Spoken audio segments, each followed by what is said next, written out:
2,000 to 5,000 police officers watching him and 20,000 people total, they all watched him just ruin his life on live stream. All this happened live. So imagine 4,000 to 5,000 police watching you live. Oh, and 15,000 civilians. Yeah, this is gonna be a crazy. Y'all, they can't touch me. Y'all wanna know why? Because I done told the whole world that I'm God. This was supposed to be a simple welfare check for a popular rapper who had suddenly began acting irrationally and posting disturbing threats online. But nobody realized how far the situation would escalate as SWAT teams attempted to force him out of the house while the internet— What do you mean by popular rapper? And I better heard of him since he popular. watched the incident live. My hands up! My hand up! Look! What's up, Tasha? My hand up!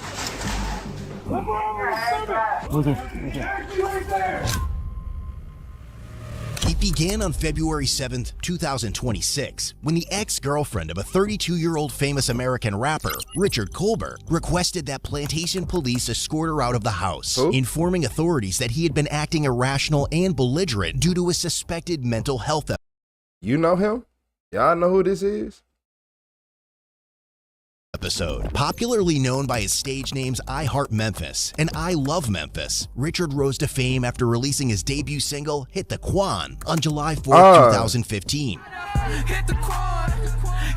And you fell off because I didn't know who you was. Which made it onto the Billboard Hot 100 and eventually peaked at number 15 within a year. Over time, as his presence on the music charts declined, Richard shifted his focus toward building his Instagram and TikTok audiences, using his more than 740,000 followers for sponsored content, lifestyle vlogging, and personal branding. But now, he was using those same platforms to post far more alarming content, including the moment officers arrived to escort his ex-girlfriend and daughter out of the house. Oh, y'all done walked out. Hold on, that little y'all done bought. Hey, you need to stop eating red meat, fat ass. Y'all know red meat is AIDS, dummies. I'm finna expose everything, even how the pyramids was made, and I'm finna expose what else did I say? How the pyramids was made. Why would you try to finesse God in God's house? You are an idiot. You are such a. What is your badge number? 312. What? Speak up! What is your badge number? Cracker! I stutter, not you. Lift your head up. Get the out of my house. Man, hey man, what is your badge number? 1430. Why would I need help? I am God. Man, nigga, get the out of my house before I dunk on y'all. And that's Gucci. Get the fuck out of my.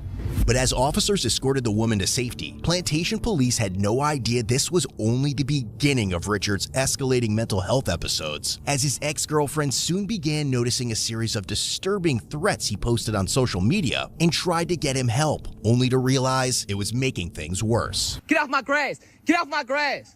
Get off my grass! Get off my grass!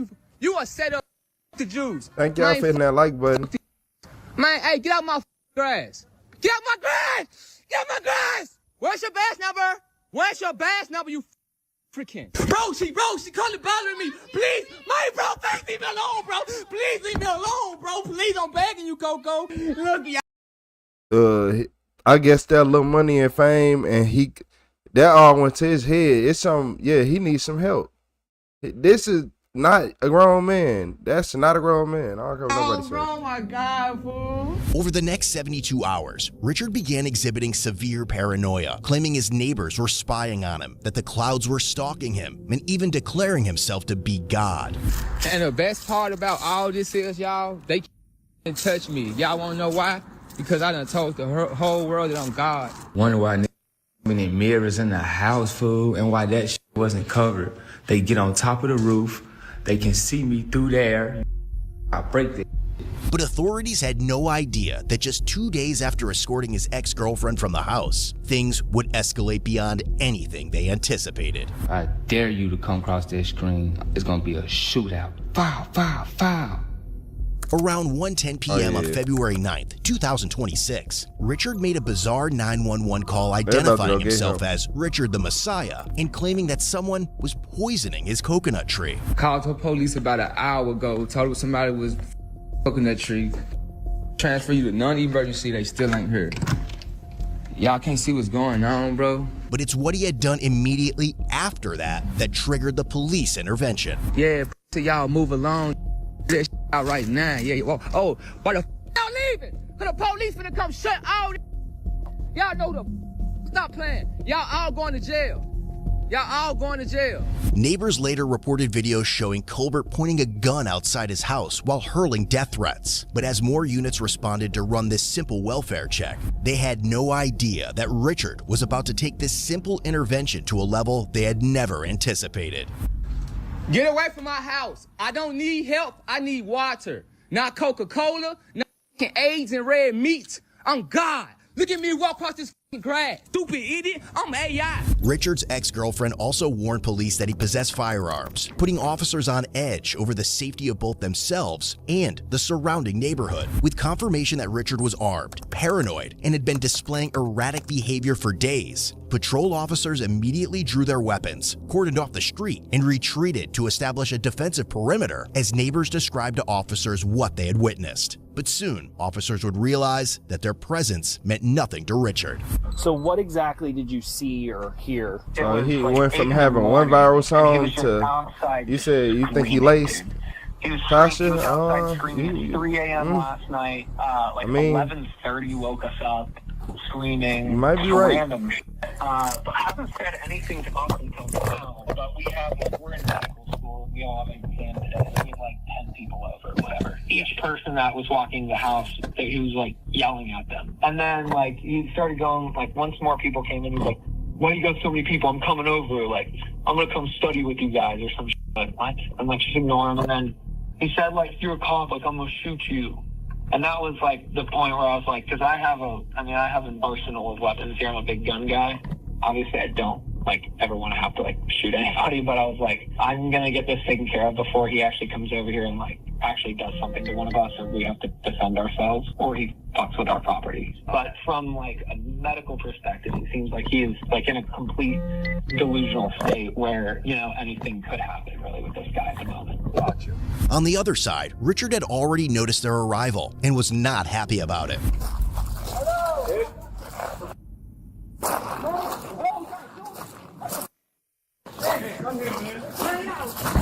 Alright, you went back into the garage. I'm gonna take this west side here. 7-5, I'm in the back. Just don't watch the back. I'm holding northbound along the road that you went, so along the house, so please watch the west side. This is a terrible spot. I'm gonna see if there's a lock on this gate. 7-5, there's a gate over here on the east side. There's no lock on it, just in case we need to get in there. Let's just pre-stage it. Just get it open. Is it open? Alright, I'm gonna open it? Yeah. Okay.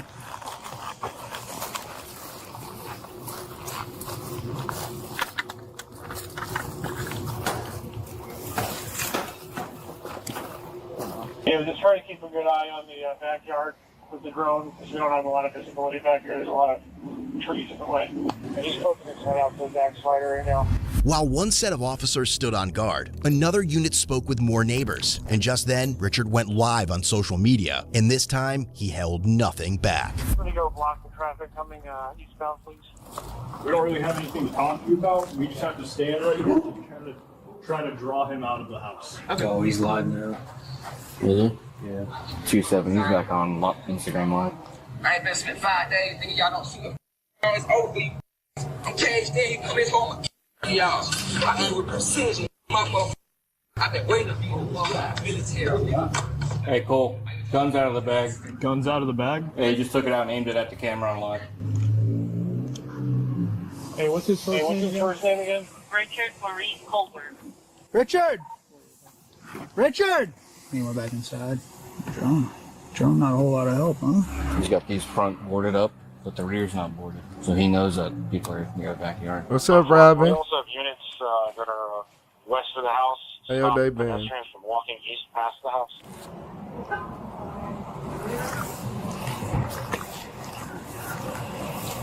I'm gonna open it up so you can listen. Yeah. Do with me, y'all. They shut down my car. I was wondering why that bitch couldn't charge clean. And I knew it the whole time. Y'all go went to sleep. Anybody in the driveway, I need him to come out. You want me to have everybody's outside.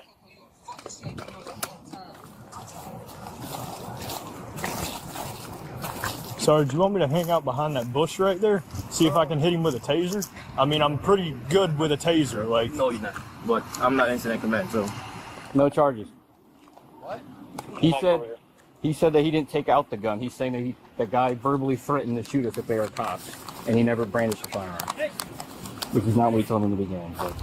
With Richard unpredictable and dangerous, and already aware that officers are positioned everywhere, they are ordered to retreat, hoping the less threatening approach might draw him out of the house. In the meantime, one of the officers finds a window of hope to reason with him, but Richard makes it abundantly clear that he is in no mood for negotiations. We're gonna keep going back and forth with this. Yeah, we want to come talk to you, but you got... He does have a large brown boxer dog. You got to come talk to us, though. You got to come talk to us, though. Man, get back to the house now. Hurry up. Get in the house. Get in the house. Y'all think, yeah, not gonna come and talk? Y'all have a large brown boxer. Pretty. I'll make that whole file on the phone. You gotta come right here. Y'all scared, huh? Don't shoot me. Guess what? I'm not coming back out. Y'all don't come right Sometimes. here. I'm not coming back out. We got no reason to shoot you. 5, 4, 3, 2, 1. Y'all know more. What to do? I'm dead. Look. Yeah.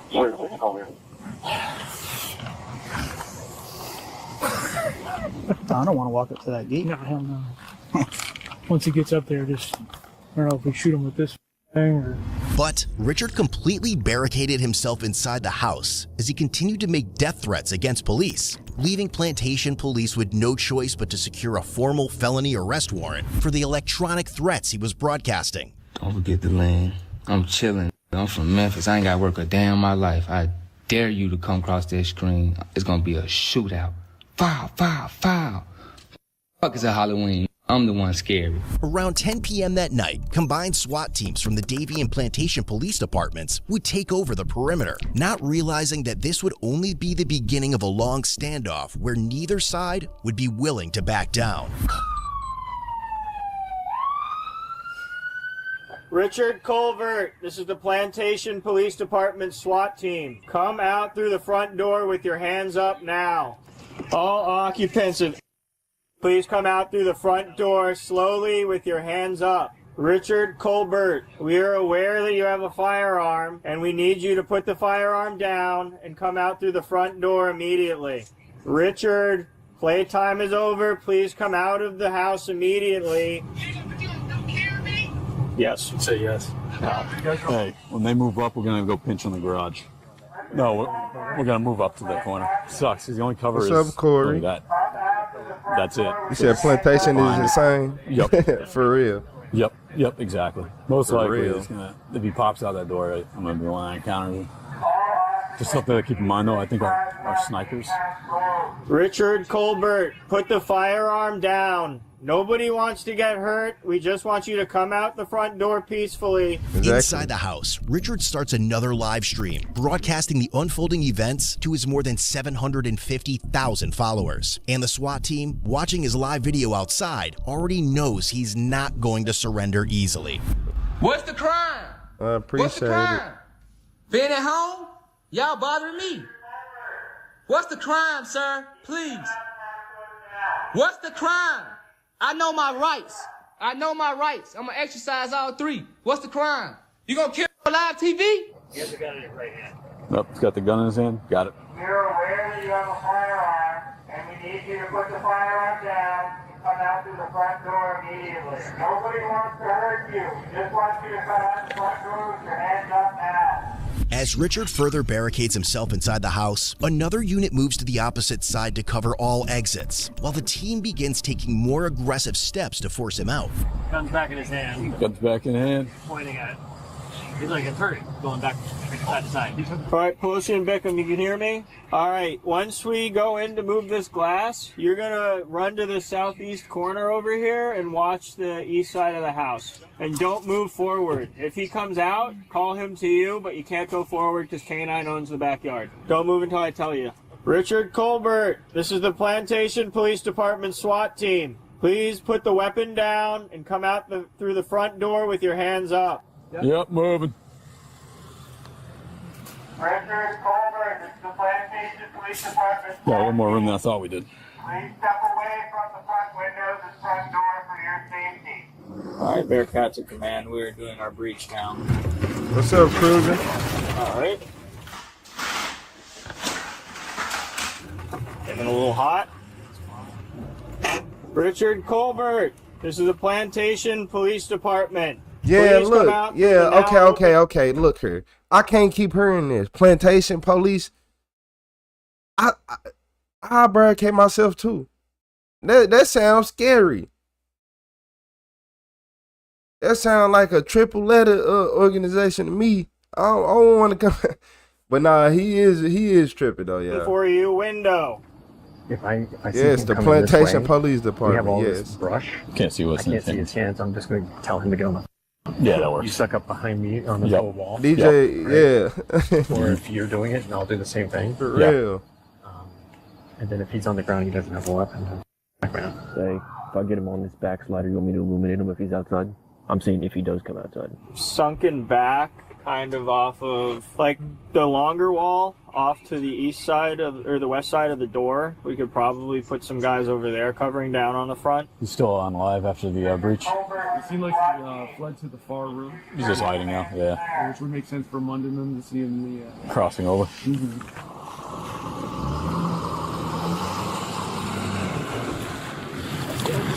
I'll never move that with a police department. I ain't it.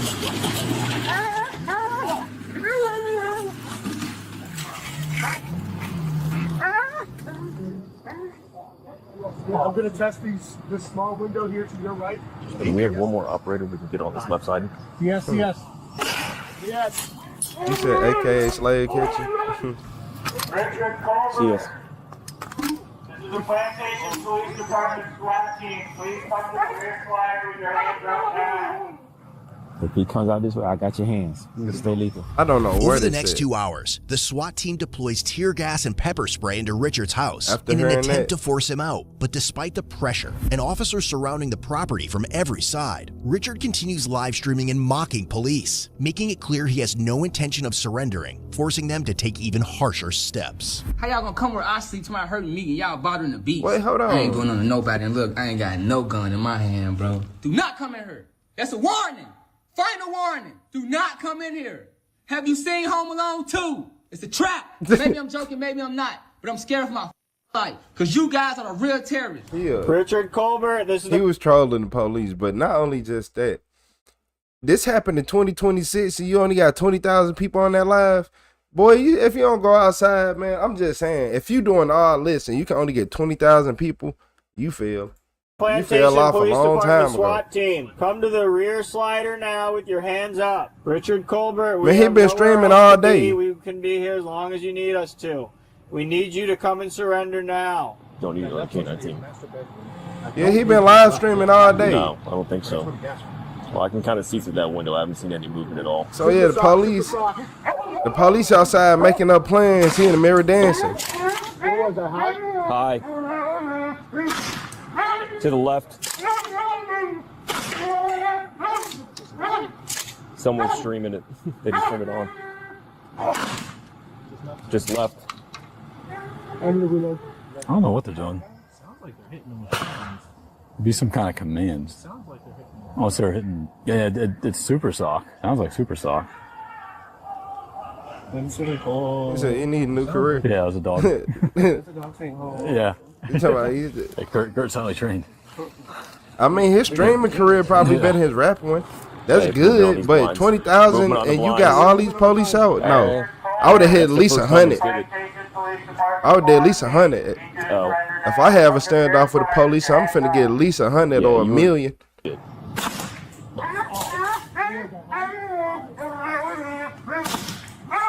Left. They bothering me, y'all. See? I'm not. Oh! We live.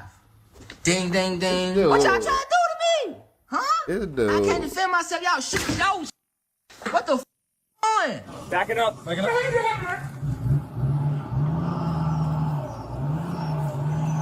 So you're flying from around this corner, right? Plantation Police Department SWAT team, surrender now. Come to the the rear slider with your hands up. Yeah, I got it. Can you go over left more?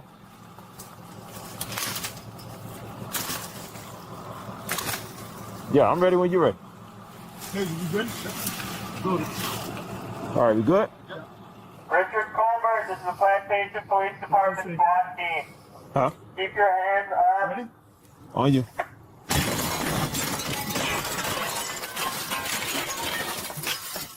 Let me get the rest of that out. Nah, you good. Ready for this boy? Yep. All right, we're going. See us. Richard Colbert, we have a lot more gas than that. You need to surrender now. Come to the rear slider with your hands up. If they're doing this window here, I'd imagine straight ahead through that window, but I don't know. Richard Colbert, this is the Plantation Police Department SWAT team. Keep your hands up.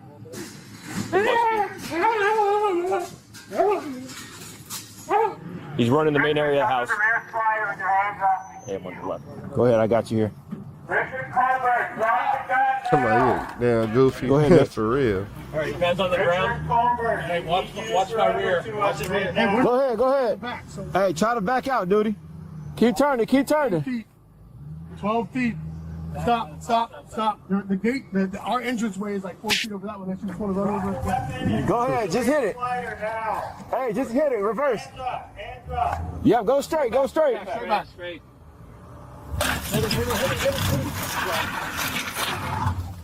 Yeah, they got the whole SWAT team, and they been out here forever. Your hands up. Can we shoot around through the top window, the front door? Yeah, we're gonna try to put it through the top of the front door. There's a circular window on the front door. You see it? You want me to reposition a little? Do you see it or no? Yes. Okay, make it It's a no count. and yes. Make it count, buddy. It's some OC. people who went to work, got off work, and they were still out there. OC going out. Ready, fire. Yeah. Ready? Yep. Nice. Nice. Good hit. OC in. Richard Colbert, this is the Plantation Police Department SWAT team. The gas will continue to get hotter and hotter until you come out. Drop the weapon and come to the front door now. Keep your hands up. Please put your hands up and come out front door now. So gonna try to snipe me from the back? Come on, bring the robot so I can show China. Come on, bring the robot so I can show China. Where you at? Come on. As the standoff drags on, officers began engaging in banter with Richard, countering his claims during his live stream as the audience continues to grow with thousands tuning in to watch the events unfold in real time. Richard Colbert, this is the Plantation Police Department SWAT team. You need to surrender now. The next volley of gas that we're going to send in is a lot worse than the last couple shots. We're laughing. Y'all childish. That's range of gay. Tell us range of gay. You're on camera, dude. Oh yeah, he's a medic. He doesn't care whether you're gonna fire him. Richard Colbert, this is the Plantation Police Department SWAT team. We have a search warrant for the residence. We will be coming in to grab you. Why y'all trying to break my rights, bro? Why is these folks trying to look? Why these folks trying to break my rights? I ain't did nothing to nobody. Break your rights. Y'all trying to break my rights for? I Break ain't your my body. rights. I'm Memphis. That's me. You do not have the right to defend yourself from us. Richard Colbert, we know you're scared. Come to the front door with your hands up now. Hey, 21,000. No way. Hey, did you say 21,000? 21,000. You need to come and surrender to us now. We will come in and get you, and you cannot defend yourself from us. Tell him to think about his daughter. yeah, his live thumper officer. You can't do no nothing illegal. Richard Colbert, you need to think about your daughter. Going toe-to-toe with us is not going to end well. Yeah, he You had need a to gun. Come to the front door with your hands empty and surrender. Oh yeah, he got a Do you gun. want to watch your daughter grow up? Please come to the front door with your hands up. I don't have y'all. Ooh, the shade's cool. Hey man, y'all white folks trying to promote me with some Jews. Richard, think about your daughter. Why you think my daughter advanced? Go suck a dick. I'm in hideout mode. I'm running this shit. I ain't gotta come outside. We acknowledge your Break your warning, and we rights, will come in exactly. anyway and get you. This house is a rental, and we are going to tear it down to get to you. Goofy. Richard Colbert, this is a Plantation Police Department SWAT team. We'll be sending in a little bit more What's gas up, for you Dad, to bud? enjoy until you come to the front door with your hands up. I am thinking about my daughter. You said the United States All right, Supreme let me Court tell has you ruled something, that you white can. man. You had a Okay, right let to. me tell you something, white man. I am thinking about My bad. You said you had the United States Supreme Court has ruled that you had a right to defend yourself against an unlawful arrest. I think it's a lawful arrest, but I don't know. Because, you know, the witness retracted his statement and said he didn't pull the gun out and he didn't brandish the firearms. He just made, like, I don't know. All right, let me tell you something, white man. Okay, let me tell you something, white man. I am thinking about my daughter. Yeah. So stop scaring me with these bums. Y'all got jets flying through my house. The gas ain't even phasing him. He's sniffling a little bit. It's crazy. But it's only CS, so we can do a little OCX. Yeah. I call it OCX. Sarge, I would recommend a canister of OC to get in there. The CS doesn't seem to be affecting him that much. Richard Colbert, this is the Plantation Police Department SWAT team. You will continue to pour gas into the house all night. You're not running low. Please come to the front door with your hands up now. Yep. Fire when ready. Hey, go. If he pull out a gas mask. On you, Basil. Whenever you're ready. Richard Colbert, this is the Plantation Police Department SWAT team. You need to come to the front door with your hands up now. It is not going to get any more pleasant inside of that house. Yeah, he's screaming. I know my rights. We're going to go live. Yeah, this him live right here.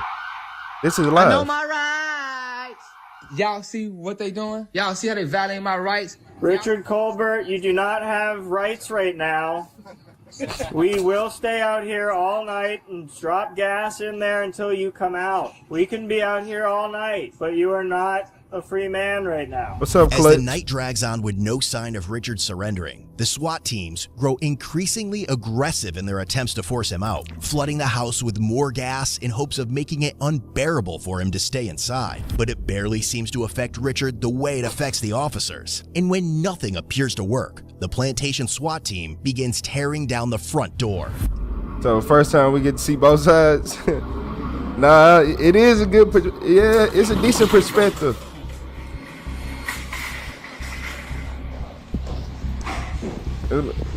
You know, be having your own edge. My house? You be like, that he got a point, crazy. Look. then they got a point. I'm breaking in my house? Wow, national TV. What's up, Harlan? That's crazy. They got lasers? They got lasers? The filter glasses are blowing me. Yeah, we're ready.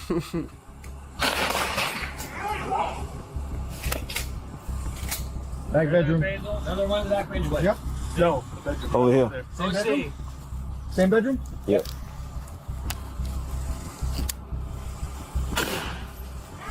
Y'all gonna kick out some TV, folks?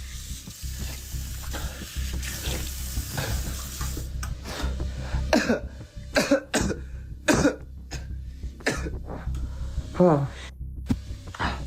Damn, bro, y'all gonna make me sicker. Oh. I ain't got no gun, y'all. I promise. Can't even see me really. I ain't got shit. Just look at that gas in this all them chemicals, cuz. Oh my shit. I ain't got none, y'all. Don't let them turn the bathroom vent on. What the f in there? Different launcher? Hold that light. Yeah, that's. Richard, it's all over. You need to come out. You can't be exposed to that gas for prolonged periods of time. It is not good for your health. Or my health. 901. What's up from Memphis?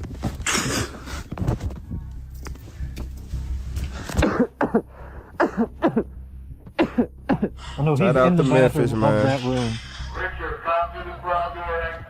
He said stream instead of complying and frying. Hey, dog, for real. You ready? All right then. I'm with you. Fishing to be another statistic. Why you gotta be like that, Jeff? Handcuffs ready?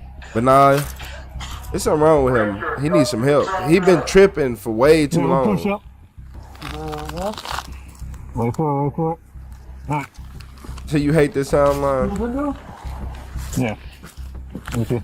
What's up? Oh, we got, what is it? Boo Boo E70? Surrender Ninja. What's up? I got you. Efo trying to kill me, cuz. Efo trying.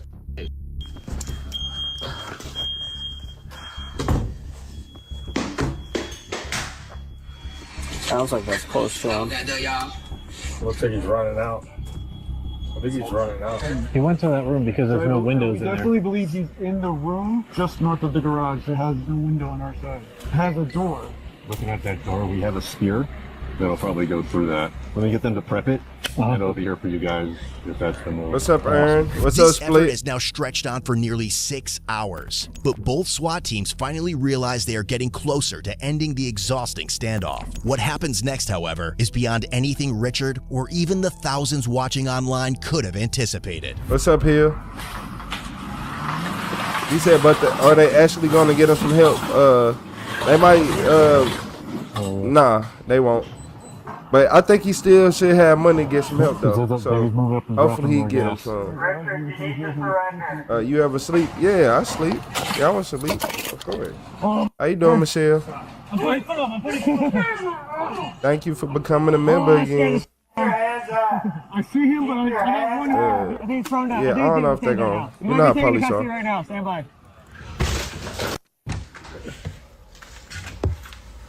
Hey, I ain't got no gun, y'all. Look, I ain't got none. I don't know. Man, y'all I think they tore down the whole house. I ain't gonna even lie to you, Split. Because the only way he can come out is here. Does David K9 over there?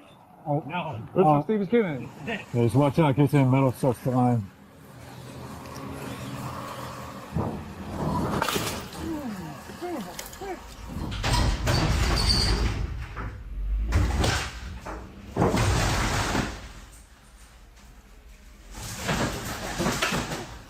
Good.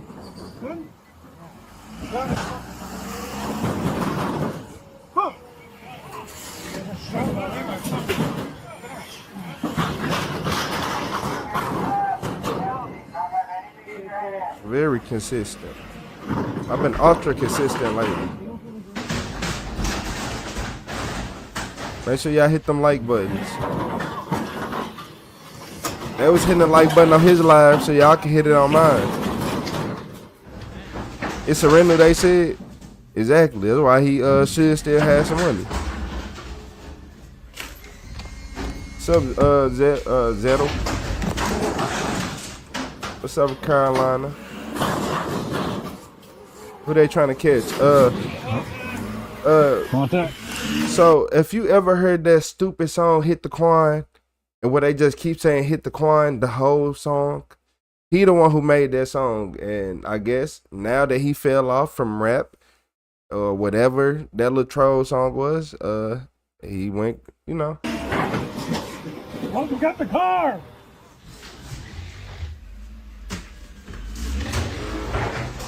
Nah, not David. No, y'all tripping. Not David. Not David. Not David. Y'all tripping. You got the car. Oh yeah, they broke down the garage. Yeah, Split. They broke down the garage. I don't got none. I don't got none. I don't have nothing. I see y'all. I don't have nothing. What's up, Carolina? My hands up. How your day going? They hands up. My hands up. Don't tell me my hands up. My hands up. Look. My hand up. Did they pick his? Hold on. The whole Tesla, though. My hand up. Look. The whole. My hand. Ah, man. Hand up. Get right.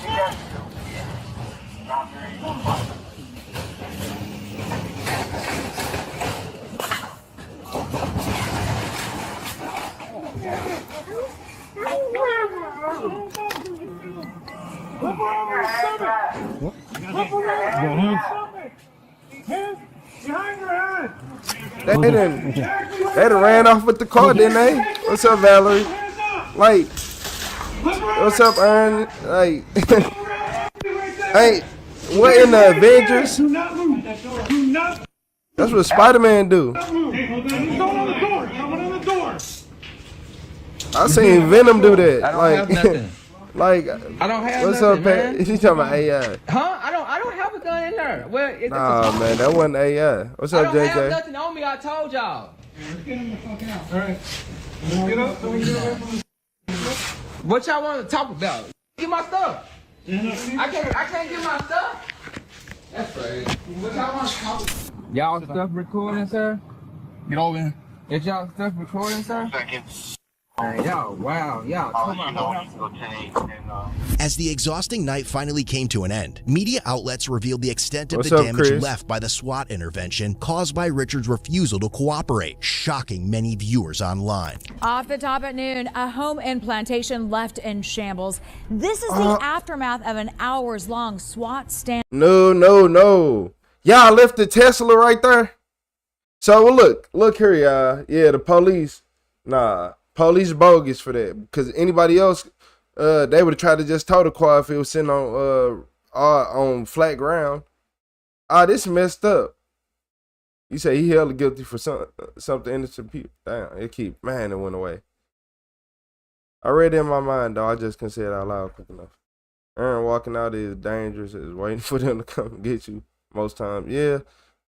Yeah. Cause look, when the officer noticed it was 21,000 people on the live, yeah, he probably tightened up. That was fatiguing. Left in shambles. This is the aftermath of an hours-long SWAT standoff. But just 2 days later, on February 13th, when detectives sat down with Richard, it seemed as if nothing had ever gone wrong. Yeah, we're gonna go to the table. Hey, you guys Ryan Colbert? No, there's Richard Colbert. Richard. Okay. You doing okay? Yes, sir. I'm doing amazing. We All right. recording? Absolutely. Everything we do, man. Oh yeah, Cameras here. We got listen. Everything we do now, it's recorded. Okay, so I showed them my house, make sure I don't got no guns. Yeah. Okay. Yeah. When do you get out? Today. Today? Okay. Where are you going back to? The same house. Same house that we tore up the other day? Yeah, I mean, because that's my home where my personal things at. But Okay. I'm going to end up, I think I stay there for 21 days and then I'm going to Airbnb, which will be my permanent place until I finish this trial. Okay. Hey, are you feeling better? I feel so good, brother. Okay. I feel so much better. You know, I was watching you on Instagram. I feel better, brother. I was worried about you. You look I'm a lot, sorry, dude. man. You seem a lot better now, man. Yes, I All right. feel so much better. And I'm gonna get some help and all that good stuff. Okay, right on. What's up, Mark? That's what we want to hear. Have you heard my song, Hit the Corn? Yeah. All right, so. All right, you got questions for us? No. All right, we're clear that as soon as you come out of here, you are now served. You cannot go buy a gun. You can't have a gun. You can't have ammo. No license. But I can. But I You're can with get a it? security team. Yeah, Hell yeah. I can get a security. All right, team. let me take you back to. How do you get back in there? I don't know. After his initial He finna go get a gun. Yeah, he finna go get a gun. And he finna go probably do it again. arrest following the SWAT standoff on February 10th, Richard Colbert posted bond and was released from the Broward County Jail a few days later. However, his freedom only lasted a matter of days. On February 17th, Richard violated the conditions of his pre-trial release after he was caught using a cell phone and posting on social media something explicitly prohibited under the terms of his bond. That same day, police were also called to a Plantation neighborhood after reports that Richard had blocked a public roadway using traffic cones and foliage, creating a disturbance in the area. When officers attempted to detain him, Richard fled on foot, jumping multiple fences and allegedly entering several private homes and screened-in patios in an attempt to hide from police. Following his second bond hearing on February 21st, 2026, his bail was set at $47,000. As of May 2026, Richard Colbert is facing a total of 6 active charges in Broward County, Florida, stemming from the combined February incidents. The felony charges include written or electronic threats to kill, burglary of an occupied dwelling unarmed, ×3, misdemeanor resisting obstructing an officer without violence, and obstructing a highway or public road. Richard was also hit with additional pretrial infractions after violating the conditions of his original $20,000 bond after the SWAT intervention incident. While there is no confirmation on whether he remains in jail, legal reports from late February stated that Richard pleaded not guilty to all charges and formally requested a jury trial. Want to step up your style? Check out codebluecam.com for hoodies, tees.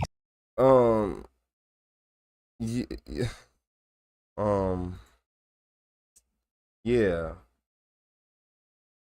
He's very unhinged. Didn't I say he's gonna do it again? Look at him. Anybody who doing all that smiling, you said real crash out. Yeah, that was a hey, yeah. No, that wasn't no good smile. That was, I'm doing it again. Y'all locked me up, so I'm gonna do it again. What's up, DP? What's up, Shadow? This guy isn't right in the head at all. He fell off and then fell off in reality. No, you say he fell off and then really fell off. Okay.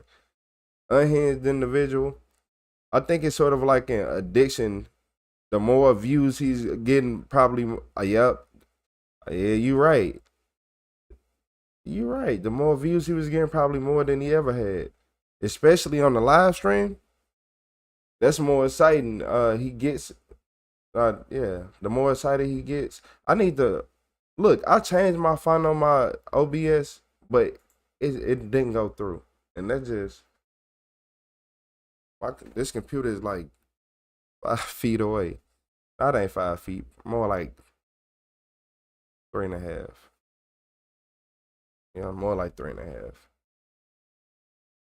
One hit wonder goes well. Haha. Wonder if I could change the color. Appearance. Compact mode. Let me see. Back to chat. Okay. Oh man, wow. I could just did that. I'm mad. If they wanted to make a Zippo out of him, they wouldn't have released him on bail. Nah, they would have released him on bail because people get away with worse. People do way worse things. People do so many bad things nowadays that stuff like that is just a walk in the park. What's up, hello? My bad, I just pulled up. You good. Oh yeah. People like him, man, he's most definitely off in the head.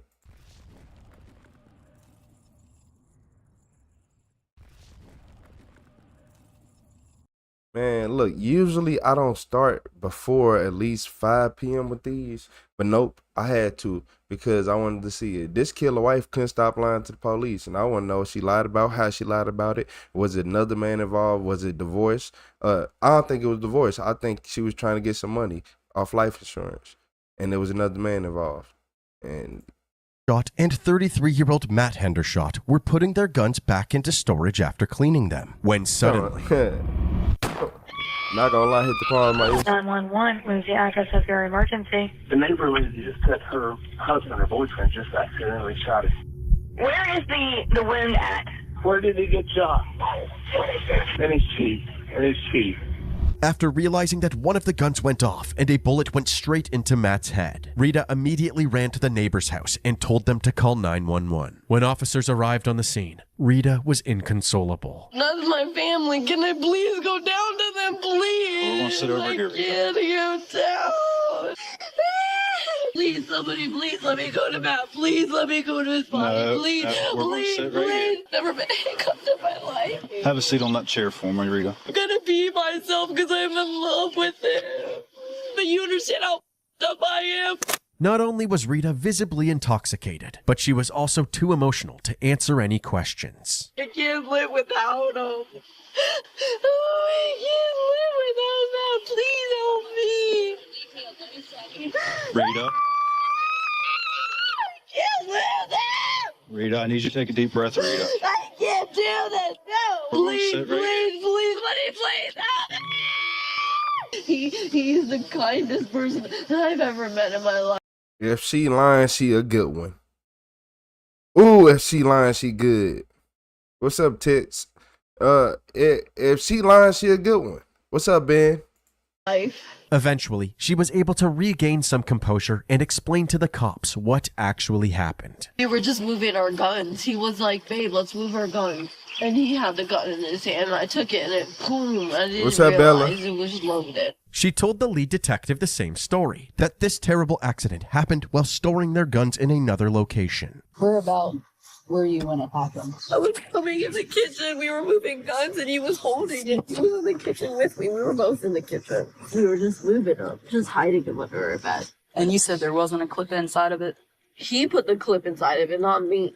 You put the clip inside? Yeah, we were just moving guns. It was just like our regular routine. We were just cleaning house. I didn't realize he put clip in the 1911. Strangely, Matt was bleeding out on the stairs behind their residence when first responders arrived. Since Rita said that Matt was shot inside the home, that meant that after being shot, he ran outside in a panic before collapsing on the stairs. This story raised some red flags, so the investigators went inside the home and attempted to confirm everything she had told them. In the kitchen, several firearms were laid out on the counters, including the Ed Brown 1911 9mm handgun that Matt was shot with. This aligned with Rita's story. However, the investigators did notice some other things that they couldn't quite explain. For example, in Matt's bedroom, his TV was still on and his Xbox console had gone idle. This seemed to indicate that Matt had abruptly ended his gaming session without turning off his Xbox. Additionally, several drops of blood were found at the front entrance of the home, but the rest of the house was spotless. So the investigators were unable to confirm where exactly the gun had been fired. Since things weren't adding up, the detectives decided to have Rita physically walk them through what happened. What's up, Tom? What's up, Cart? He was in the living room with me. We were moving all the guns. We were gonna put everything up here. Over here. Right. In that cabinet. And that's when it happened. It was just a complete freak accident. I didn't realize that it was loaded. And I didn't realize that it was just sitting at the bottom. Okay. I didn't realize that because I was just moving stuff so fast. I was just like, boom, and it went off and it was sitting right there. And I was like, oh my God, it happened like right here somewhere. I didn't even know it happened until he went outside and he held his hand and I was like, wait a minute, that didn't sound right. So that's when I went to his aid and She lying. What's up, Joe? Yeah, she lying. You hit somebody, okay. Do this just sound even remotely real?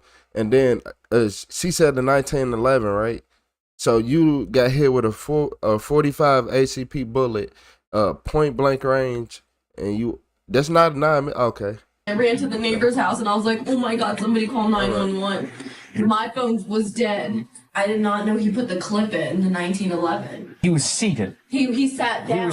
Was he seated on this stool? He sat on his bed. On his bed. So he was sitting on the bed when it happened. Yeah. You were standing. I came in to like, what's going on? And then boom. Although the investigators had been giving Rita the benefit of the doubt up until this point, what's up, Carl? This walkthrough solidified their suspicions about her. Throughout the investigation, Rita had constantly been changing her story.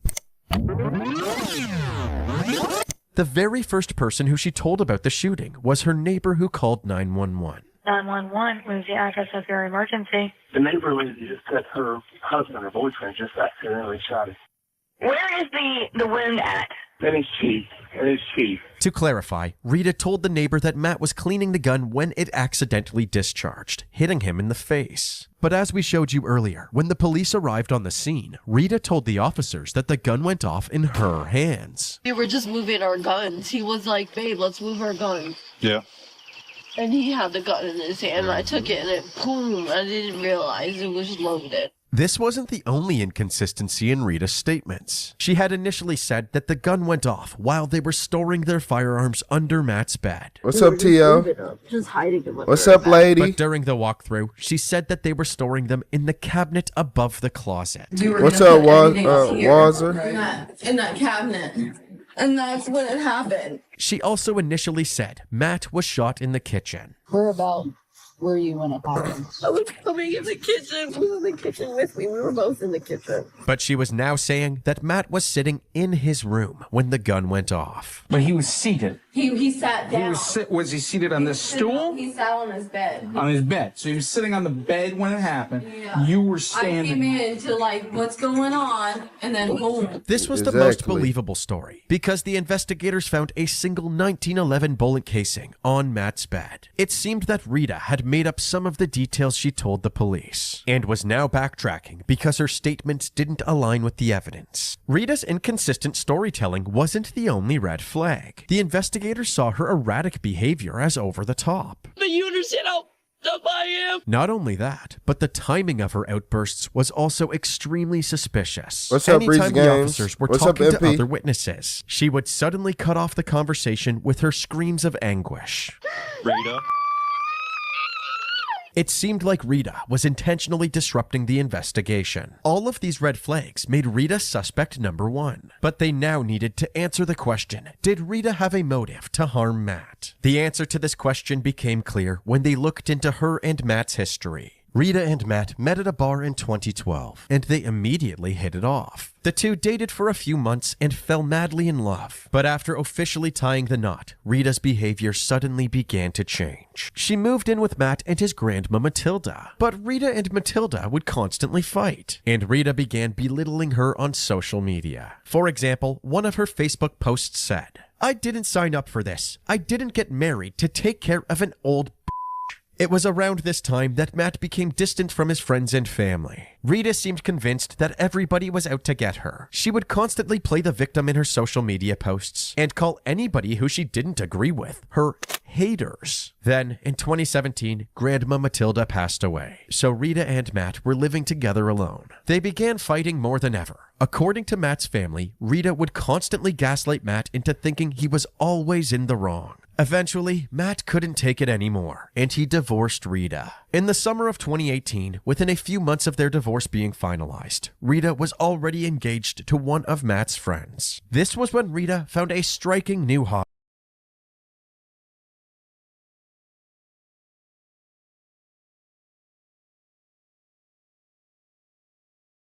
Oh, she was sleeping with your friend the whole time, right? Didn't I tell y'all she was sleeping with somebody?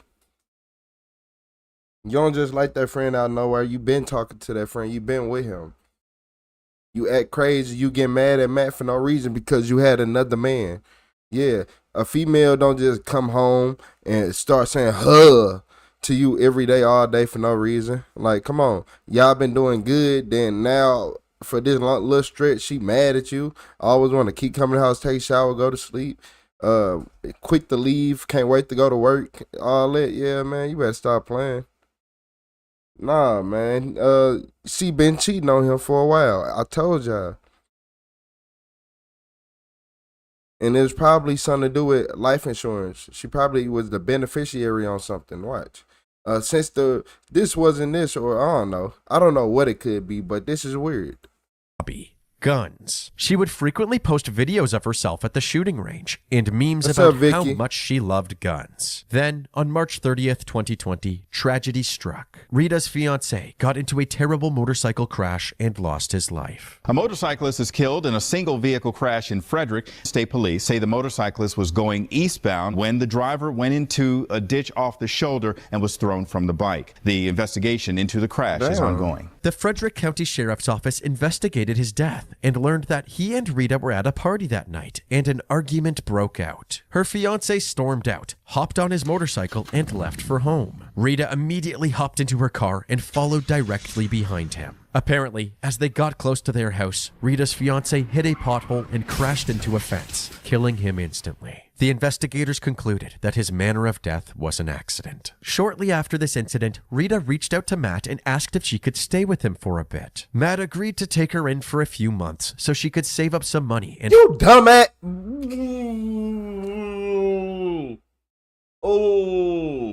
Oh my life, no. Oh my life, Matt. Oh my, why, Matt? Why? Why would you do that? She been messing with your friend the whole time, and then you do. Like, it's too much going on for you to be going back to her, Matt. What is you doing? Ain't nobody around you tell you no. Ain't nobody say that. Hell no. And she ran him off the road. She ran him off the road. Talking about it was an accident. He hit a pothole. Where the pothole? Was it a pothole right there? Was it evidence of a pothole? No. I bet it wasn't none of that. Find her own apartment. This is when things began to spiral. Although she found a new boyfriend during What's this up, time, gorgeous? Rita's stay at Matt's that's house dragged on suspicious. for months longer than expected, and her behavior became more and more concerning. She began drinking heavily and would frequently have violent outbursts. During these outbursts, she would abuse Matt, hitting him, scratching him, and threatening him by pulling out an assortment of weapons during their arguments. Not only did Rita attack Matt with a fork, but after looking through all of Matt's text messages, detectives located 4 documented instances of Rita's abuse throughout their time living together. The fork attack we just mentioned was number 1. The second was a fight that escalated so badly that Rita pulled an AR-15 out from storage and pointed it directly in Matt's face. The third was regarding an argument where Matt locked Rita out of his room, so Rita stabbed his door with a knife several times. And the fourth incident was when Rita waved a full-size machete in Matt's face to taunt him while he was trying to play beer pong. Eventually, Matt put his foot down and told Rita that she had a week to leave, or he was going to have the authorities escort her off the property. However, before Matt could call the police on Rita, he was shot dead. This ugly history between Matt and Rita made her statements at the crime scene seem completely... She crazy. She crazy. Most women kill for money, and because they got a new man. But in this case, your new man ended up dying, and then you went back with him. Why did he even let you move back in? That's right. Wait, hold on. What? Oh, man. Performative. But you understand you gonna marry my friend? I'm gonna be myself because I'm in love and then with him. You finna live with me after you marry my friend? He's the kindest person I've ever met in my life. She wasn't even in a relationship with Matt at the time of the shooting. As we mentioned earlier, she had found a new boyfriend who had actually showed up at the crime scene to support her. No, you say you confess her? Yeah, how did that situation work? He took her in before I dated her. Okay. You know what I mean? I was a good friend and everything like that. I've talked to Matt. I've been friends with Kosher. Matt, too. I've never had any problems with him. Okay. Of course, Rita began having another meltdown before the officer could get through this conversation. Rita, I need you to take a deep breath, Rita. I can't do this. The investigators were confident that Rita had shot Matt in cold blood. However, they didn't want to charge her with murder until they got the forensic test results from the crime lab. So, Rita was initially arrested and charged with negligence with a firearm and wanton endangerment. She immediately posted bail and was free to go. Then, just 2 days after Matt's death, Rita posted photos on social media of her and her new boyfriend kayaking and fishing in a lake. After 3 weeks of forensic testing,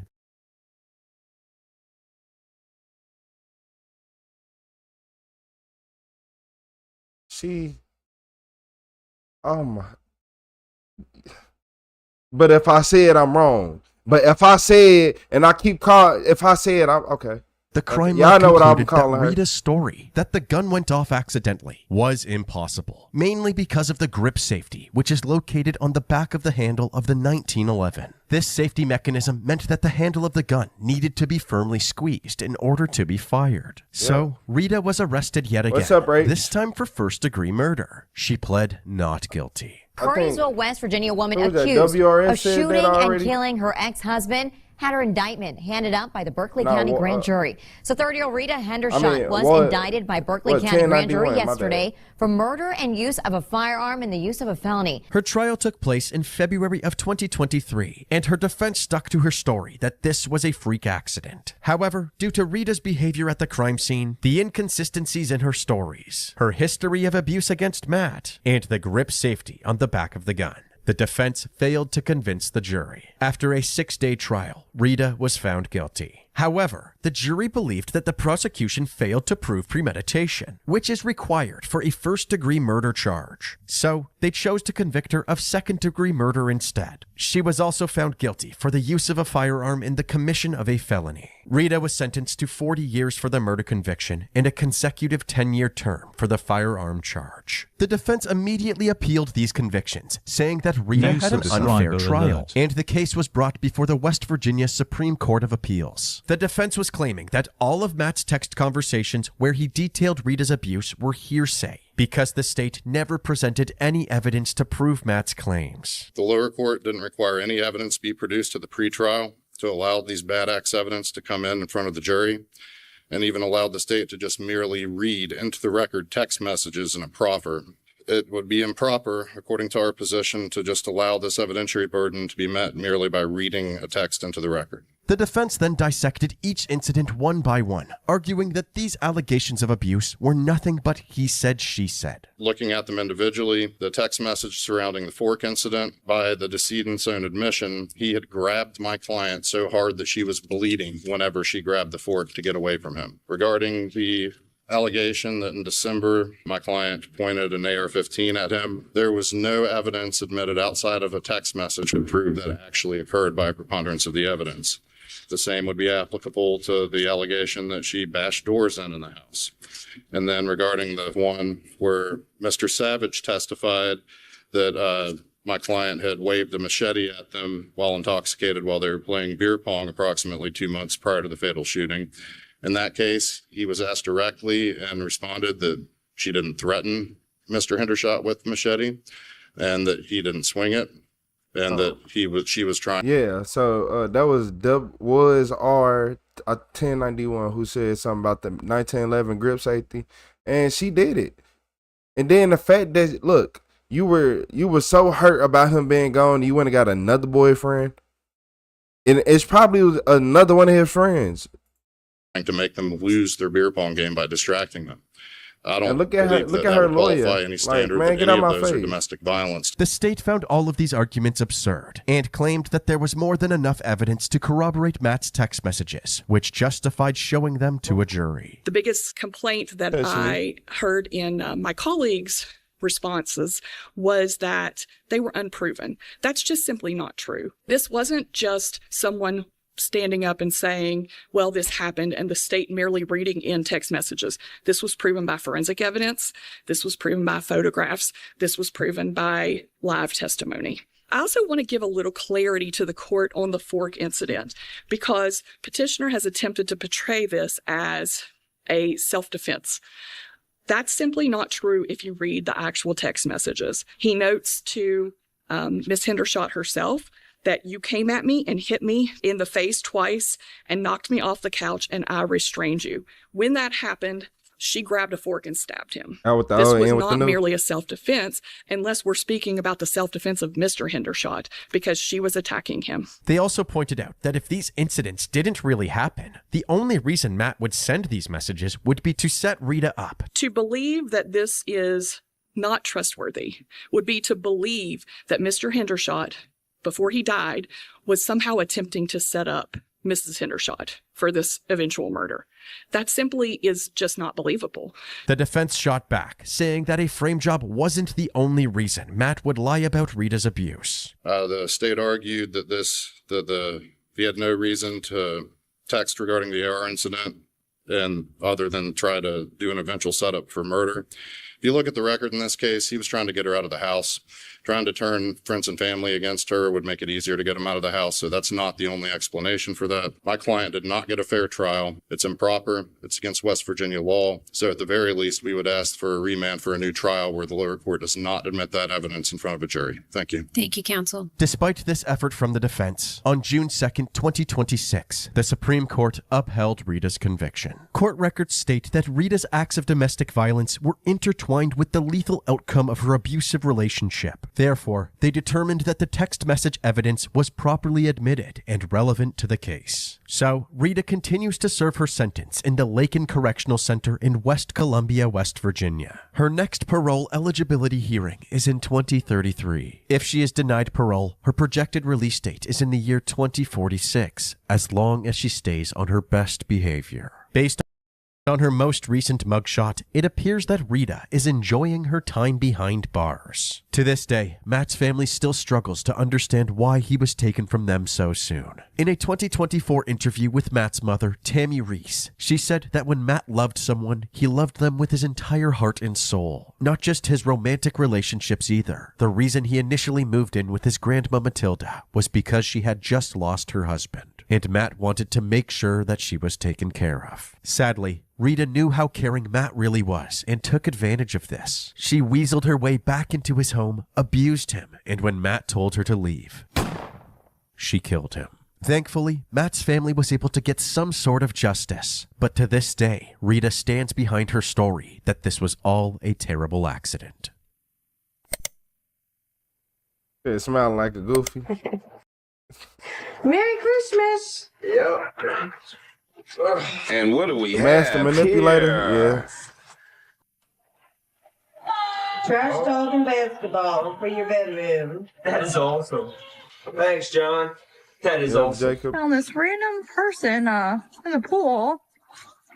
Be careful. Be careful the company you keep. Yeah.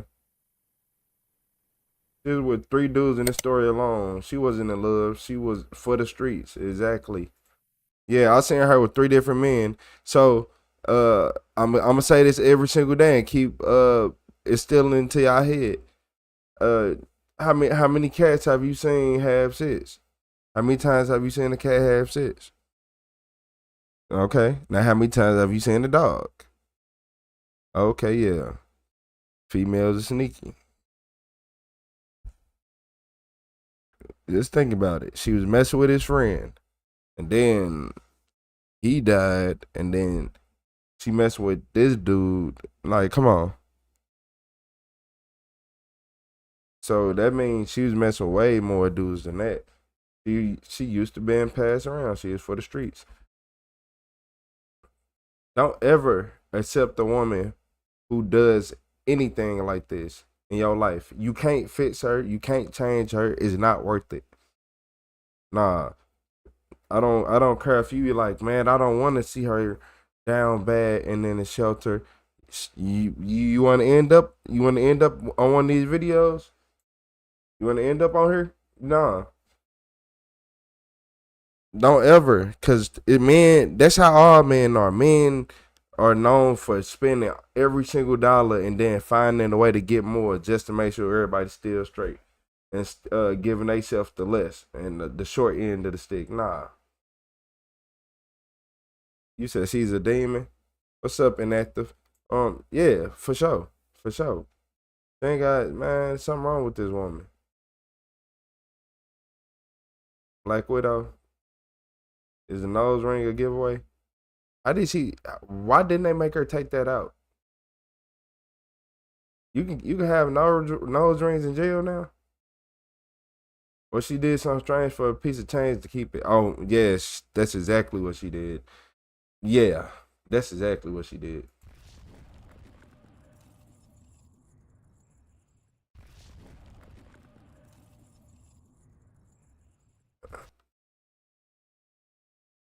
Yeah.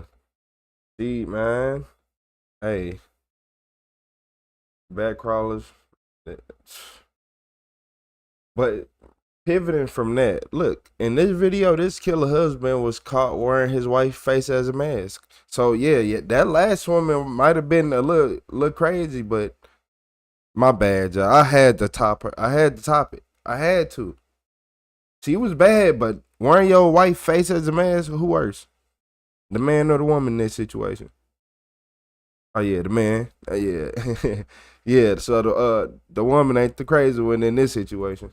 Claremont County, Ohio. 2 intruders carrying several gas canisters and a duffel bag break in through the main entrance of the home and begin burglarizing the residence. After stealing 2 TVs and dousing the entire house in gasoline, the robbers exit through the back door, and within moments,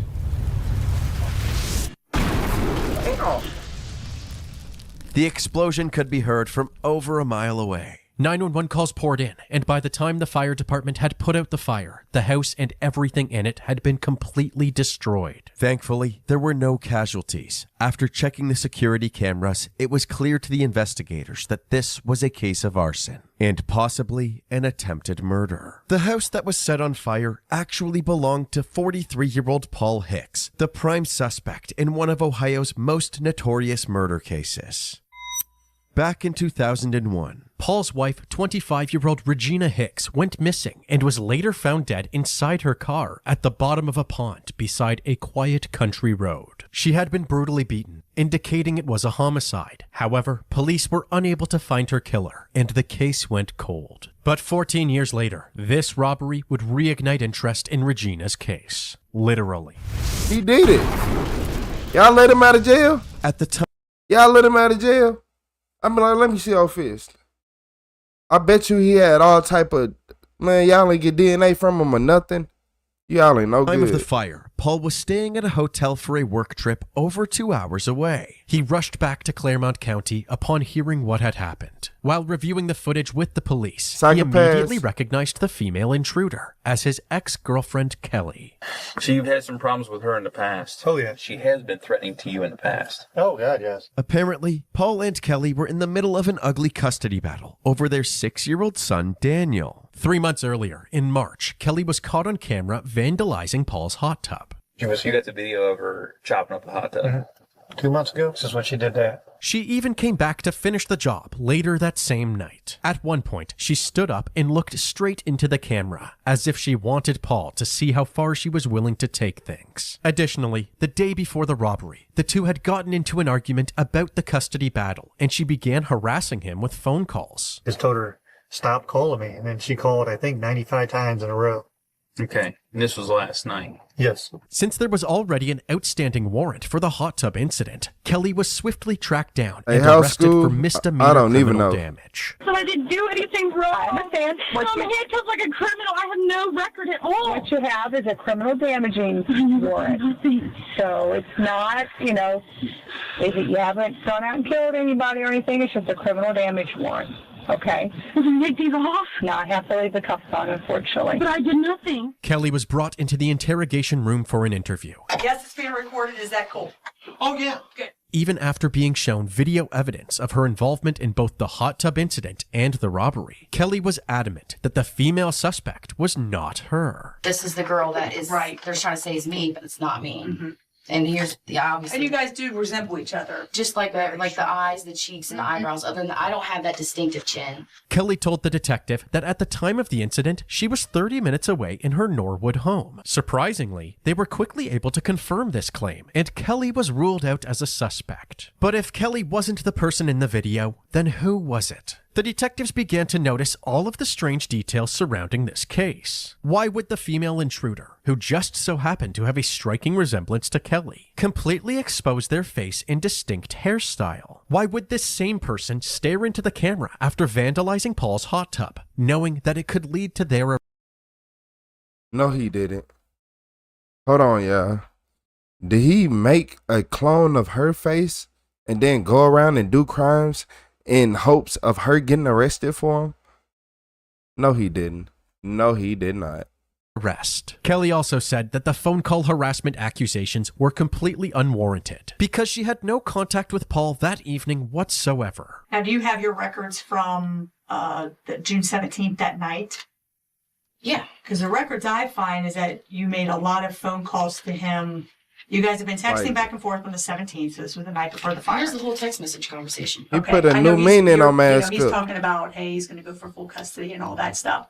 And then after that, between about 8 o'clock and 10 o'clock that night, there's numerous phone calls from your phone. You say you get creeped out. Oh, no, that's what I was just showing you right here. Okay. I never called him at all. Don't be creeped out. The last time that I spoke with him is at 6:25. Okay. And after that, his number's nowhere. I never called him at all. So there was no phone calls? None. Zero. None. I never called him at all. Somehow, somebody was mimicking Kelly's number and harassing Paul. Upon this realization, Kelly said she knew exactly who was behind this. Paul himself. She said that in the past, she had seen Paul use a website called Spoof Card, which disguises your phone number with a fake virtual number of your choice. Using information provided by the Spoof Card team, the investigators concluded that Paul had set up this fake number under the name of another one of his ex-girlfriends. He had also purchased multiple items using the same ex's name and bank cards, including a wig that matched Kelly's hair and a creepy, custom-made mask from that'smyface.com, using reference photos of Kelly. Many of these photos were displayed on Paul's social media, and some of them originated from Paul's cell phone, meaning he must have uploaded these photos to the website himself. Paul had already been ruled out as one of the intruders, since he was confirmed to be 2 hours away at the time of the robbery. But even though they couldn't identify the intruders, it appeared that Paul was the mastermind behind this elaborate frame job, likely to gain full custody of their son and collect the insurance money from the fire. This failed plan resulted in a 7-year-long civil suit with Allstate Insurance, who refused to pay out his home insurance policy. Eventually, he was faced with 6 criminal charges as well. The plan was to frame his ex-girlfriend and get custody of their child and collect insurance money. But investigators in Claremont County say they did not buy the elaborate scheme and took the case to a grand jury. 43-year-old Paul Hicks is now indicted for aggravated arson, insurance fraud, and perjury. With all of this attention on Paul, old rumors about his involvement in Regina Hicks' murder were coming back into the spotlight. So, investigators took another look at the evidence collected back in 2001. Your call has been forwarded to an automatic voice message system. Regina Hicks. Is not available. Regina, honey. Please give me a call. Sorry.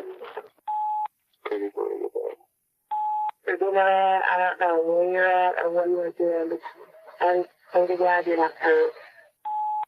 It's me, Paul. Did you be here at 8:39? Give me a call. Bye. End of message. She was supposed to come pick my son up. She called me at 7:53. That's what my cell phone said. I don't know exactly what she exactly said, but she goes, I'll be there. Regina was supposed to come pick up Montana at Steve's house? Yeah. And she never showed up? Actually, Paul is lying. Regina did show up to pick up their son, but she immediately got into a heated argument with Paul, who then struck her 3 times in the head, knocking her unconscious. What'd you do with Montana then? I took it back to my sister's, and I figured if she was going to show up, she'd show up there, show up the next morning. You said earlier you thought maybe she just didn't show. She was maybe partying or something? Yeah, she did Where's partying she everywhere. General? Bars, people's houses, wherever there's a party. Paul then tries to convince the detectives that Regina was a drug dealer, despite her family saying she was never involved with drugs whatsoever. He tells them that just 1 month before this interview, on September 6, 2001, she got arrested during a traffic stop for having marijuana and pills inside her vehicle. She had marijuana, and she was going to Kentucky, and... She got busted with dope? No, she got busted here in Willard. I don't know if she was taking it or what she was doing. Pills should be at the house if she didn't sell it. And then, she got busted for that. Which did the charger? What kind of dope she had? Charger or nothing. Paul once again is leaving out key details about this incident, making it seem like Regina had some shady drug deals that could have led to somebody murdering her. What Paul isn't mentioning is that his best friend, Steve Gates, was actually the person who called the police on Regina. When Regina was pulled over and arrested, she said that Paul and Steve had planted these drugs in her vehicle and were trying to set her up, in order for Paul to gain full custody of their son, Montana. You're about to custody your boy? Yep. Yes, if you give me joint custody, I'll give you everything you want. The furniture, everything. And she said, okay, I'll do that. She decided to change her mind. She's not going to give me joint custody. Somebody told her she's not going to get child support if I get joint custody. That's been a pretty nasty affair, huh? Yep. She's got a demented twist to her, that she would say, that she don't want to see me here. Some important context is that according to Regina's family and friends, Paul was a controlling and abusive husband, and Regina had been considering leaving him for a while. 6 months before her death, their house was destroyed in, you guessed it, a house fire, and she and Paul split the insurance money. Suddenly, Regina had money in the bank and decided it was a good time to break free from her abusive marriage, so she filed for a divorce. Paul did not want to pay child support, so he made it clear that he wanted full custody. However, in less than 2 months, Paul had blown through most of the insurance money, lost his job, and was soon due to start paying child support. Despite this clear motive to want Regina out of the picture, Paul insisted that he didn't try to set her up back in September. And more importantly, he vehemently denied killing her. The detective... Look here, y'all. I ain't gonna even lie to y'all. My bad. Because y'all can't even see his nose. The more he was talking, the bigger his nose was getting. Yeah. I don't trust nobody like him. And he right there, he ain't got no remorse. You gotta watch out. He's scary. That man is a problem. That man is a threat to the community. That man is a threat to society. No. I'm over here just looking at his nose like, it's like, damn, the more you talk, the bigger your nose just inflating. He really, I want to know why the police even let him off. Because I know he had evidence back then. And then the fact y'all let him do that fire scam stuff back, well, it was back then. Okay, I'll get y'all that. They couldn't prove stuff. Technology came a long way. Detectives interviewing Paul asked him to do a polygraph test. Paul agreed. However, when he came in the next day to do the test, they ran into a problem. First of all, you're going to ask, are you willing to take the examination? You know, when you ask some of sure, absolutely. Does it matter if you're doing drinking or if there's pills, something? Well, it depends what type of pill you're taking. At this point, the polygraph examiner decided not to go through with the test since the alcohol and pills in Paul's system could mess up the results. What's up, However, Melanie? the examiner went forward with the pre-test interview anyway. During the interview, he made up a fake scientific test called the ozone atomic test. What's up, Shamala? Now, like I said, determines who was with her at the time. Sup, Jam? There's particles that are floating inside the car. Sup, Christy?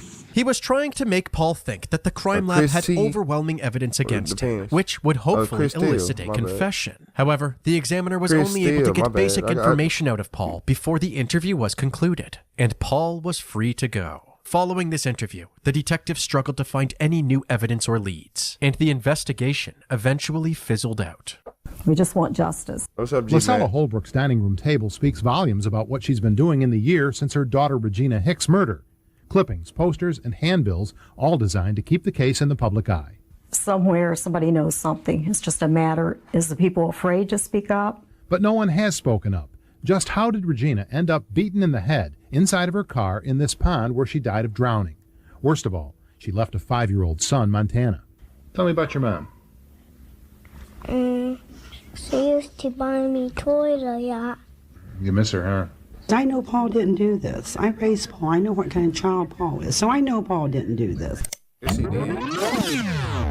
All right. 18 years later, in January of 2019, Paul was facing 6 criminal charges related to the 2015 house fire. 2 counts of aggravated arson, 3 counts of perjury, and 1 count of insurance fraud. He was offered a plea deal which eliminated 5 of the charges and reduced the remaining insurance fraud charge to a misdemeanor. He accepted the deal in 2022 and received 3 years of probation. As for his civil suit against Allstate Insurance, he ultimately lost that case and was forced to pay $400,000. Regina's family, who still believed Paul was responsible for Regina's death, saw these punishments as a slap on the wrist and urged authorities to reopen Regina's case. For years, her mom, What's up, Lasella Soph? Holbrook, spent thousands on billboards, rewards, newspaper ads to keep people talking about the case and conducting her own interviews on her daughter's death. My mom ended up getting cancer and passing away. For over 2 decades, the family has lived with one question. He said his haircut Who was killed criminal.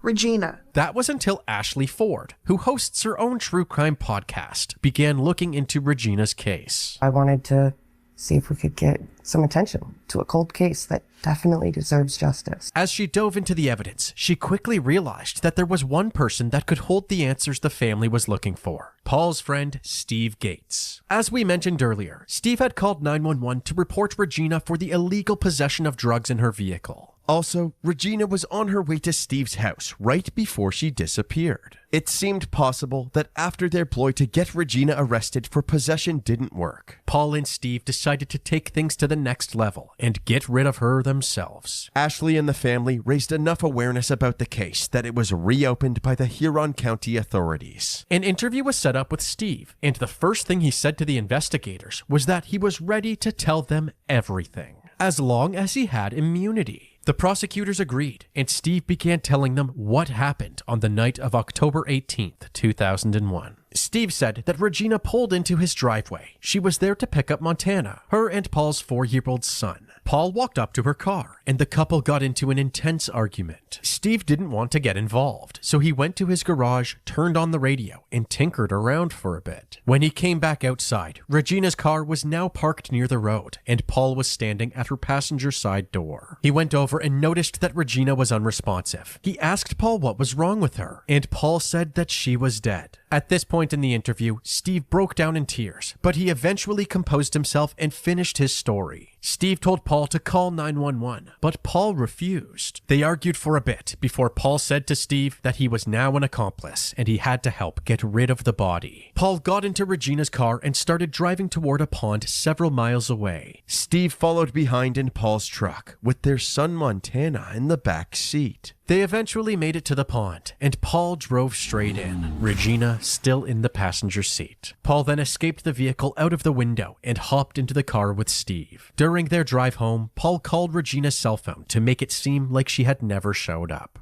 It's me, Paul. Did you be here at 8:39? Give me a call. Bye. Steve drove Paul to his sister Crystal's house. I just want y'all to hear the voice of a killer. I want y'all to really hear a voice of a killer. Because he even sat right there and left a voicemail. And then the police didn't say she found in the passenger seat. And y'all don't think it was it was a homicide, but okay, y'all. Yeah, I know they've been having trouble. He obviously got wounds on him. Okay. Cell phone to make it seem like she had never showed up. It's me, Paul. Did you be here at 8:39? What's up, Mr. Towers? Give me a call. Bye. What's up, Queen? Steve drove Paul to his sister Crystal's house since he was living with her at the time. Paul thought she wouldn't be home for a while. What's up, but Tom that Ray? day, she just so happened to get off of work early. I came home to a mess in my house, and I was headed to the bathroom, and he tried to cut me off. And Who's he? my brother. And he said it was a mess, I would be mad. And when I proceeded to go to the bathroom anyhow, his muddy clothes were floating in the bathtub. We've been trying to clean them. Steve was sitting on the couch, and like I said, I think I surprised them both because I got up earlier than normal. He had scratches on I believe it was his neck or part of his face, somewhere in this area. He said a tree had fallen on him, scratched him. Steve said that in the years following this incident, Paul threatened him and his family, telling him to keep his mouth shut. Following his interview, Steve and the investigators drove to his property, where he gave them a more thorough walkthrough of what happened that night. And then I come around the corner. They were like standing maybe here somewhere. I just remember this little swale. They were in this little, and they were like yelling at each other. And you were over there. So when you came out of the garage, where were they at? Down there, down by the fence or behind the dump trailer. I just remember being like amped up and just not thinking clear at that point because I'm like, right, you know, you're involved and everything else, you know, and just. How long do you think you were standing by the car with Hicks? Minutes. And then you get in his car and follow. With Steve's cooperation on their side, the prosecutors finally felt confident enough in their case to arrest Paul. They followed his movements for a while before pulling him over on a country road. All right, we're lighting them up. All right, here we are. Come on, step out. We're gonna go over here to the cruiser. Sure. Paul, I don't know if they told you yet. We got a warrant for your arrest. Okay. Nobody's told me nothing. So what am I being arrested for? There was an indictment. Paul was transported back to the station, where the detectives tried to interview him. But as far as Paul was concerned, an interview wasn't on the agenda. It's not very disrespectful to me because, yeah, give what you need. But look, yeah, thank God for the witness, but why the witness ain't came out? Like, it ain't even just that. It's the fact that the police wasn't trying to solve this case. They wasn't trying. It just so happenly we got people who be having 600 subscribers on the YouTube channel doing what the whole police department can't do. Yeah. She had like, I think I seen like 600 subs on her. So you started with 600 subscribers and you just did what the police couldn't do. You solving missing cases? Okay, yeah. Make sure she had 6 million by the night, y'all.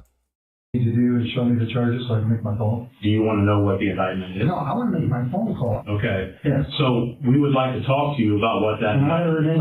I don't want you to talk to me about nothing. So you don't want to have anything to say? I have nothing to say to you. I want my phone call. They were supposed to bring my phone, which I know is a lie. They're not going to. Well, you'll get your phone call when you get into the jail. Oh, I'm not in the jail? No, this is an interview room. Take me to jail. So yeah, you're cool with it. So yeah, you're gonna go. You're not running the show here. Well, I'll remain silent. Well, then that's fine. That's fine. You don't get to you when they get time to get to you. Oh, I know. I said in the chorus. Well, I don't get it. I know you don't. You guys don't. Well, it's all about you, Paul. Yeah. Since Paul was being stubborn, the interview was concluded and Paul was taken to the county jail. He was charged with murder and kidnapping. Paul pled not guilty and was denied bond. We continue to follow huge developments in a 24-year-old cold case. A mother found dead in her car. Now, her estranged husband has been indicted for murder. The recent developments have opened a door and led to, at long last, an indictment. Now it's up to us to prove the case beyond a reasonable doubt in a court of law. Paul's trial began on December 10th, 2025. The state had no physical evidence to directly link Paul to the murder, so they mainly had to rely on witness testimony in order to convince the jury of Paul's guilt. More specifically, they had to make sure that the jury believed Steve Gates' story. The same Steve Gates that helped dispose of the victim's body, lied to the authorities, and kept Paul's horrific secret for 24 years. Steve Gates discussed what happened on October 18th, but he lied. And he's going to get up on the witness stand, and he's going to admit to you that he lied. He lied to the sheriff's department. He lied for 24 years. He could have continued lying.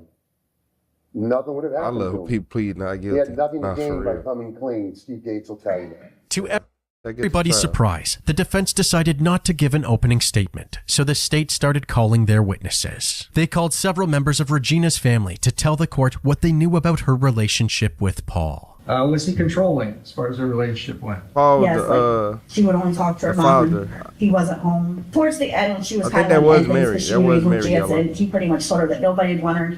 If he couldn't have her, nobody could. Please read what you heard the defendant say. I hate you, die. You're a ball and chain, old lady, dumb. You're worth more to me dead than you are alive. Steve Gates requested that his identity be kept hidden during the trial, so no cameras or audio recording devices were allowed during his testimony. The state's next few witnesses corroborated Steve's story, like Jimmy Patrick, up, Melanie? Regina's uncle, who had apparently seen up, her Jasper? car at Steve's house on the night of the murder. I was driving by Gates' house. I just glanced over and looked, and I said, that looks like her car. When you'd seen that car, you said it was getting dark? Yeah, dusty dark. Paul's sister Crystal also corroborated Steve's testimony with her story about coming home to a muddy bathroom and Paul's scratched up face. Jansen Phipps, Paul's ex-girlfriend at the time of Regina's death, told the jury about the days following her disappearance. She said that after Paul left his sister's house, he came over to stay the night, but he snuck out while she was sleeping. What happened after you went to bed? I went to sleep. I woke up and Paul was gone, but I didn't get anything of it, and I went back to sleep. When he got back, he told Jansen that he had accidentally left a pair of boots at his sister's house, so he went there to grab them. What did he tell you about muddy boots? That he had a pair of muddy boots from the day that Regina went missing, because they were digging the pond, and he put them on his sister's back porch, and somebody stole them. She soon learned of Regina's death, and she noticed that Paul had a sudden interest in true crime and polygraph tests. Did you also watch crime shows? We watched a lot of like forensic files and just shows about how people would get rid of evidence and things like that. He told me that that there were ways to beat a lie detector test. Did he talk to you about things like breathing techniques, things like that? Yeah, he had a book. I feel in my memory like it had a yellow covering. It was a softback, it wasn't a hardback book. But yeah, it was how to beat a lie detector. Told me he was just trying to protect himself. She also testified that Paul had admitted to planting drugs in Regina's car as an attempt to get her arrested. He told me that he and Steve worked together to plant drugs in Regina's car to keep her from getting custody of Montana. Throughout this trial, the defense leaned into the lack of physical evidence to plant reasonable doubt into the jury's minds. There's nothing that you found when you reviewed the DNA. What else could he say? That man is cooked gravy, beans, toast, rye. Police didn't even do their job because they didn't even check him. That's privilege again. I get on that privilege word again, because if it was me or OJ, I'm just. DNA to but OJ got Paul off. Hicks, I ain't isn't him. that true? There's nothing at all that I can compare to anybody. It's just simply not sufficient for comparison purposes. The glove They didn't also fit. questioned Steve Gates' credibility. They suggested that he was using Paul as a scapegoat by lying about his involvement in order to gain immunity. The state conceded that Steve Gates has lied for 24 years. Is that your position? That's what I've been told, sir. And you can't rule out, as you sit there, that he is going to lie tomorrow. I can't. No, sir, I can't. They then called out the former sheriff for having tunnel vision on Paul from the very beginning. You testified you're trying to rule people out. You got her best friend telling you she's having relations with 4 guys and you don't send anything to BCI in regards to those 4 men. My bad. I'm just appalled. 4 men. Relations with 4 guys to rule people. For having tunnel vision on Paul from the very beginning. You testified you're trying to rule people out. You got her best friend telling you she's having relations with 4 guys and you don't send anything to BCI in regards to those 4 men. We did not send anything in regards to those 4 men. That's right. So then, as you sit here today, you didn't rule out those 4 potential men as suspects in this case. Nothing led us to believe those 4 people were suspects. After a 2-week trial, it was time for the closing arguments. Paul Hicks assaulted his wife, Regina Hicks, hit her over the head. Yeah. Stuffed her into a passenger seat. They went together, so it ain't as bad. Camaro. We are fully confident you will find beyond a reasonable doubt that the defendant, Paul Hicks, is guilty of murdering Regina Hicks. He is guilty. Find Paul guilty. You have to find him guilty beyond a reasonable doubt, the absolute highest standard in our legal system. Their whole case is based upon speculation and conjecture. Remember back in the 70s or 80s with the "Where's the beef" commercials? Where's the beef? Where's the beef? Well, let's get to the beef in the case. 0 forensic evidence linking Paul to the alleged crime scenes. 0. Salama. Nah, police, they investigate all right. To corroborate the scientifically unverified fiction of charlatan Gates. They checked What's up, so mate? blood, You right. hair, skin, body fluids, nothing. There's also 4 other men that were potential suspects, but they didn't send any testing here. Motive. That's what it's about here. Regina's independence. Regina wanted child support. Regina wanted custody. Regina fought back. You don't fight back against Paul Hicks. At this time, then, we will take a time for the jury to begin their deliberation. After just 3 hours of jury deliberations, a verdict was reached. On the indictment for count 1, being murder, the jury finds the defendant guilty of murder on unclassified felony. It's dated December 19th, 2025. Paul continued to shake his head as he was found guilty on all of his charges. His sentencing took place the next month, on January 9th, 2026. Before Paul learned his fate, Regina's family gave their impact statements, expressing the depth of the pain and grief Paul had caused them. Regina was intelligent, far more intelligent than you. She had a rare kindness and a heart that would have only grown stronger with time. She brought light into the lives of others simply by being herself. She would have made a real impact on this world. This was a calculated act of control by a man who believed he had the right to decide whether his wife lived or died. And you made that choice. You erased her from her son's daily existence. You silenced the voice that would have guided him.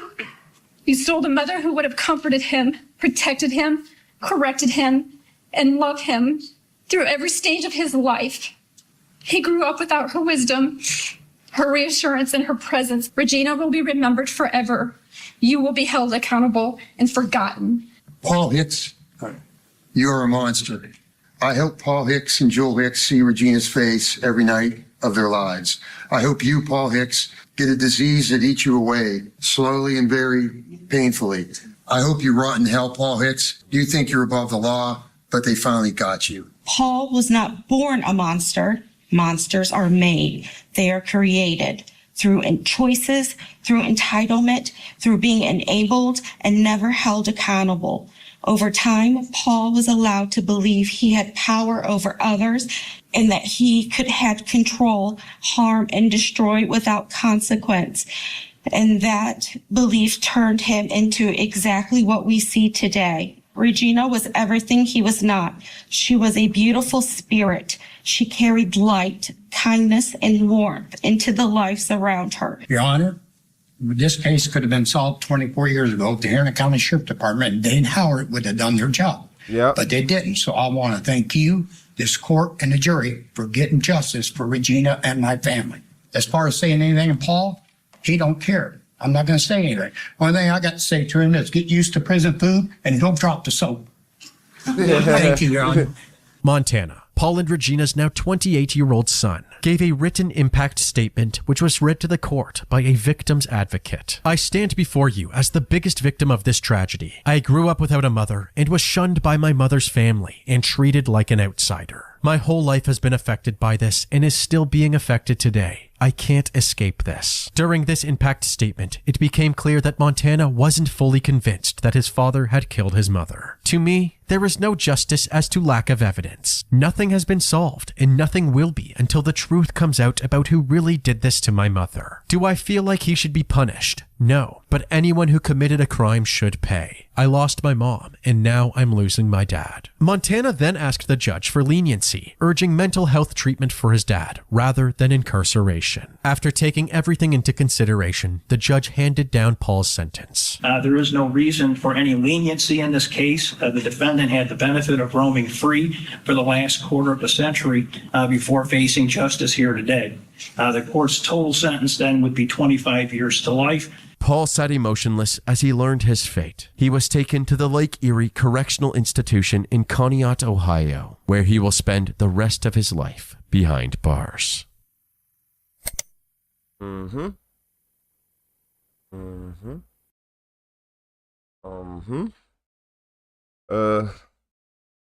thought he got away with it. Yeah. The child then grew up. What's up, Mr. Mix? Yeah, the child and grew up, man. They could have been solved this case. I know he had. I told y'all the woman like he had scratches on him and all that. He said a tree fell on him. Okay, all right, okay. Yeah, a tree just fell on me. I hope your nips fall off, and don't drop the soap, cause I'm Floridian. What's up, Mr. Towers? Soul Mind. What's up, everybody? What y'all think about this, man? He got what he deserved. Did he start off as Dark Soul, or did he become one? No, he let his anger get the best of him, because obviously he can act like a civilized adult in society. Yeah, tree fell on him, yeah. An allergy tree. That's what I feel like fell on me. That's why I just shut this window. I feel like our allergy tree just fell on my head. What's up, Isaac? What's up, Melissa? You said agreed, Jacob. What's up, Kevin?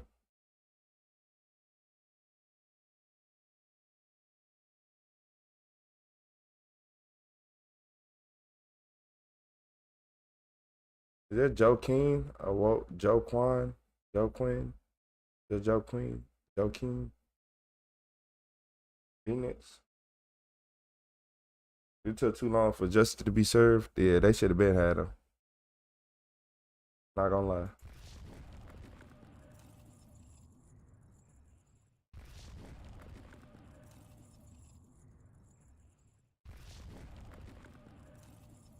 Officers from the Shawano. Hold on. I fell on the tree. New sub. Thank you for hitting that sub. Hey, everybody hit that like button. Everybody hit that like button for me. Because this man is gonna show you how to get arrested by a game warden. Yeah, game warden usually don't arrest people, but they be on BS. I ain't gonna lie. County Sheriff's Office in Wisconsin were notified about a 911 call. The caller notified dispatch that he was riding a bike when two older men operating an UTV had just ran him over. The caller indicates this allegedly resulted in a broken ankle. One officer heads directly to the injured man's location to administer first aid, while another officer attempts to find the hit-and-run suspects while blasting rap artist Nelly, Tupac, and Schoolboy Q on his radio. You said Trump buying a new island? All right. Okay. Yeah, all right. 611 status check. All right. 14 to 20, you should take the most neutral all the way there.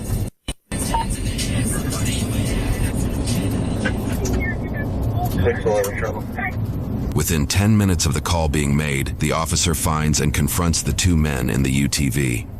Sean, I'll need to return him on portable with him.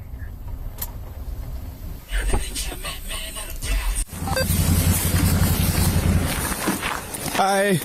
How you doing? Good. Where are you guys coming from? We just came from Bowler over there. Okay. Head home. Okay. Did you come across the bridge at all? Yep. Okay.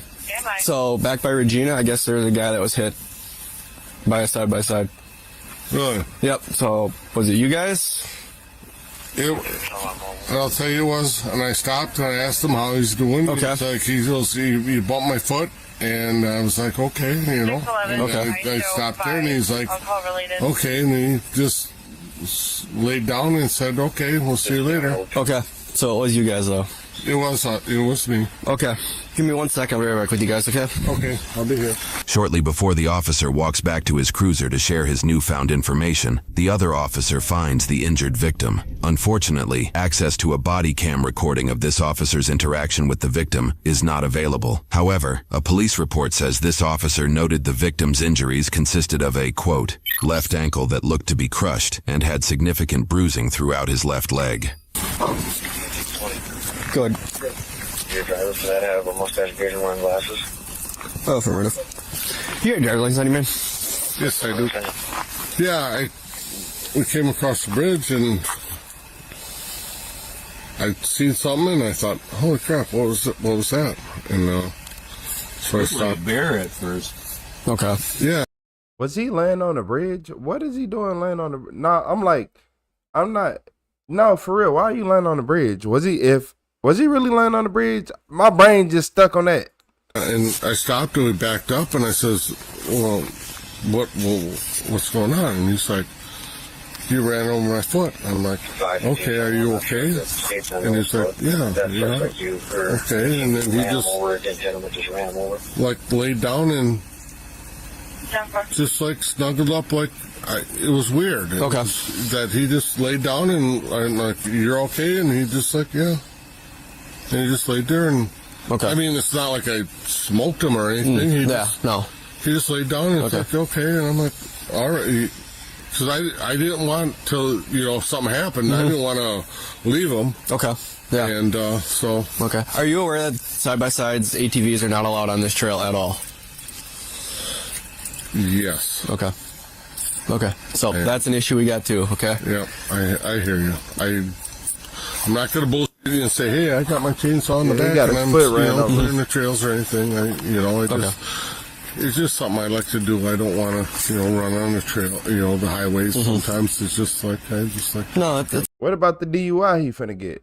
Y'all, what about the DUI he about to get? He highly intoxicated. What about that DUI? It's a nice drive through here, but... Yeah. So. You got your driver's license on you? Me? Yeah, you. Yeah. Okay. Is he okay? I mean, As far as I know, it sounds like he's okay, but we're trying to figure it all out, so... Yeah, because, I stopped and I asked him how everything was going, and, because it was just weird. It was a very weird situation. 15 Sean, we have a call me for EMS. Awesome. Okay. I'll be right back with you guys then. Okay, thanks. 15 ambulance running route 10-4, he's on the brink of passing out from pain. 10-4. 14 to 15 is ambulance going to be able to get to where you're at on the trail? Yeah. 515 ambulance ETA is about 2 minutes. 10-4, thank you. My lights are on, so they should be able to see me down the trail. 10-4. 520 Sean. I got a 27 and a 29 for the UTV occupants. 514 to 520 to be able to 5 concerns with the occupants of the vehicle. I'm thinking slightly. 10-4. I'll get to you here shortly, I guess, if you want to start that process, please. 10-4. 15 to 20, did he admit to being the driver of this incident? Affirmative. Police reports share that the victim was taken to a nearby hospital shortly after being checked out by EMTs. Soon after, this officer questions the suspects further about the incident. Okay, Stephen, there's your driver's license back. Thank you, sir. And there's yours, Alan. Thank you. Is he okay? We got an ambulance going to him right now. It sounds like he's got some leg pain, but as far as that goes, we're trying to figure that out right now. Okay, yeah, because I backed up and yes, I'm not supposed to be on here. Mm-hmm. And he was there, and it was like I backed up because I didn't know what it was. So what do we do from here? Okay, so have you been drinking tonight? No. No? No. Okay, I'm kind of getting a little odor of intoxicants coming off. I told y'all he was drunk. Yes, he That's has. you? Yeah. What's up, bro? Do you mind if I run you through fields, check that out, make sure you're okay to drive? Basically too bad for you. What's the word?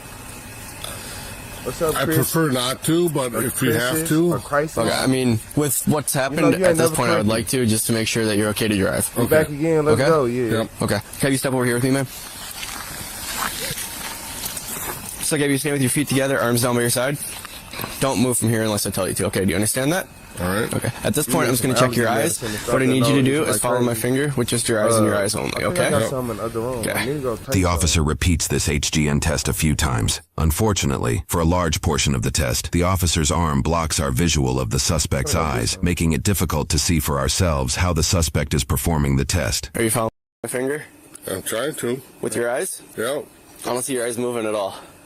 However, from what we can see, it appears the suspect is showing signs of horizontal gaze nystagmus, or HGN. HGN is the involuntary jerking of one's eye when it gazes side to side and could be a sign of impairment. He going to jail. Okay, you can relax for a minute. Thank you. Okay, so this next test is going to be the walk and turn. So I'm going to have you stand with your feet together again, arms down by your side. What I need you to do is imagine a straight line going from you to my squad. Straight line, doesn't turn or anything, straight line. Can you imagine that for me? Yeah. Okay. What I need you to do is place your left foot on that line. So take your left foot now and place it on that line. The officer notes in his police report that the suspect had stepped to the right with his right foot during this portion of the test, after being told to put his left foot on the imaginary line. While the report does not definitively say that this was a sign towards the suspect's possible intoxication, it is still mentioned, along with other missteps we will highlight on screen. Yeah. And then place your right foot in front of that foot. Heel to toe, like this. You can do that now. Just once? Just put your left foot on the line, and then place your right foot in front of that foot, heel to toe, on that line. Left foot? Left foot on the line, right foot, heel to toe. Okay, keep your arms down by your side and stand there. Don't move until I tell you to. Do you understand that? Yep. Okay. And then when I say begin, what you're going to do is take 9 heel to toe steps along that line. When you get to 9, take a series of small steps to turn, and take 9 more heel to toe steps back across that line, okay? Okay. You understand that? Yep. Okay, so it's going to look like this. 1, 2, 3, and so on until you get to 9. When you get to 9, take a series of small steps like this to turn, and then take 9 heel to steps back across that line. 1, 2, 3, until you reach 9. Do you understand? Yep. Okay, so as you're doing this, count every step out loud. Eyes on your feet at all times. Keep your arms down by your sides. Yep. And do not stop until you finish. Do you understand that? Okay. Okay, you may begin. 1, 2, 3, 4, 5, 6, 7, 8, 9.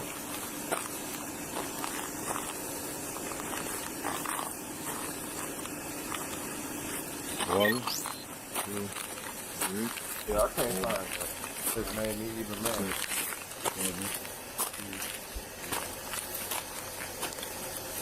That made You me finished? even madder. Yeah. Yeah. 9, right? Mm-hmm. Okay. Okay. Next test, a one-leg stand. What I'm going to have you do You is finna stand most again with definitely your feel feet this. together, arms down by your side. Don't move from here till I tell you to. Do you understand that? All right. Okay. So for this test, what I'm going to have you do is pick up either leg. Doesn't matter. You're hilarious. Either one of your Homer choice. Simpson mustache. Pick it up approximately 6 inches from the ground. Keep it parallel to the ground. And count out loud in the following manner. 1001, 1002, 1003, 1004, and so on. Until I tell you to stop. Do you understand? Okay. Okay. So as you're doing this, watch your raised foot at all time. Count out loud. Keep your arms by your side. And do not stop until I tell you to. Do you understand? Okay. No subscriber alert. You may begin. 1001, 1002, 1003,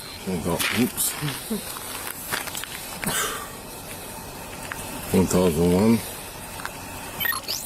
1002, 1003, 1004.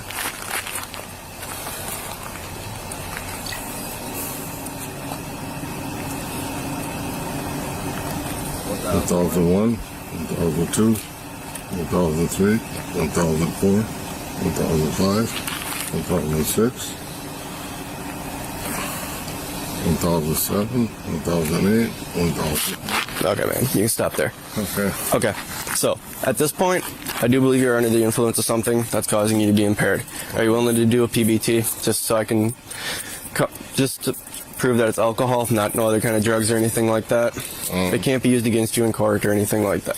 It's just. I'd rather not. You'd rather not? Yep. Okay. So at this time, you'll be under arrest for OWI of the side-by-side, okay? Okay. Do you have anything on you that's going to stick me, stab me, poke me? I got a knife. Okay. Do you want to leave that in the side-by-side for me? I can. Okay. And then, well, anything else that you don't want to go with, just leave in the side-by-side, I guess, at this point. Okay. Okay. Once you come back in the car with me.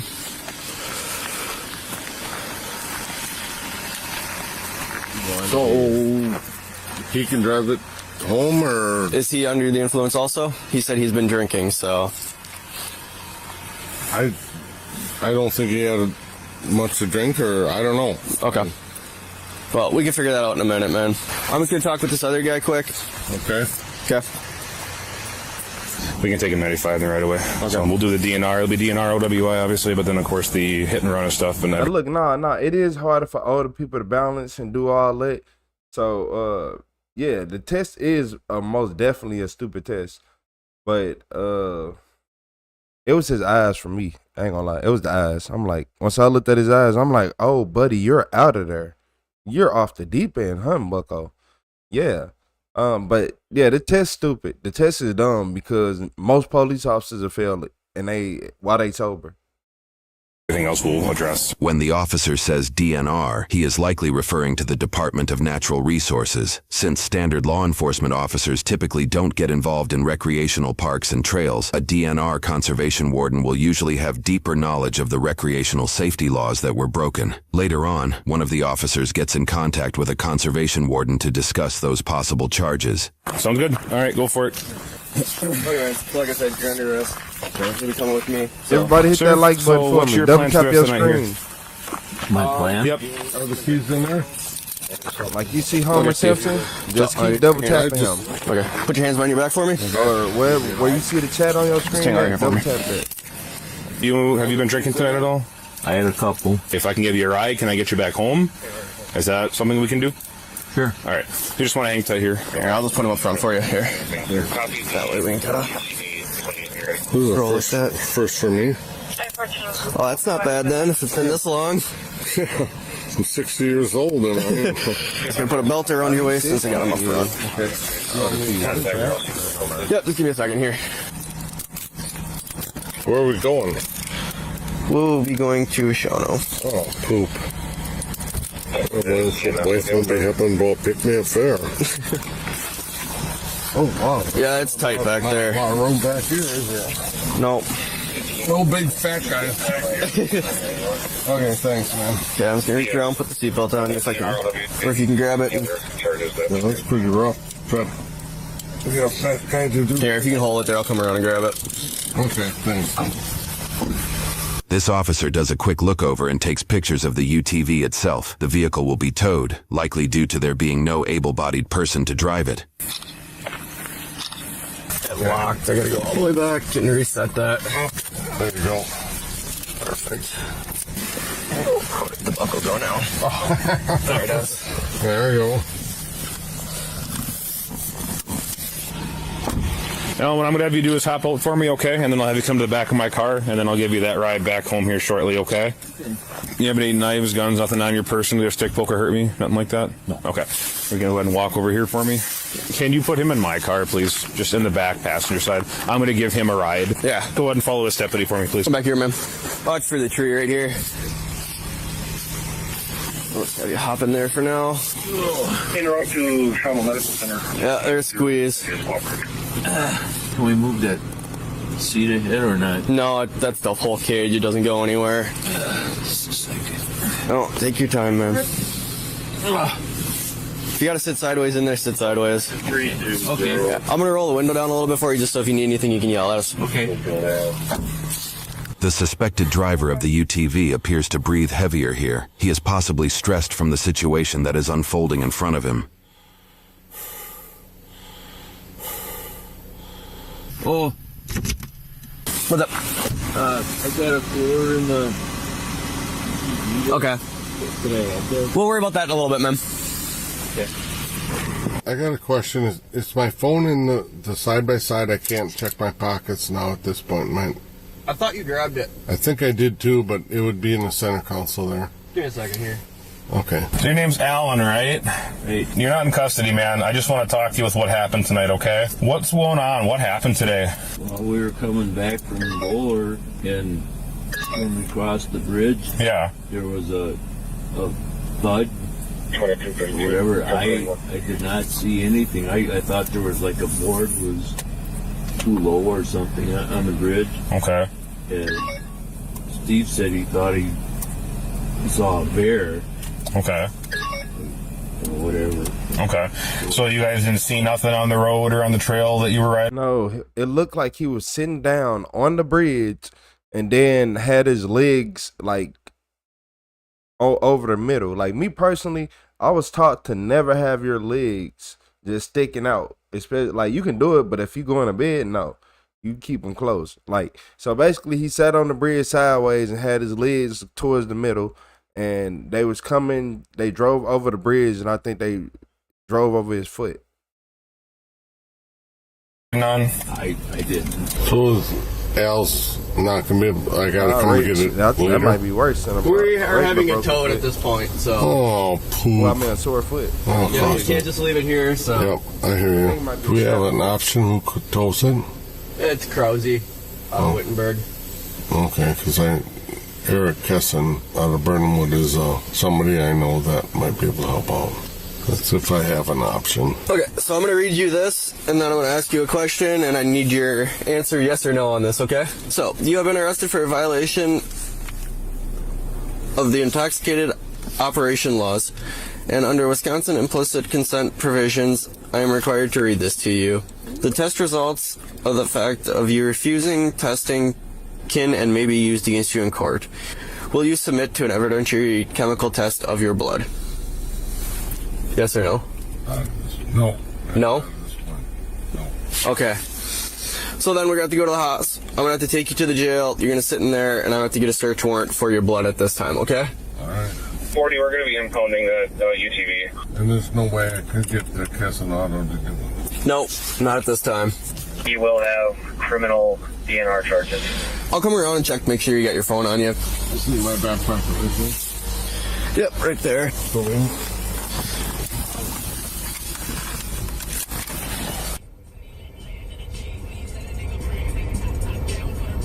Because the suspect refused to consent to a chemical breath test, a blood draw search warrant was requested and approved by a judge. How do you feel about needles? Alright. You gotta do what you gotta do. It's a Marine, you can handle it. Yeah, what's going on there? I'm supposed to bleed fast. It happens. It's being shy. Are you trying to kill me? Cut all the blood out? I gotta make sure the test is right. Vampires for a reason. Alright. Ouch. I know. I don't even have a lollipop for you. Oh, what? What? I know. It's just wrong. I'm never gonna do this again if I don't get a lollipop. Well, good. That's what we want. According to police reports, the test recorded a blood alcohol content of 0.118%, which is more than 0.03% over the legal limit. The driver of the suspected UTV likely spent at least 3 days in jail before paying a $500 cash bond, along with a signature bond of $5,000, meaning if they failed to show up to court, they would then have to pay that amount as a penalty. They were also ordered to maintain absolute sobriety, to avoid any contact with the victim, and were restricted from traveling traveling outside of the state without court approval. According to court records, he faces charges that consist of failure to take an alcohol test, operating UTV without each person wearing a seatbelt, operating UTV on non-designated trail, operating UTV without required headgear, operating UTV in a careless way, operating UTV and causing injury, operating UTV with a pack over 0.08%, operating UTV and causing injury with a pack over 0.08%, first-degree recklessly endangering safety, and failure to report the UTV accident. As of editing this video, this case is still being decided by the court system, as the suspect... They wouldn't have gave me a bond. Yeah, they wouldn't have gave me a bond. Rocky, you say you drunk now? They wouldn't have gave me a bond. I ain't... What's up, comrade? Yeah. I wouldn't have got a bond. This man just got hit with at least 15,000 charges. Okay. I'm over-exaggerating. 9,000 charges. It don't make sense. 3 days? $500. You ran over somebody. I guess he ain't do nothing too bad. He ain't do nothing too bad, but still, with that many amount of charges, I thought the first page was it. Then he went to the second page, another one. I'm like, oh, Lord, oh, here we go again. Here we go again. What's up, Samal? What's up, Cat? It ain't no way. Yeah, they ain't got, man. I really don't want to see you again, okay, Joe? Yeah, that was the end. I had a feeling that was the end. All these charges and that's all? What's up, Donnie? What's up, Lightning? Yeah, he over with. It don't make no sense with that many charges. He said, no, 15,000 sounds about right, for real. He caused an injury. Yeah, that's what I'm saying. While drunk. Thank you.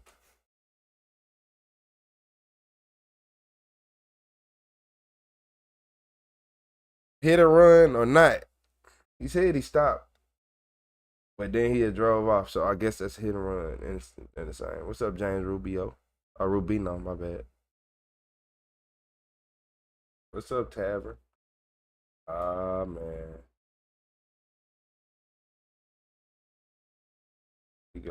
I'm not even finna acknowledge that today. So the cat. Shh. No, don't even think about them right now. I ain't even trying to even get them started. They been in there chilling all day. No. That's why I've been looking to the right. Because they been over here trying to jump on top of stuff. Look, nobody told me a cat will try to bounce themselves on the top of your laptop, computer, on your monitor, everywhere. Like, who do you think you are? Yeah, I ain't finna wake them up. What's up, Aaliyah? It's like even when you just talk about them, they know. What's up, Caroline?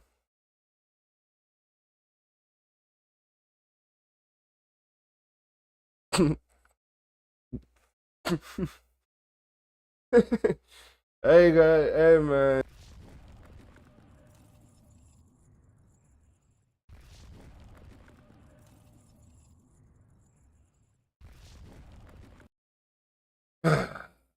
Oh man, y'all hilarious.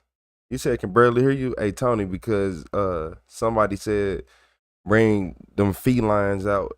No, straight gremlins. Not all of them. Yeah, if you ain't a foot tall on your hind legs, don't speak to me. Yeah, but in this video, hey, cops, look, this cop filmed himself doing the unthinkable. It probably was some creepy stuff. You know, police be creepy. You said they love to pounce as natural, but when you talk about them, you ever just been talking about them and then they just automatically just spawn near you? We are now going to conduct a criminal investigation. Go ahead. Where the you want me? Go ahead. I want you to shut the up while we explain. You know what? No, dude. Yeah. That's not very Just gonna explain to you. Why am I under arrest? For what? For what? For being Like- drunk. Like he's you gonna be didn't have to abused. prove on the you proved me over. Nothing. You is all I gotta say. You. She gonna make him crash out. Yeah, she the type to make you crash out. What y'all think? Put money on it right now. He crashed out. She went to the hospital. You see how small she is and the way she talking, and seeing this man face like that. Man. When a routine DUI arrest takes a shockingly violent turn, it results in not only a brutal injury, but will spark criminal and internal investigations that will end one officer's career. The following is based on official police records, and the footage has never been seen before until now. Please note that all persons charged with a crime are presumed innocent unless and until proven guilty in a court of law.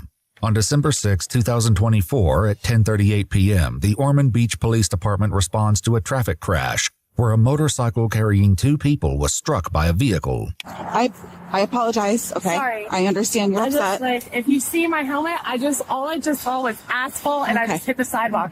That lady's screaming at me. If you see under the car, she just poured her whole drink out. She is wasted. Okay. And I'm so pissed. Okay. Because she's like, all right. You stopped in front of, it was the red light. Okay. She just hit us at the red light and then screamed. You were at the me. passenger? Yes. Officer Melissa Edmonds pulls the driver of the motorcycle aside. Though she doesn't know it yet, this routine investigation will take a dark turn by the end of the night. It was a red light, so I was coming slow. Okay. And I'm guessing she didn't see me because it's a motorcycle. And she just slammed me back, and it threw my girl off. She was stunned, so she slammed her brakes right here, and I pulled up right here. I'm surprised the back of the bike smashed. It hit me down. It stunned me so hard. Despite this, neither the motorcyclist nor his girlfriend report any injuries. Another responding officer approaches the driver of the vehicle, who has remained inside her car. Please note that the police department blurred her face in this initial footage. However, later, the redaction is removed. I'm not sure what you're asking for right now, but Just your license, registration, and proof of insurance. For the third time, your license, registration, I'm trying to find it. and proof of insurance. Here, my license is in my wallet. Okay, we'll start with that. Your license. Where's my purse? I have no idea. This is my jacket. I don't know, ma'am. I wasn't in your vehicle earlier. I'm not in control of your This is my belongings. jacket. Though she doesn't find her wallet or ID, the woman identifies herself as 46-year-old Shauna McCree. Shauna had just left a Christmas party before the accident occurred. I was going straight and this girl like jumped right in front of me. She jumped in And front I of you? couldn't stop. But no, I was going straight. Was she traveling in front of you, or did she turn in front of you? I think she was traveling in front of me. Okay. It went very quick. Okay, and then you just hit the back of the motorcycle? Yeah. The officer gives Shauna more time to look through her belongings before he returns again. At least she's sober. Did you find your ID? Yes, yes. Oh, wonderful. Did you find your insurance card? Like, I can't do that for you. I can't produce the I remember you. that you want. This is all I got, dude. Is that why you're crying? No, because I'm crying because you want me to produce this that What I is cannot that? produce. Don't eat mini Like, figs. It's just, No, isn't it? Dude, yes. it's not a big deal. I'm just asking for your register. Big deal. You want to laugh about it? I'm not laughing at you. You want to laugh about it, really? You think it's funny? Do you see me laughing? I do see you Right in laughing. front of me. I do. The officers soon wrap up the crash portion of their investigation, sending the motorcyclist and his girlfriend on their way with a case number for the accident. They then turn their attention entirely to Shauna. What the hell was that? Car break your cars? Absolutely. All right. Okay. All right. We're going to step right over here. Where would you like me? Over there. Okay. Right here. On the sidewalk. No, just on the sidewalk. On the sidewalk. What are you doing? I don't know. Where do you want me? Right here on the sidewalk. Are you arresting me or what? For what? Where do you want me? Right here on the sidewalk. On the sidewalk. Okay, where? Actually, better yet. Where? Hey, why don't you Where? just relax? Because you're being. No, you guys are arresting me for some bullshit. You gotta step over here. Tell me what the done wrong. Well, for first, I'm about to. you're going to shut up for a minute while we explain something to you. What? Our traffic crash investigation is done. We are now conducting She a separate... pulled right out in front of me. Shut up. We are now going to conduct a criminal investigation Go ahead, for DUI. Though Shauna has read her Miranda rights and agrees to the field sobriety you wanna test, laugh at me? actually completing the laugh exercises at will me? prove to be a challenge. Just sit still. No, where the you want me? Go ahead. I want you to shut up while we explain. You know what? No, dude. Yeah, that's dude. not very This is professional, going to explain is some it? things. Okay. I don't care. It's I've not lost very my cool. professional, is it? Talk Well, to no, you. listen, Ma'am. she's going to explain some Are things to you you. serious? Yeah, I'm serious. Out of his face. Are you serious? Yeah, I'm serious. Shut up and listen. Stop talking. Shut up and listen. Whatever. Go ahead.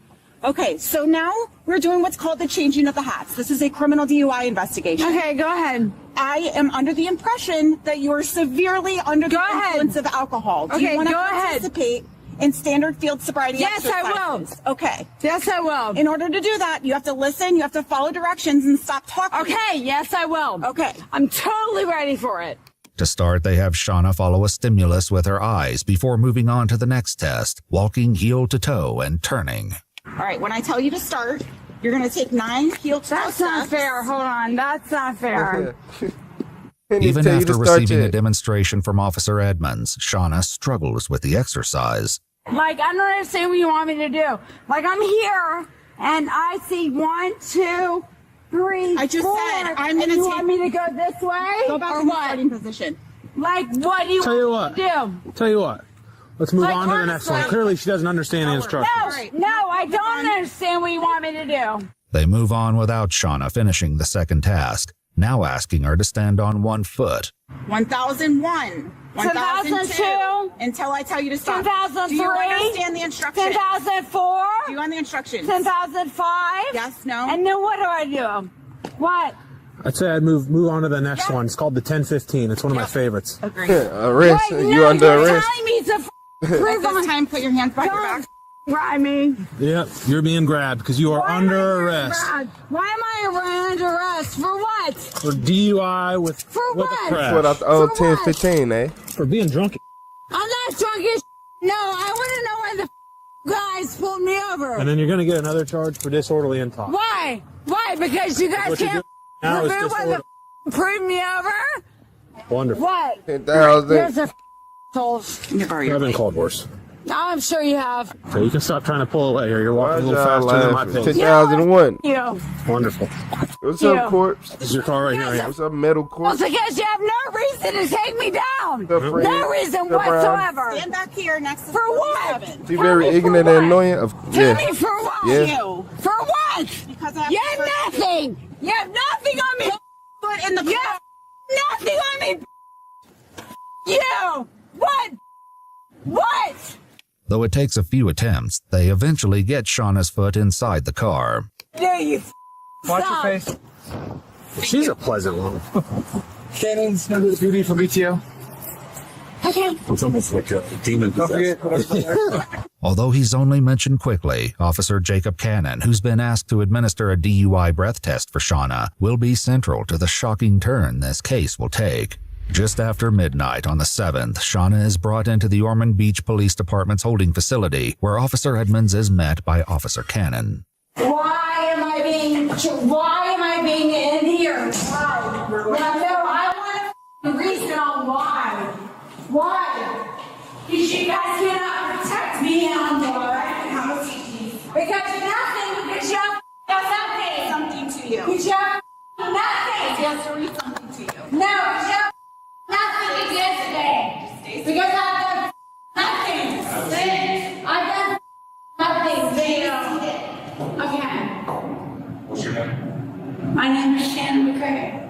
Hi, Mr. Craig. I'm Officer. Hi. Hi. You're going to do what's called a breath test. Okay, go ahead. Put it in observation. Go ahead. I'm standing up for that. I'm not allowed to, alright? Because why? Because is that it? Because you guys control the. You have to stay seated. Okay, fine. New subscriber alert. Absolutely. They inform Shauna that there will be a 20-minute observation period before the test will be conducted. After a few minutes of silence from Shauna, she tries something new to get the officer's attention. Thanks for the sub. Mike Fox. When this doesn't if you're work, drunk, do you Shauna really know tries your again. rights? No. You is all I gotta say. You. Seriously. You. You're pathetic. And you should be ashamed of yourselves. Pathetic. Pathetic. Sit down, please. Sit down, please. Just think about it. Shannon, you gotta sit down. Just think about it. The only reason I say you don't know your rights when you drunk, you'll talk to an ugly person when you drunk sometimes. Yeah, a lot of people talk to somebody they had never talked to sober while they drunk. So yeah, your mind already altered. No, you guys are pathetic. Have a seat, please. You guys are pathetic and you know it. You don't give a normal people. You guys don't give a anybody. You guys don't give a anybody. For now, Officer Cannon is able to ignore Shauna's outbursts, but the situation will soon escalate. For the next 10 minutes, she continues with almost no response from either officer. And you guys know, like, deep in your hearts, like, you know it's up. But you were just not man enough to deal with it. Finally, He says the it's about to go observation down, period Kat. is over, and it's time for the breath Sup, test. criminal? No, I'm talking to her. But if you want to, shoot yourself in here too. Like so. That's fine. You want to have a seat right here in this right chair for me, okay? Yeah, that's fine. You're the So again, this is a fresh breath piece, okay? It's fine. Shauna successfully completes one sample of the breath test. Police documents indicate that she has a blood alcohol content of 0.24, which is 3 times the legal limit. Though Shauna begins the second sample, she stops just before it can be completed. I don't have to do this. Well, you do if you No, I don't. No, I don't. refuse once. No, I can go to jail, can I? Officer Cannon attempts to explain to Shauna why she must complete another sample. However, this is the moment everything takes a shocking turn. I have to pee, so I can't do anything till I have to Well, pee. as soon as you blow in here and make it right. Yeah, I mean, I am blowing hard enough. I'm ready to pee. You don't have to Thank you, access Lori. against me. You think you do, you don't. You don't. You think you If have half the cop got tested, they all It's either feel. you don't. Either you take me to go piss or no, take Damn. Hold on. Y'all know I got note when people try to be aggressive. My bad. Let me go to this. Oh, wrong button. Wrong button. Where you two put my time? My they changed it. My bad, y'all.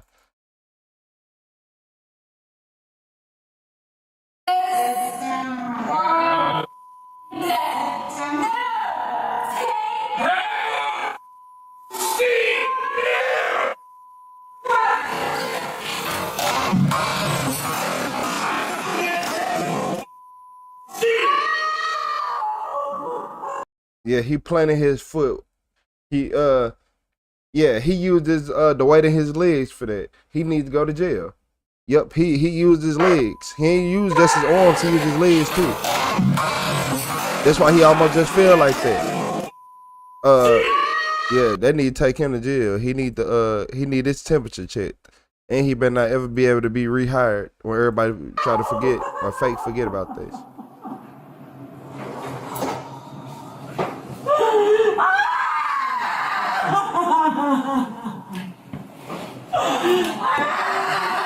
If she ain't get hurt as bad. Oh my God, it's bleeding. Goodbye to your job. Now arrest him now.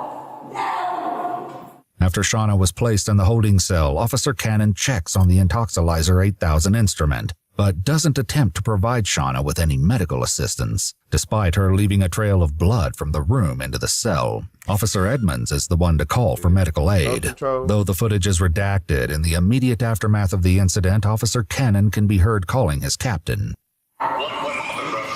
She jumped up and went to charge out of the room, so I went to place her down, and she went to try to charge out of the room. So I went to, because she said she had to piss. So I went to grab her, and then she pulled away. And when I did, I tried to put her in a chair, and she fell out the chair and smacked her head on the glass. Pulled the VTO machine onto the ground and everything. Following the call, Officer Cannon also discusses the event with Officer Edmonds. She's dragging blood everywhere. Because all I did was try to sit her back down in the chair. That's what I told him. I was like, all he did was try to sit her back down. You finna backdoor and she her. slipped and hit. You finna backdoor you for her job, boy. She was trying to run out of the room. Yeah. So I went to grab her, and I didn't slam her. I didn't do anything. Was she pushing against you? Yeah. See, I didn't see that part. You didn't see that part? Oh, okay.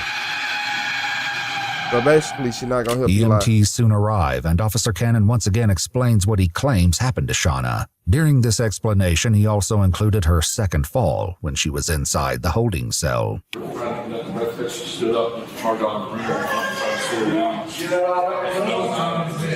What's up, Stitch? Police documents state that once in the holding cell, Officer Cannon said that Shauna tried to come at him again, and he extended his arm and indicated that she ran into his hand. He described it as like a stiff arm. During a later interview, one of the EMTs described what Officer Cannon had told them about Shauna's second fall. But I know he said at some point she had advanced on him to where he said that he pushed her to distance themselves, and then from what he said, a fall occurred there. Everybody hit that like button for me. Just keep double Shauna tapping was soon the screen. transported to the Halifax hospital. Following this incident, the Intoxilizer 8000 instrument was out of service due to unknown damage, causing an operational failure. The incident was immediately referred to an external investigative entity, the Florida Department of Law Enforcement, which initiated a criminal investigation. An internal inquiry began as well. As part of the dual investigations, Shauna was interviewed. Officer Jacob Cannon declined to be interviewed, and during this time, he was suspended with pay. This was soon adjusted to a suspension without pay. Do you have any recollection of being in that intoxilizer room? Not to my knowledge, no. Okay. I was told by the nurses there that I had, per the police officers, that I had ran and fell into a table. And that's how I got my gash on my head. As part of the investigations, Officer Edmonds was interviewed as well. Was there like a lot of blood around her face and everything else, or no? Her head was bleeding. Her hair was wet with blood.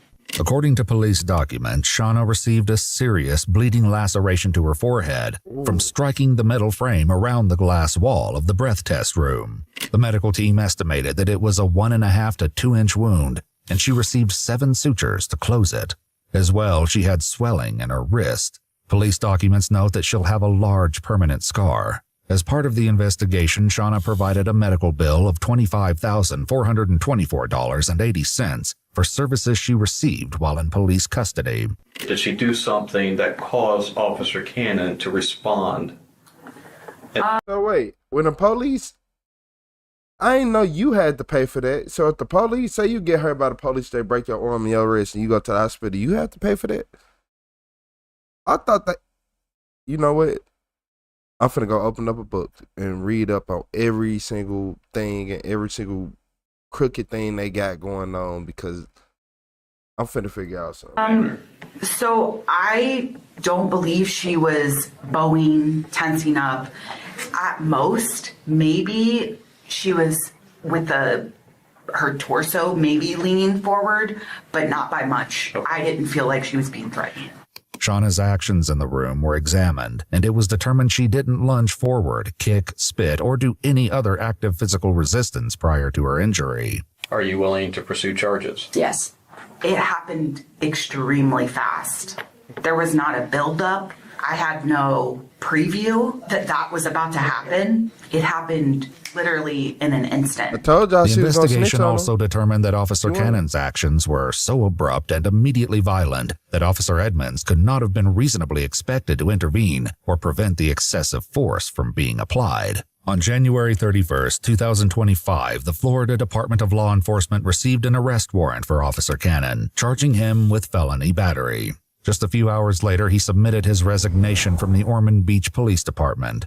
Just 37 minutes after that, Jacob Cannon arranged that he would surrender to the arrest warrant and the Volusia County Branch Jail and was taken into custody. Shauna pled guilty to the charge of DUI with damage to persons or property and was sentenced to 2 days in the Volusia County Jail with credit of 2 days served, 12 months of probation, and 50 hours of community service. She's also to refrain from drinking alcohol, and her driver's license is suspended for 6 months. According to court records, Jacob Cannon eventually pled guilty to the felony battery charge. He was sentenced to 6 months in jail with credit of 11 days served and 2 years of probation. If you'd like to see select new videos early and help us keep uncovering case files that rarely come to light, you'll find extra footage and unseen details You know on what? I'm not even going to be mad.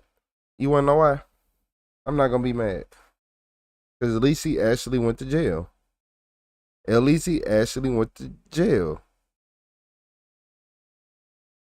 Exactly. That's rare.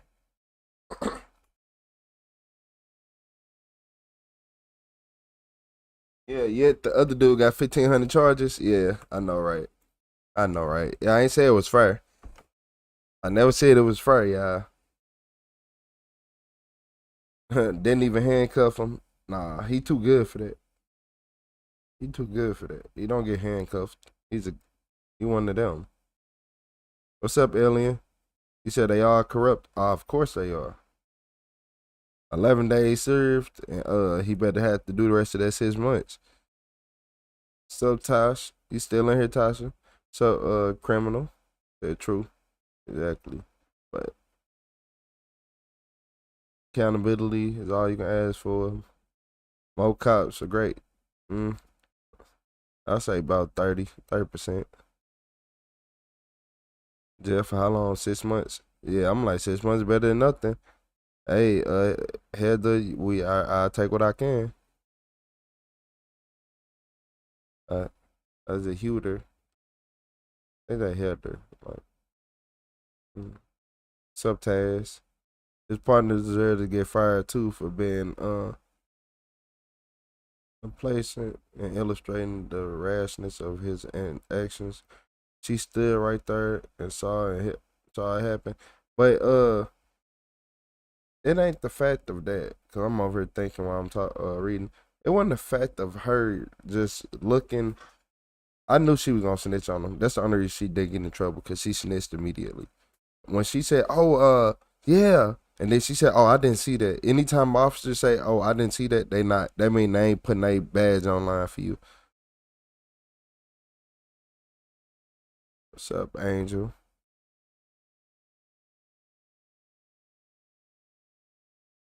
And qualified immunity.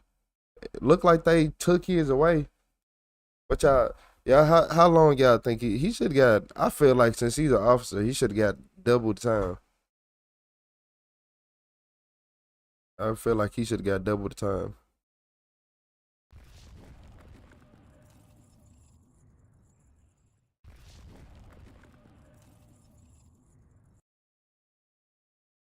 She need an exorcism. I bet she sued on. She needs sobriety. Yeah. Yes. Yes to all those. But in this video, this woman accidentally gave police her THC vape during the traffic stop. Yeah. What's up, Corey? Let me find out you two trying to shadow ban this channel because you've been spitting the facts. Yeah, that's why I've been on my RetroTheCeo channel. That's why everybody on the RetroTheCeo channel right now. Yeah, that's literally why I've been on here. Yeah, they're slow. Whenever you speak too many facts, they don't like that. Why aren't you stopping for me? So I can pull somewhere safe. What's that? I'm not under the influence. It says it contains THC. I'm not smoking or anything. You just handed me a THC. You can't have THC. Oh, that's not THC. It says it contains THC. Okay, and I'm not smoking. I'm not under the... Detained for what? Y'all already got me here because I'm not moving. You're moving. You're literally moving. No. With no shoes on? Bottom of feet hard. Kick hard. Knock something down. Knocks him down. On May 22nd, 2022, a Campbell police officer observed a vehicle with expired registration since May 2021 in La Crosse, Wisconsin. The driver of the vehicle was identified as 26-year-old India James. I appreciate you. The officer activated their emergency lights to conduct a traffic stop, but India continued to drive.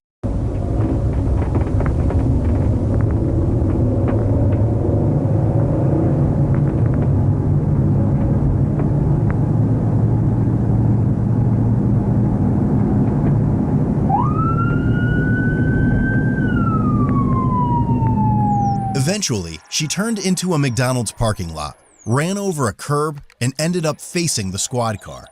The officer then positioned the squad car so India could not leave the lot. Those feet did sound like cinder blocks, I'm not gonna lie to you. She sounded like she should have been a door kicking her, or something. Or as high as 12. 905, looks like we're stopping in the parking lot. Upon approaching the vehicle, India claimed she was looking for a safe place to pull over.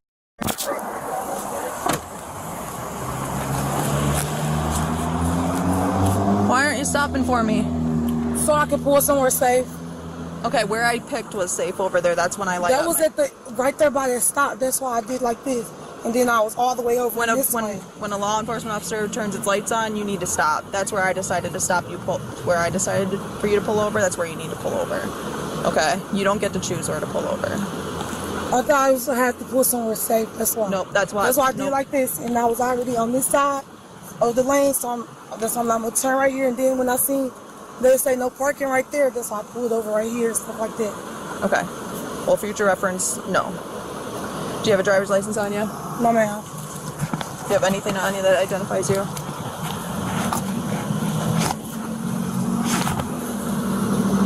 So you're not valid, is that correct? I have a driver's license. Okay. Is this your vehicle? The reason I pulled you over was because the plates are expired. No, it's not. The plates that you have on the vehicle are expired. No, not. The Minnesota plates that you have on the vehicle are expired. No, it's not mine. Then they should, nope, stay in the car. They shouldn't be. They right there. They shouldn't be on the Minnesota plates that are visible to me. They're not mine. They shouldn't be on the vehicle then.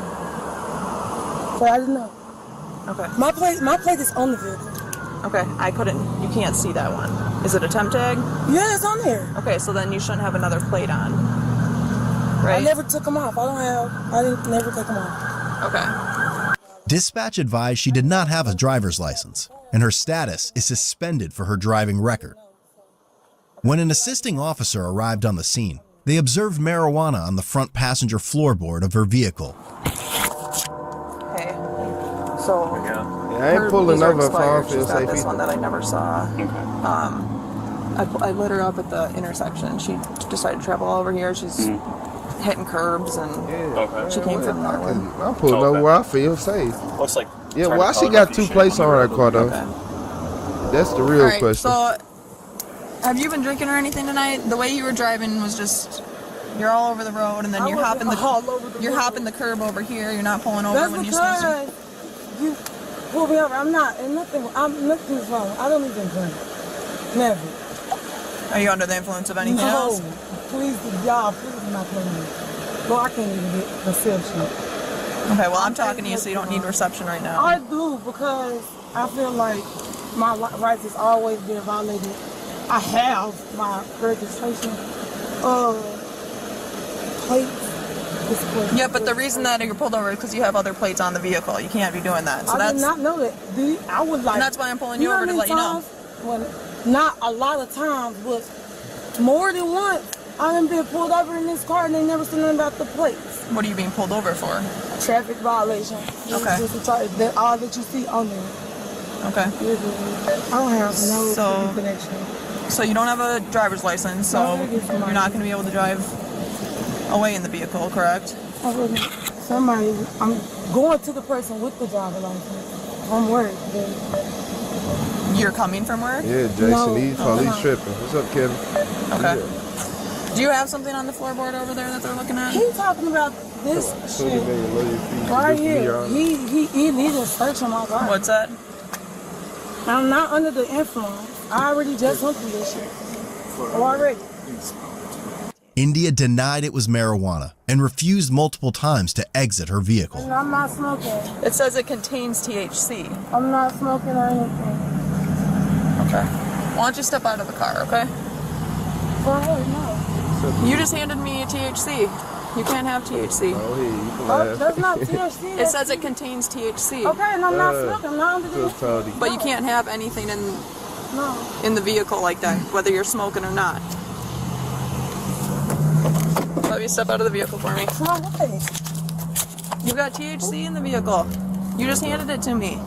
You're not. That's CBD. Y'all violate my rights. It says it contains THC. Well, just let me get a video started and all of that. Step out. Wait. Okay, hold on. I'm not gonna resist. I'm not gonna resist. I'm not resisting. I am. Please, I'm not resisting. I'm not resisting. I will. Listen, I will. Put your hands behind your back, right? Oh my God, I'm not resisting. Hold on, don't break my phone. Literally. I'm not resisting. Why actively resisting? What's up, Caddy? I'm not tense. Listen, look, here, don't break the phone. It's behind my back. There you go. There's the phone. Y'all is literally violating the fuck out of me. And I'm literally not resisting at all. Can I see the phone now? No, you cannot.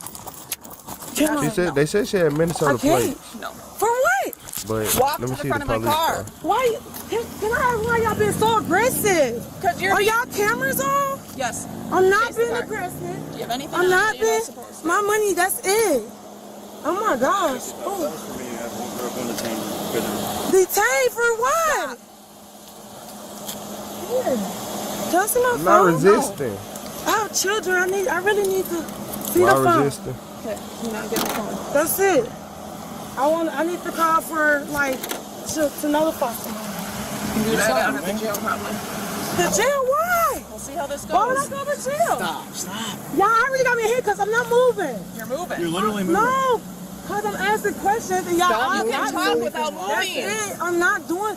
Y'all acting like I'm being resistant and I'm not. No, I'm not being resistant at all. Yeah. Okay, let's lean up against the car. You unzipping me. I'm letting you unzipping me. I can Stop. do it Y'all with you do not have to facing be this that way. rough, please. Dang. That's all I ask. I'm asking you to stop. I'm not so tense. resisting. Golly. Y'all doing too much. And y'all violating the hell out of my rights now. And I didn't do nothing. And it's an invalid traffic violation. For the simple fact you just said You have two license plates on your car. One of which I can't see. One of which I can see is expired. Can I call someone? No. No, because I have children. Literally. Okay, That's it. Can you please take consideration? That's it. I'm not being disorderly or anything You like gonna go that. there if you keep having no same money. Put your knees in the car, please. So like, where are your kids at? We're at the hotel, so I really need to call somebody. Who are they with? They're with their self right now. With who? They're self right now. Okay. So can I please call somebody? That's it. They're good for now. No, they're not. Get your knees in Can the car. you please not, please? Get your knees in the car. Miss Palmer, please. I'm not being disorderly. Get your knees in the car. Can you please take consideration? Put your knees in the car. Oh my God, that is like you're being forceful, please. After searching her vehicle, they discovered 22 ecstasy pills. Oh, makes sense. Makes sense. Makes sense. Always gotta say something. Pupil dilate. Nah. And yeah, her eyes and all that, this makes sense now, y'all. Yeah, that makes sense now, y'all. She was on some stuff. And there wasn't no liquor. She wasn't lying when she said she wasn't on no liquor. 6 grams of cocaine, What's up, 1 gram of who marijuana, said that? a digital NJ. scale, and nearly $2,500 in cash.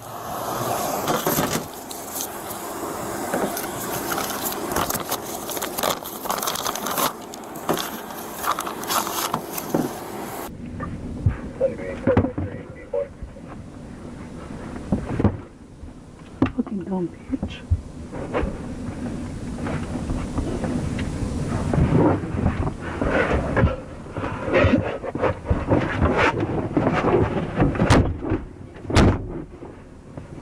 You got my fucking car. Maybe off the fucking call. I need to talk to my motherfucking kid. I need my phone. No. I need my phone. You're in custody. Okay, I didn't make the tell you before. You have to let me see my phone. I have children, please. We're not doing that. Shit not right. I need my kids. I am asking for that. She go kick it. My rights back. My kids. It's gonna take time. I need to contact my children. This is an emergency situation. I don't have to. It's gonna be hours. I'm not trying to be loud. I haven't been loud. I'm being loud now. For the simple fact, y'all not take consideration of children. Fuck me. Fuck anything I did. I'm talking about my children. That's it. Now she thinking about her children. I haven't even been rolling. Fuck that. Now you want to talk about children. Picking them. Dang, your feet ain't broke. What? I need my children. All right, go ahead and step out of the vehicle. And you can go to the front of the car. And through the door. India was charged with felony counts of possession with intent of designer drugs and cocaine. Misdemeanor counts of possession of THC, resisting, and bail jumping. Like what? Like designer drugs? Like, they make anything and try to give it a glorified name. Like, what do you mean designer drugs? That's why I heard people saying that, and I straight be saying you a crackhead. Yeah, you a crackhead. Stop biting on this cord. But yeah, I'll be like you a crackhead. Cause what you mean a drug is designer? Like that make it better. Like that make it better. You over here what you calling? Yeah, like y'all over here acting like that make it that much better. It's a designer drug. No. You're a crackhead. And that's all. I don't care what nobody say. You can't prove me wrong. You going to sleep. You can't prove me wrong at all.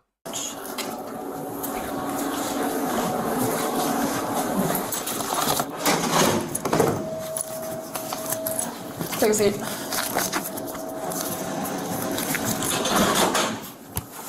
The following day, India reportedly left 3 children, ages 10, 6, and 4, alone in a hotel room overnight and were absent from school. What? Thankfully, the children appeared to be fine.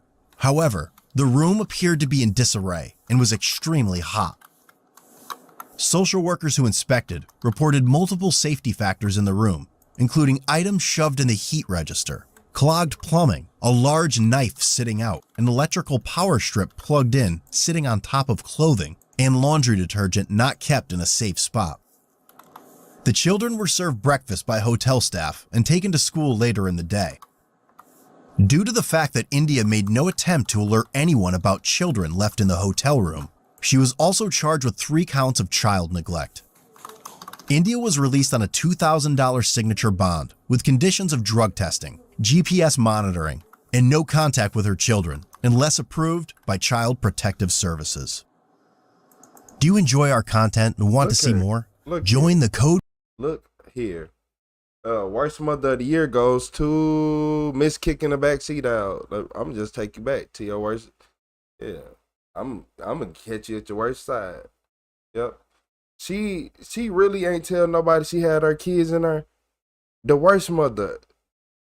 You said a designer drug, but no, they know that when people say designer drugs, that is a way to get people to try to use certain drugs. Like, so think about this. So designer drug could be like the synthetic version and all this, but in the streets, people use designer as being a good thing of the world.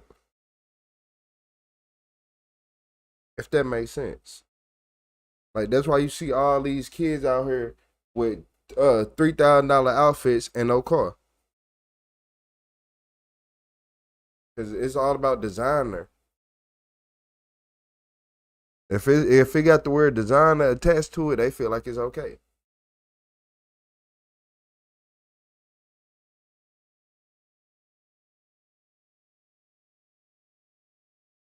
You said she did try to tell the cops to let her call somebody 3 times. Yeah, but I feel like she should have been on the phone with she should have been texting people and all that while she was in the car. Her phone probably was off. To be honest with you, her phone probably was off. Yeah, they be having off phones and stuff. Like, you doing all this and your phone off. Like, for what reason? I'm a designer. Yeah, she ain't. Hey, stop. So yeah, talking about designer drugs. I don't agree with that stuff. That designer drugs talk, nah. Is a lab-made synthetic drug created to mimic a street drug? Yeah. And if you ask somebody who young, they're gonna be like, "Oh, it's a designer. I want it." Birth pose. Yeah, hey, y'all hilarious. Talk about the birth pose. Bath salts or a designer drug. Yep, that's why. Hey, you'll be surprised who do what. Yeah, it be some weird people out here. It'd be some really weird people.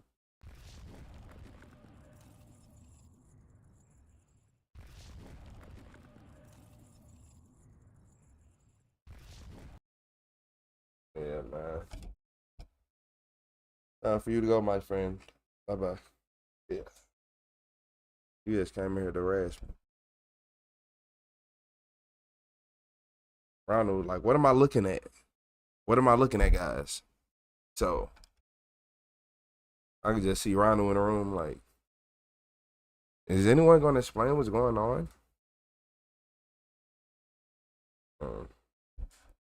In that category, not really. Not really, Kevin. Well, I guess in a definition, yes. In a definition, yeah. By definition, yes.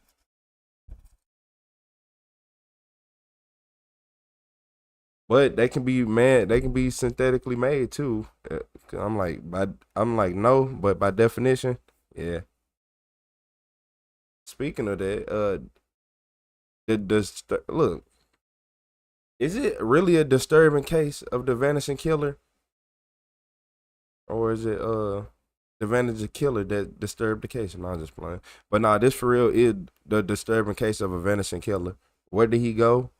I hope he ain't Cotton Eye Joe, because you just never know. Folks, here's my new backyard. Hay shed. You can't even see the house because of all the trees. On Monday, deputies discovered 3 bodies covered in a shed. What's up, Iwu crew? It's the Raven, here to share with you another shocking, interesting, or just strange, but very true story. Today's story might just have the most insane twist I've ever heard. And what makes it so tragic is that none of the people involved could have ever seen it coming. And I am back for another new video with my mom. Hi. Today I'm going to be covering a story so chilling, it'll make you second guess every stranger you see in public. In 2017, the prime and really only suspect of a horrific and heartless crime vanished. And to this day, despite leaving behind a trail of clues, they've never been caught. I want to start by saying, if you know or ever happen to cross paths with this person, you should call 911 immediately. On June 19, 2017, police arrived at a quaint farmhouse property in Idaho to conduct a welfare check on its new residents. A 60-year-old man, his 47-year-old girlfriend, and her teenage daughter. They just excitedly moved into the home, but nobody had heard from any of them in several days. Something just wasn't right. When the first officer arrives at the ranch, he's immediately hit with a smell that stops him cold in his tracks. He knows exactly what it is before he walks any further. The smell of something rotting. There's a shed near the house, and that's where the odor seems to be coming from. So he radios in some backup and starts to make his way over to investigate. The closer he gets, the stronger the smell gets, and the sheer number of flies swarming around him increases immensely. He can feel in his gut that he's about to discover something he doesn't want to see. But he proceeds anyway. When he finally opens the door to the shed, sunlight shines through the crack and into the small storage area before him. There on the floor is a bright blue tarp, and it's draped over something, or rather, someone. As he pulls back the tarp, he slowly reveals the bodies of 3 people laying side by side, all of whom had been brutally killed and left to rot in the shed, likely for days. As it is essentially the peak of summer, the weather has sped up the decomposition process substantially, making it hard for anyone to determine who the deceased individuals are. Though it isn't hard for friends and family members alike to assume that owner Mike, his girlfriend Nadia, and her daughter Peyton are the corpses on their property. Seems like a safe enough assumption, right? But once authorities were able to identify the bodies, they were faced with a shocking twist that nobody ever expected. Told you so. While 2 of the bodies did indeed belong to the trio who occupied the home, one of them did not, which left everyone with 2 harrowing questions. Who was this mysterious stranger lying dead on someone else's property? And perhaps even more chilling, where in the world was the missing 3rd resident? As the puzzle pieces of this convoluted case started to come together, the victims' loved ones would come to one chilling conclusion. No matter how well you think you know your friends, you can never be sure what double lives they could be living. Let's go back to where it all started. By the time Nadia Medley was in her mid-40s, her 13-year-old daughter Peyton was her entire life. But the single mother often had trouble making ends meet after her husband passed away in 2014. She also sadly lost a child shortly after its birth around the same time. For a while, Nadia and Peyton were essentially all each other had in the world, but that was all about to change. You see, Nadia worked as a massage therapist in Ogden, Utah, and she wasn't in a hurry to find love again so soon after being widowed. But sometimes love is spontaneous and just falls into your lap, or, in Nadia's case, onto her massage table. In 2015, a charming man with immense presence and personality walked into Nadia's work in need of a massage. The man, who went by the name Mike, was undeniably striking to Nadia. Almost right away, there was a spark between the two, a connection that neither of them could seem to control, which of course is how their unexpected relationship started. Mike was a catch, a private pilot for clients who often needed him to fly all over the country at any given time. He made good money, was well-traveled, and just happened to be a divorcee of 10 years. It seemed as though fate brought Mike to Nadia's life, as the two were beyond perfect for each other. Their relationship started off slowly, though it quickly grew more serious as the months went on. From after-work dates to hikes with Nadia and Peyton, Mike demonstrated his commitment to this newfound love. After all, he knew just how much heartbreak Nadia had already experienced. Let me find out somebody couldn't let it go. So they came and just did the unthinkable. Because some people don't ever want to see nobody happy. It's some people in this world that once you get happy, it's going to be their job to make sure you are not happy. Yeah. It's going to be, you're going to get your dream job and it's going to be somebody who like, why are you doing that instead of doing this? Yeah, man. He made his girlfriend's daughter just as much of a priority in his life, picking Peyton up from school, taking her on lunch dates, teaching her how to shoot, and building such a strong bond with her that soon enough, she started to call him Dad. There you go. Oh, awesome. Okay. Do it again. Keep pointing that way. Do it again. Looking at videos of them adventuring and even having fun leg wrestling in the leaves, you can tell that not only had Mike become a father figure in Peyton's life, these two were the best of friends.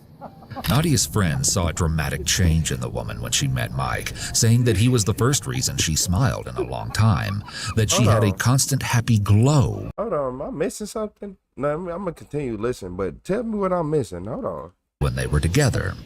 Nadia's loved ones followed her fairy tale romance through social media. The couple and Peyton explored nature together. They had fun at rodeos, went to baseball games, and no matter what, they had fun. It was clear to everyone that Nadia's new romance was flourishing. She made sweet posts like, "Went to Cheap Trick, Joan Jett, and Hart tonight, thanks to my ever so thoughtful boyfriend, Mike. Awesome day at the fair with my little family. Love you guys." After an impromptu trip to Yellowstone, she wrote, "Because my boyfriend is awesome. Love you, Mike." Hi, everybody. It's me, Peyton. I am going to be like every YouTuber ever, and I'm going to make a vlog. Aha. We're going to Yellowstone right now. And how much longer do we have? Like, 4 hours? Okay, yeah, 4 more hours. And yeah, it's a really pretty drive though. I'm happy. But all relationships have their honeymoon phase, and according to Nadia's best friend, there was a little turmoil that started to brew as time went on. Apparently, Nadia asked Mike 2 or 3 times for help paying mortgage. After a few times of being asked, Mike firmly declined, saying that they were moving too fast and he couldn't do this. But Nadia was not buying it. She had seen one of his paychecks, which reportedly showed that Mike made $10,000 in a single month. Nadia knew that Mike made a lot of money as a pilot, and she didn't understand why he wasn't willing to help her out financially. This heated dispute became a point of contention and eventually led to a brief separation of the pair. However, their love was like a magnet pulling them back to one another in no time. Nadia texted her friend, "He told me separation wasn't making him feel any better. We really have a hard time being apart at this point." Perhaps the most difficult part of their relationship to manage was the frequent distance between Nadia and Mike. After all, Mike's work often took him far from home for a considerable amount of time, sometimes for weeks on end, which can definitely put some strain on a relationship. But as they say, distance makes the heart grow fonder, which is exactly what happened with Mike and Nadia. The distance and time, it seemed, had nothing on the bond they have formed. In fact, it had only made Mike realize that he couldn't bear to spend so much time away from Nadia and Peyton anymore. The relationship needed to be more permanent. So Mike ended up purchasing a ranch in Caldwell, Idaho, and told Nadia that he simply couldn't let her think he wasn't ready for commitment. He invited her and Peyton to move in with him and promised the two of them anything they wanted: open fields, horses, dogs. People be saying red flags and start ignoring them. Not me. Not me. I was young and gullible at one point, but I don't see myself at the age of anything 20, probably 4 and up. I think 24, it should be the cutoff age where if you still ignoring red flags, hey, I'm not ignoring red flags. It's plenty of things wrong. Oh, he do this. He had to be living a secret life. He a pilot. He probably go city to city, talking all dogs, rabbits, anything to make them happy and allow them to live a full life with him. Nadia's status updates captured her growing excitement as this living arrangement went from a tentative idea to a concrete plan. Nadia, Peyton, and Mike were ecstatic to start their new life together.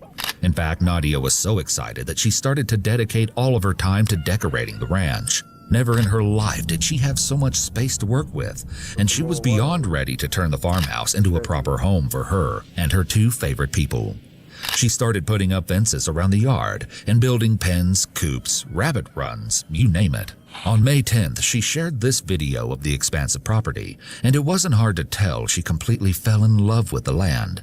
Notice the shed she pointed out in the background. Well, folks, here's my new backyard. Kind of liking this just a little bit. Still a little bit of fence to build here.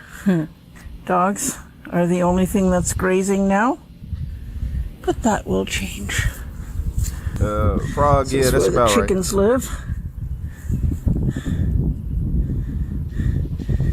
Hay shed. You can't even see the house because of all the trees. Look here.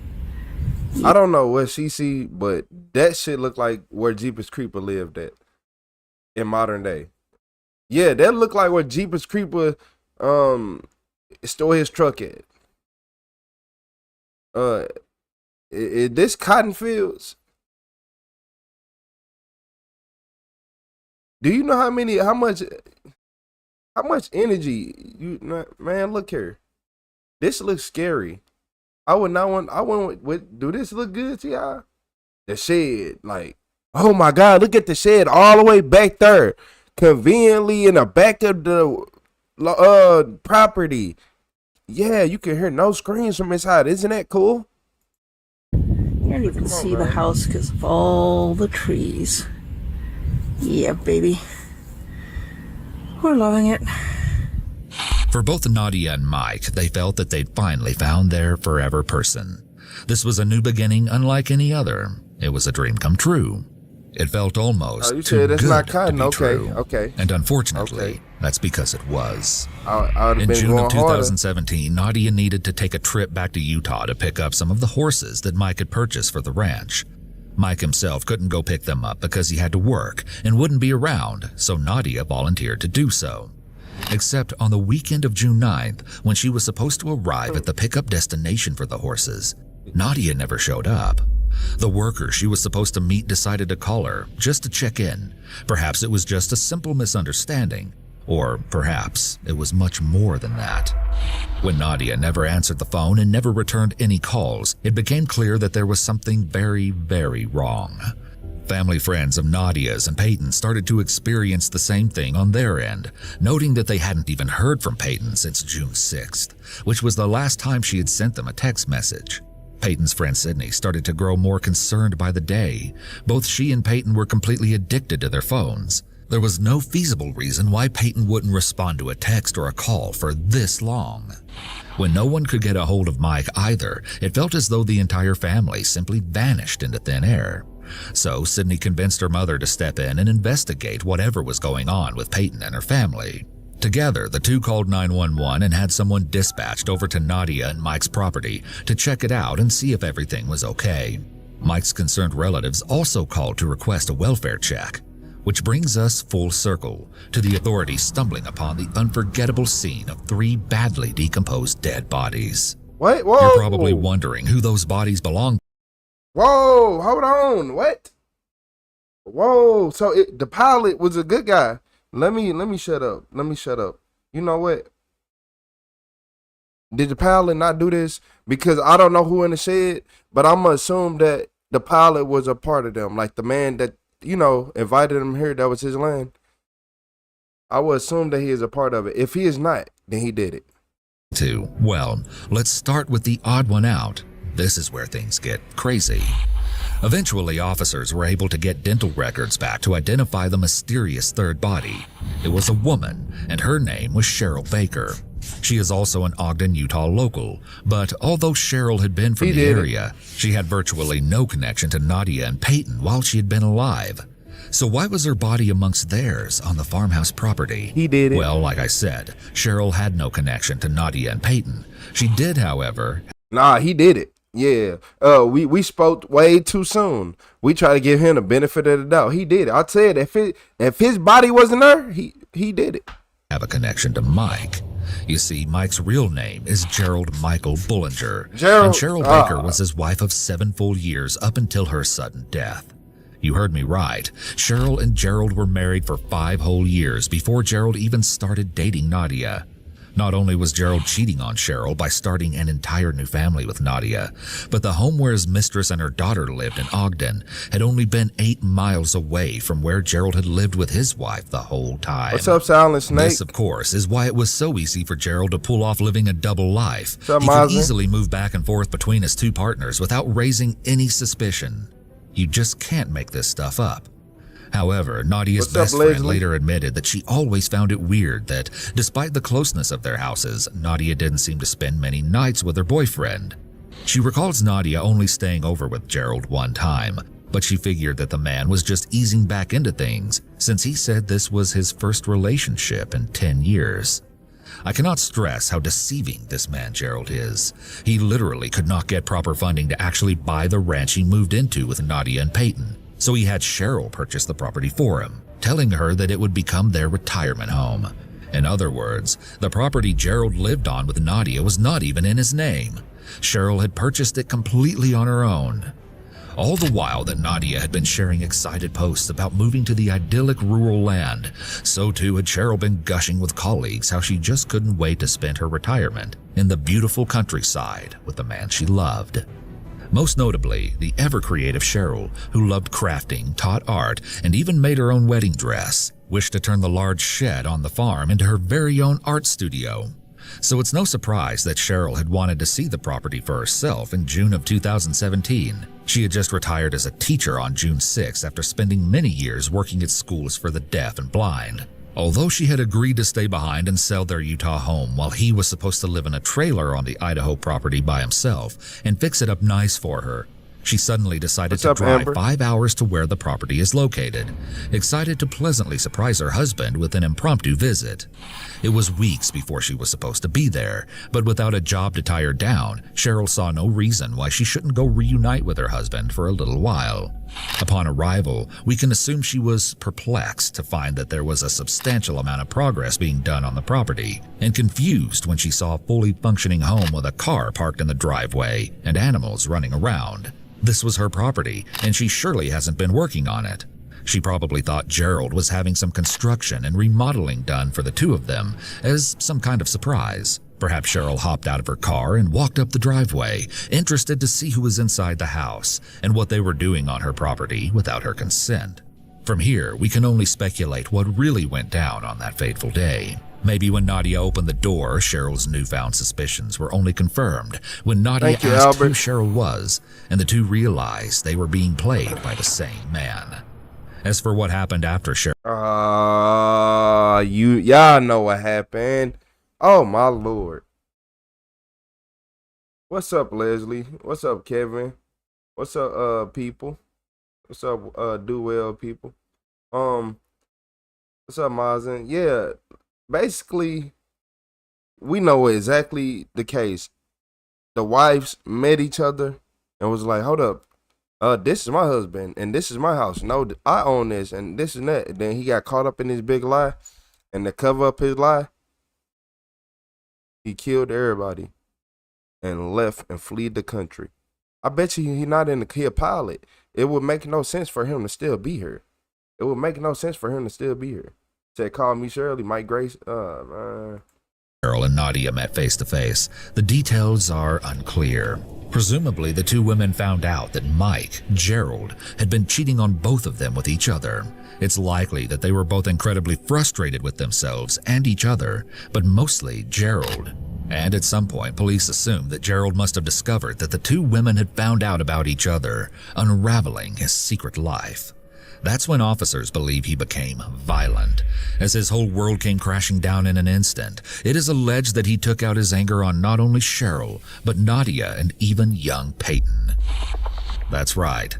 The three gruesome bodies on the property were tragically identified to belong to none other than sweet and considerate Nadia Medley, her innocent daughter Peyton, and Gerald's 56-year-old wife, Cheryl Baker.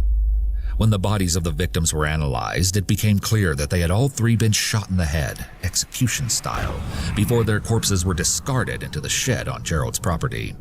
In addition, while some of the animals on the property were alive and roaming around, such as a snake and some rabbits, several animals, presumably family pets, were found dead, including some birds and 3 dogs, who, just like the human victims, had been shot execution style. All of the specifics of how that came to happen are unknown by almost everyone. Everyone except Gerald himself. But he is nowhere to be found. Can you imagine how it must have felt for the victims' loved ones to find out they'd been caught up in one big lie this whole time? One of the things I found most bizarre about this case was the fact that Cheryl's relatives came forward to say that the whole time Gerald was having an affair with Nadia, nobody noticed any signs of him pulling away from his wife. They remembered him as a supportive husband who made time to spend holidays with the in-laws and go on outdoor family adventures. In fact, they believe Cheryl thought her marriage was absolutely perfect. Just the thought that Gerald was such a good liar that he could keep up this charade convincingly for so long is mind-blowing to me. On a similar note, one of Nadia's friends was so confused by the news reports stating that Cheryl was Gerald's wife that she reached out to the news channel and told them, I think you have it wrong. He wasn't married. It's safe to say that Gerald was extremely successful in pulling the wool over the eyes of everyone he knew. I think Cheryl's brother put it best when he said, I don't know what his plans could have been. Just pick one and tell the other to go home. You don't kill them. Gerald. And that's another fascinating rabbit hole of this case. What was Gerald's plan? Well, the first assumption might be that he always hoped to keep his two lives separate, but promising both his partners a new life in the same exact house was obviously a ticking time bomb. Cheryl's brother has speculated that the closest theory he could come up with was maybe Gerald was waiting for Cheryl to sell their house in Ogden, which was in her name, so that he could cash in on the money before leaving her for his mistress. After all, it is weird how much Gerald seemed to struggle with money given his seemingly lucrative career. I mean, I kind of wonder myself how much he was actually working. Both of his lovers were okay with him being away for weeks at a time because of his occupation, but since he had to fit in quality time with both sides, maybe putting in actual flying hours was low on his priority list. All the same, I really want to know what Cheryl thought when he saddled her with all the financial burdens of buying the new Idaho farmhouse. But what if the choice to bring his two lovers to the same area had a different purpose? That's right. Many people theorize that Gerald may have been hoping to start a polygamous marriage where his relationships could seamlessly merge into one family, or where Gerald could have his cake and eat it too. Still, I just don't know if he would take that big of a risk, knowing both women would be furious at him for his infidelity, and more than likely not open to the idea of sharing a husband. Yet another thing people have called into question is Gerald's religious views. There seems to be many conflicting reports. No, Ewu. He did not try to start no relationship. Gerald can't handle money right. Yeah, people who can't handle money right don't think like that. Gerald snapped and went crazy because he was like, he didn't want to be left alone and he didn't want to get everything took from him. Yeah, you got to remember, she would have took probably froze the bank accounts, did all type of stuff on them. You just never know. Nadia's best friend has stated that both Nadia and Gerald were very atheist, but Gerald and Cheryl were apparently dedicated members of a Hindu temple. Still, other articles claim that Gerald told Nadia he was a Mormon from Montana. I was able to locate some information that came from Gerald's first wife, a woman named Jackie Garcia, whom he met in the 1970s when they were both freshmen at what is now Brigham Young University, Idaho. He reportedly served his mission in Manila and then married Jackie at the Salt Lake City LDS temple. But from the very start, Jackie says she got a bad feeling about her groom, saying she knew it was a mistake as soon as she got home from the honeymoon. And the next 10 years of their union would show her his true colors. She said his deceptive ways were so extreme that you could catch him red-handed, God could be pointing at him, and he'd still lie all over the place. Jackie also reports experiencing physical abuse at Gerald's hands. The first time she was shown the darkness hidden within her husband was during their very first year of marriage. They'd been arguing, and she found herself on the floor as Gerald loomed menacingly over her. She slowly looked up at him and asked, "You wanted to hit me, didn't you?" He said yes. Not long after that, Gerald allegedly did cross that line. Jackie says he would hit her once during arguments, and she would stop talking. It got to the point where she feared greatly for her life. Still, she tried to make it work, reaching out to the church and loved ones for help. But to her dismay, Gerald was so good at putting on a friendly mask to the outside world that nobody really believed her story. At this point, she had really tried everything. Counseling, a domestic violence hotline, even sending Gerald to therapy for batterers. But ultimately, their marriage would come to an end in 1988, after years of infidelity on Gerald's part, and he quickly began a relationship with the woman who would become his second wife. There's not much information available about this second marriage, but it is claimed that he left this wife to marry another mistress yet again. That mistress would have been Cheryl Baker, his third wife, but because all who knew her attest to how pure-hearted and genuine Cheryl was, there's a pretty good chance she didn't even know she was the other woman in the first place. And with this background, we can understand why Gerald would learn Sanskrit and attend Hindu temple with Cheryl, while simultaneously connecting with Nadia as a supposed ardent atheist. His first wife explains, "He compartmentalized. He was whatever way somebody New named him to be." subscriber alert. And indeed, Gerald was Mr. Perfect, Prince Charming for both Nadia and Cheryl. Unfortunately, it just had to be at the same time. What's up, Jada? But had New Cheryl subscriber suspected something alert. fishy after all? Oddly, the last text a friend received from Cheryl around the time she would have been heading to the Idaho property read, Adrian. "Take care of my dogs. I don't know if I'm coming back." At first, this wasn't too concerning, as the recipient of the message just assumed Cheryl had decided to take a backpacking trip with Gerald, as they were known to do. But seeing this message with the gruesome context behind it makes me think Cheryl may have had an idea what was going on and was going to the home for more than just a light-hearted surprise visit. But then again, many have raised the question, how do we know Cheryl's even the one who sent that text? Would her husband have used her phone to send it after her death? Personally, I don't think Gerald would go out of his way to send a text like that just to protect their dogs. After all, it would tip people off that something was wrong. And if the many dead animals found on the farmhouse property prove anything, it's that Gerald doesn't care that much about preserving his pet's well-being. However, CBS reported that the text was sent around June 11th, and authorities believe the crime occurred on the 8th or 9th. So with that in mind, maybe Gerald really was behind the odd message. But on the topic of if Cheryl suspected the affair or not, there's one last thing that really confounds me about this case: the social media posts. With how recent this case took place and how close Gerald's two lovers lived to one another, I just absolutely cannot fathom how he was so unbothered by Nadia constantly posting him on social media. I mean, there's pictures, videos, and posts where it's abundantly clear that Gerald was a part of this little family, going to concerts, rodeos, hikes together. Was he not worried that the friend of a friend might see one of these posts and then the whole jig would be up? Granted, it seems like Cheryl herself might not have been that active on social media, but it's just crazy to me that Gerald wasn't more paranoid about how much Nadia posted him. It would have just taken one mutual friend from Ogden seeing those lovey-dovey updates to expose his lies. However, it seems like Nadia just referred to him simply as Mike in her status updates, so I'm guessing that he didn't have a Facebook account to even tag, but still. But look, you wanna know what's crazy? You gotta remember, his name is Gerald, and he using the name Mike. And I appreciate you, Floridian. Thank right on for that sub.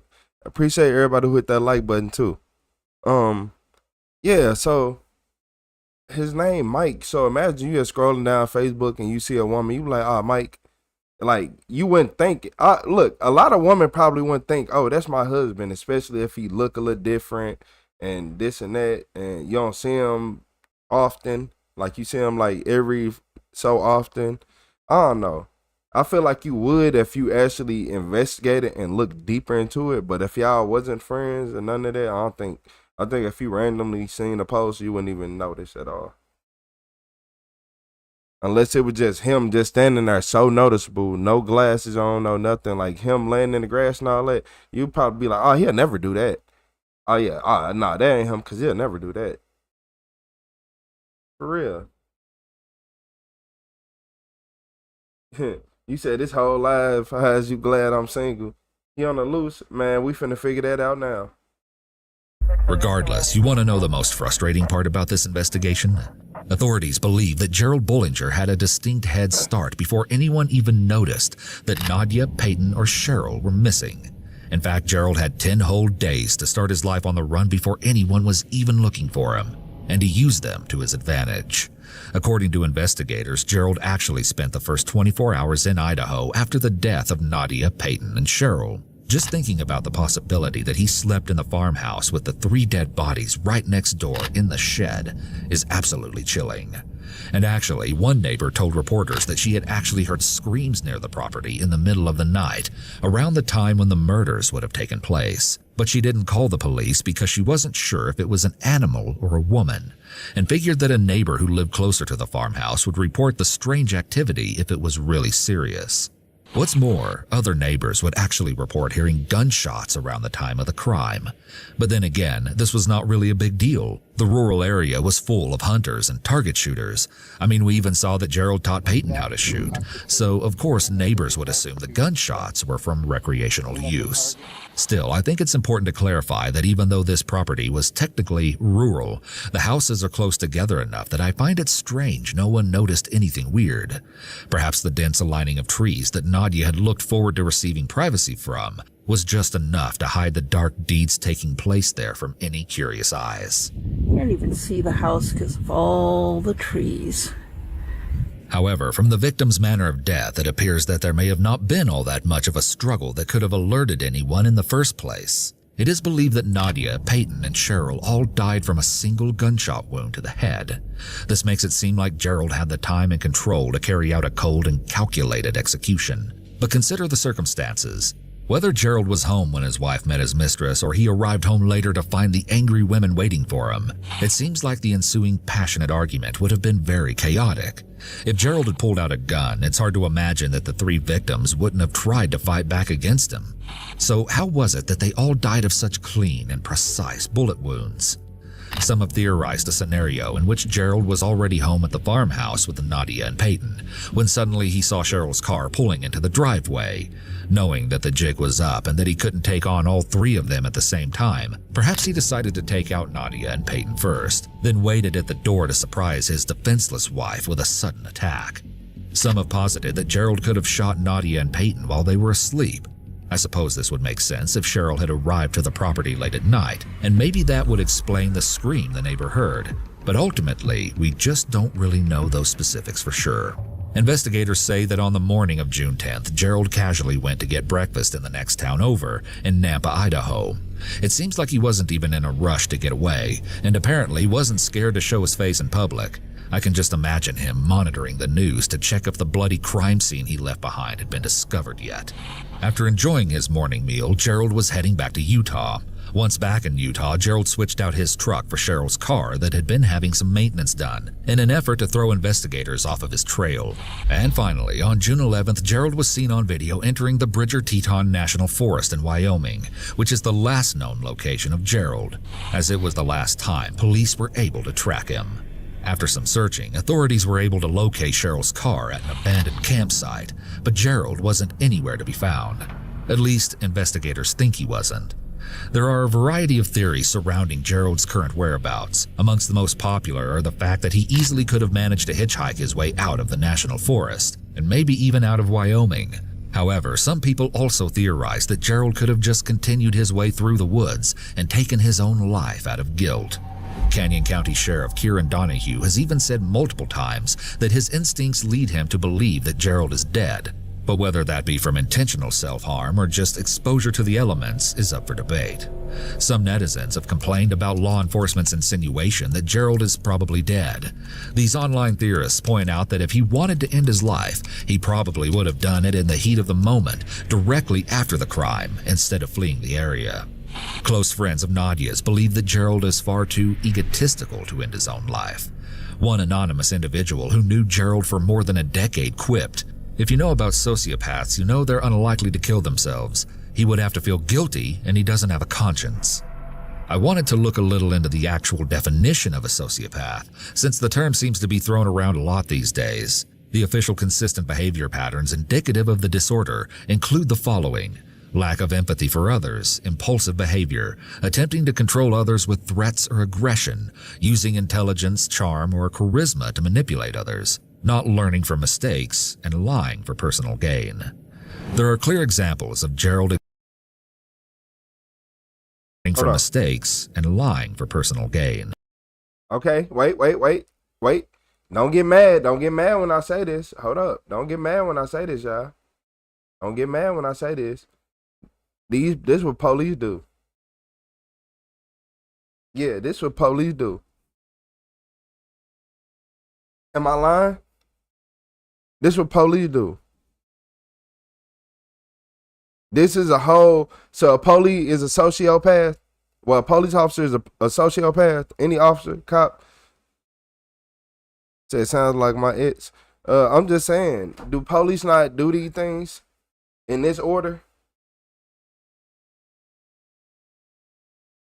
So Gerald, you are one. Gerald got all that. Yeah, but yeah. There are clear examples of Gerald exhibiting each one of these criteria, so perhaps that title would be a good fit for him. Or at the very least, it can be said that he exhibited sociopathic behavior in many aspects of his life. Cheryl's friends even said the eventual husband and wife met on a plane, and by the time they landed, he had gotten her phone number, so there must have been something infectious about his personality. Too bad he used it to manipulate those who trusted him most.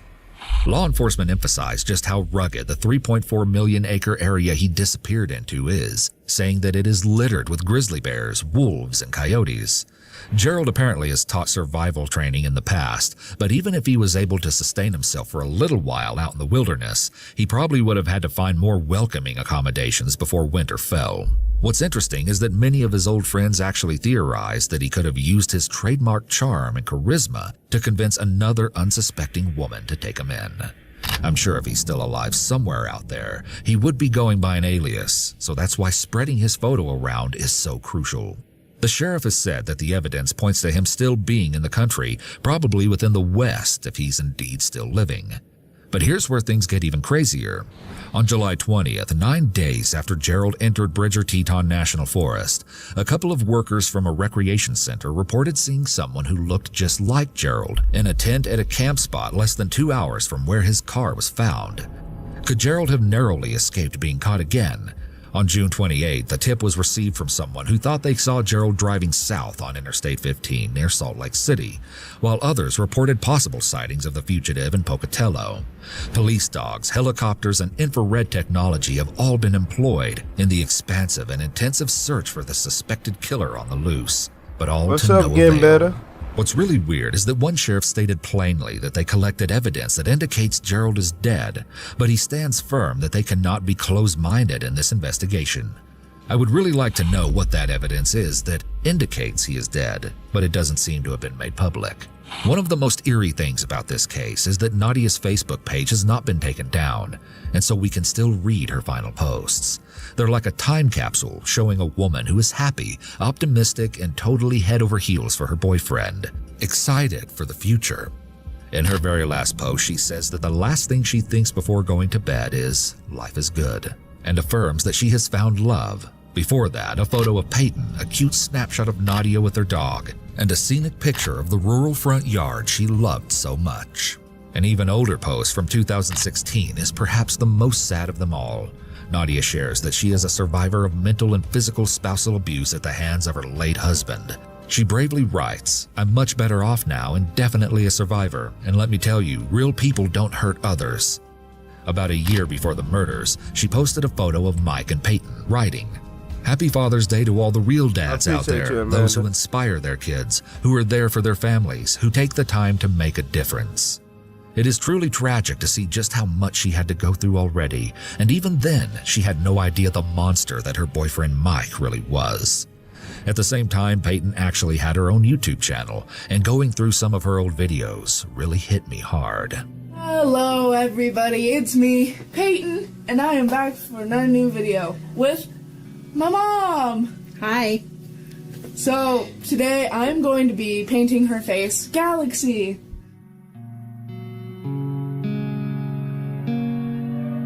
I see you would have took off on shorts. Yeah. Comment down below what type of video I should be making next. I have a very one. Please don't say paint your mom.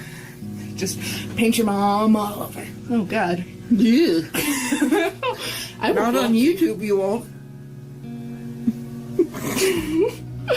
Her last video shows Peyton sharing her New Year's resolutions for 2017, having no idea that her life would be cut far too short.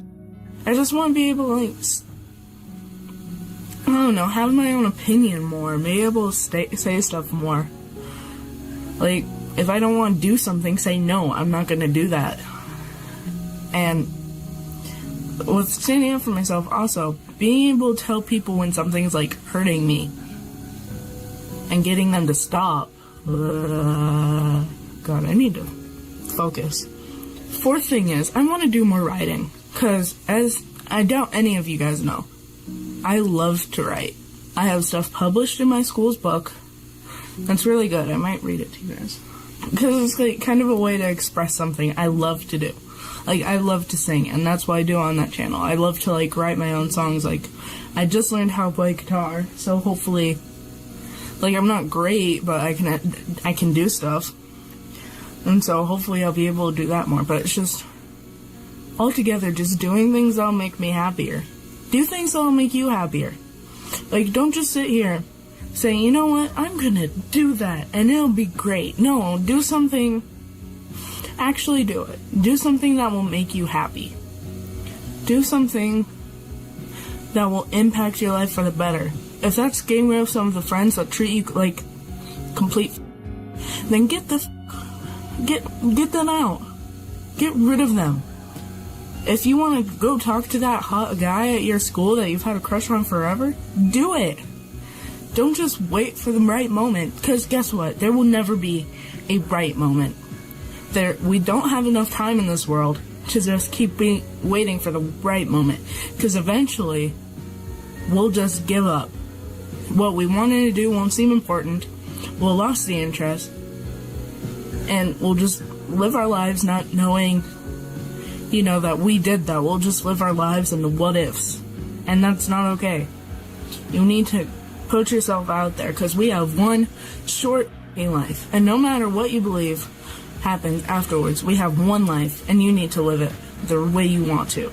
Doing whatever you want to do, not what other people want you to do. Live your life the way that makes you happy. But just listen to me.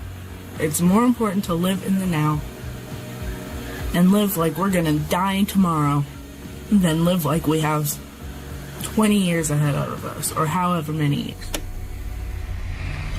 Gerald Bullinger is really the only person of interest in the murder of Nadia, Peyton, and Cheryl, and needs to be located, dead or alive, as soon as possible. Reach line, yeah, you gotta go, gang. You gotta go, gang. You don't let me run into you, Gerald. Yeah, what y'all think? We sliding? We slide? Or what we doing? We can hop in the car right now. What we doing? He gotta go. Yeah, he gotta go. That's crazy. Everything she has said is what most people need to just realize in the world. There ain't gonna never be a right time, never gonna be a right moment. You just gotta do it.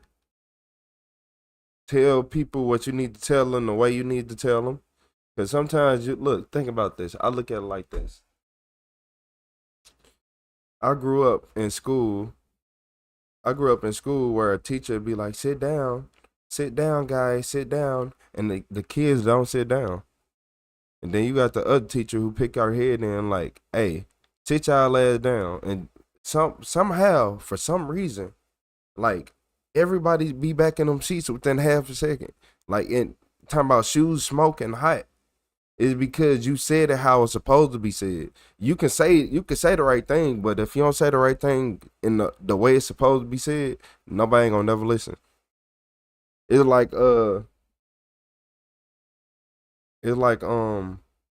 imagine we watching this video and we just had like somebody like with no energy, with the worst music in the background, like opera music just playing in the background. Like, you wouldn't even enjoy this. You wouldn't even want to learn it. Because they did it wrong. I'm like, no, you did this wrong. Why do you have opera music playing in the background? We're just trying to listen to a documentary. What are you doing? It's like when they remake a movie. They did it wrong. What are you doing? Yeah, we got to slide. Yeah, he got to go. You said Gerald in the wood chipper. He said he probably dead already. That's why they can't find him. Man, he looks sneaky, y'all, man. I feel like he has some friends. What's up, Platinum? What's up, Lovely? Yeah, I don't like him. At this very moment in 2021, Gerald Bullinger is still considered armed and dangerous, and is very much wanted by the law. So keep your eyes peeled for a Caucasian male in his 60s who is around 6'1" and weighs approximately 240 pounds. From the last time he was seen, Gerald Bullinger has gray hair and brown eyes, as you can see in this photo of him. If you see him, do not approach him, but please call 911 immediately. And if you take one thing away from this story, remember that people are not always what they seem. And if something seems too good to be true, it just might be. Cheryl's brother has lamented, "I don't trust my own judgment on people anymore. I thought Mike was a nice guy. I'm not sure we would know the true story even if Mike were found." Now, I'd like to pass this story off to you. What do you think happened to Nadia, Peyton, and Cheryl? Why would Gerald remain on the run if he is not responsible for their deaths? Nah, he did that. He did that. Yo, what's up, comrade? He did that, y'all. Nah. I don't like Gerald. He did that. He did that. What's up, Rach? Said facts. For real.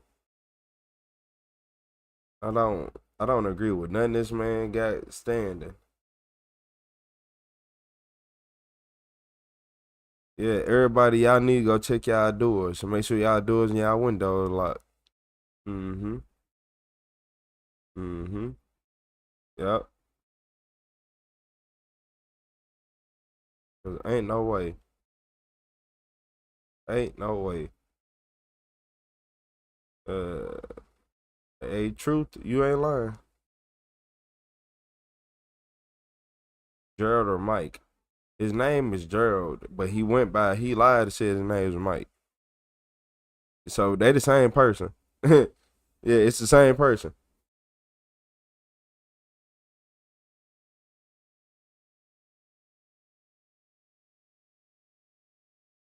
By the way it looked, he was struggling, Heather. I don't know how he was a pilot struggling. Because he wasn't working.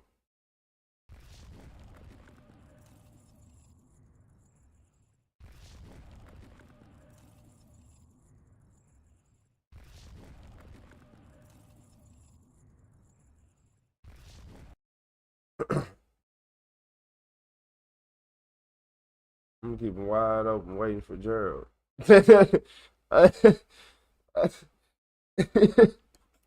I'm gonna keep him wide open waiting. Man, I promise you. I promise you. I promise you. Yeah, that boy Gerald. Don't play with me. You gonna try to lift that arm up. Like, come on, man.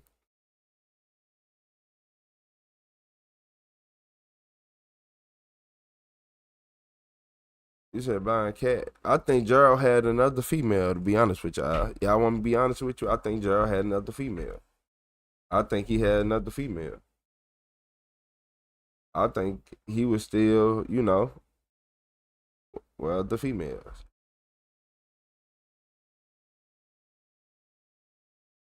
I don't trust people like him. You never do. But look, in this video, this drunk man attempted a disastrous move during this arrest. Cause I'm looking up, I'm like, this disastrous. I'm like, certain words I ain't never really say, and it's been a minute. November 19th, 2022, an officer was on routine patrol when a vehicle passed him at a high rate of speed in La Crosse, Wisconsin. The officer estimated the vehicle traveling 50 miles per hour in a 25 mile per hour zone, leading to the initiation of a traffic stop. Yeah, now with this accent, that all them words are going to come out correctly. No, Are you wrong? I say try to stop. Huh? Try to stop. Yeah, just past this parole. Correction, I'll be 3rd Street. We'll be stopping 3rd and King. Why are we going so fast? Upon approach, the 41-year-old male driver named Matthew exhibited bloodshot eyes and slurred speech. Additionally, there was a subtle scent of intoxicants emanating from his person. Roll your windows down, please. I gotta slow down and see it. I can't, Can I open your door? What's up from Wisconsin? Can I open your door to talk to you? Hi there. Can you get your hands out of your pockets? Yeah, y'all be drunk. Y'all be toe up in Wisconsin, don't y'all? The reason I stopped you, you're doing about 50 down here on 3rd. What's going on? Sorry, man. What's going on, though? I see you're on the phone with somebody. She looks upset. You look a little bit upset. Yeah. Is everything okay? I'm not right. I'm going to the hospital. Okay. What do you mean you're not right? I'm going to the hospital. I've been dealing with some stuff there. Okay. And I was freaked out, scared of her, scared of the house, and I felt I should go to the hospital. Okay. You're scared of her? Not necessarily her. Okay. She's the only thing that's kept me sane. Dispatch also advised that he had 6 prior OWI convictions. Okay. Before we continue, let's hear a quick word from today's sponsor, CF Moto. Riding without a compromise and in style has never been easy, and find the dealer closest to you. Like 4 years, man, they're freaking me out. Are they telling you to hurt yourself or what? They have. I can see it if I slow down. 4 years, how about that takes too much commitment. I'm scared, man. I don't want to do it. Disastrous. You don't want to do what? No. I don't want to hurt myself. Okay, I don't want you to hurt yourself either. Do you have any weapons in here? Don't reach for anything. No, don't reach for anything. No, I'm going to give you my knife. Okay, no. Just leave it right there. Slowly give I don't want it. Just leave it right there. Dude, hey, stop reaching for it. Okay? Stop reaching for the knife. Listen to him. Dude. Stop it. Listen to the cop. What's your name? Matthew. Matthew. Okay. Do you have your license with you? Yeah. Okay. Without reaching for your knife, where is it? Is it in your front waistband? No, it's not hidden. Okay. Well, I can't see it, so it is hidden. Don't reach for it. Just tell me where it is. I don't even have it on me. Okay. Okay, I'm glad to hear that. So where are you going right now? Gunderson Hospital. Gunderson? Okay. Because you're hearing voices? Hearing voices. They're young. There's, you can talk to her. She'll tell you everything. Okay. Whose license is that? Is that your other license? I had two. My wallet was stolen. Oh. Dude, I'm freaked out, man. I'm scared. Well, I'm kind of freaked out because you blew my doors off going 50 and at 25. I was, I'm concerned about you, and I can tell you're upset. So I'm here to kind of help you out a little bit, Thank you. Okay. You're looking to go down to Gunderson? Yes, sir. Okay. How long you been off your meds? Too long. Too long? They didn't seem to be helping. Okay. So I went off them on my own. How long you been off them? Just, few weeks. A few weeks? Okay, that'll do it. She knows a lot more about me. Sure. And I'm here to talk to you right now, and I can certainly call her later, but I'm here to talk to you. My concern's for you right now. I'm sorry, dude. I was just freaked out, and I honestly was on my phone with her, too. Okay.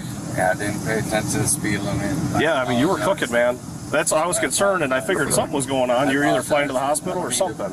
Yeah, I'm going to the hospital. No, I'm trying to fight the thoughts, man. Okay, trying to fight the thoughts? They say it's meth-induced psychosis? Thank you. Okay. Do you use recently? No. Okay. So you've been clean off meth? Dude, I'm trying, man. I'm making 60 days, and I 60 still days? hear these voices, dude. Good for you, man. Keep fighting that fight. That's a heck of a drug, though. Okay. How can it go so long? Those chemicals take a while to kind of get out of you. Once you put them in, they take a while to get out. Have you had anything to drink tonight? No. I did have a beer earlier. A beer earlier? Yes, sir. Okay. What kind of... What type you have? Yeah, one beer? Like beer. What size? Like a can? Yeah. Okay, do you know what time it is right now? I'll go at 11 o'clock. Well, it's 2 in the morning, actually. Oh, wow. Okay, Matthew, just give me a second here. I'll be right back with you, alrighty? Just stay in the car for me. Well, said he's hearing voices. He's trying to recover from meth-induced psychosis. Said he had a beer a few hours ago. It's learning a little bit. I can't smell anything. I'm also on the other side of the car, and it's cold. He was cooking. Hey, just let me know if you see anything like 55-wise. Yep. Like odors. He said he had one beer, and he's slurring a little bit, I think, but I can't smell anything on the other side of the car, so. Yeah. Okay. Just gonna have him hop out. Hey, Matthew, can I have you hop out and I'll talk to you on the side of the car here, okay? All right, no weapons on you or anything like that? No, sir. Okay. Are you okay if I check you? Okay. Well, let's have you just go to the back of the car here. Are you okay if I check you for weapons?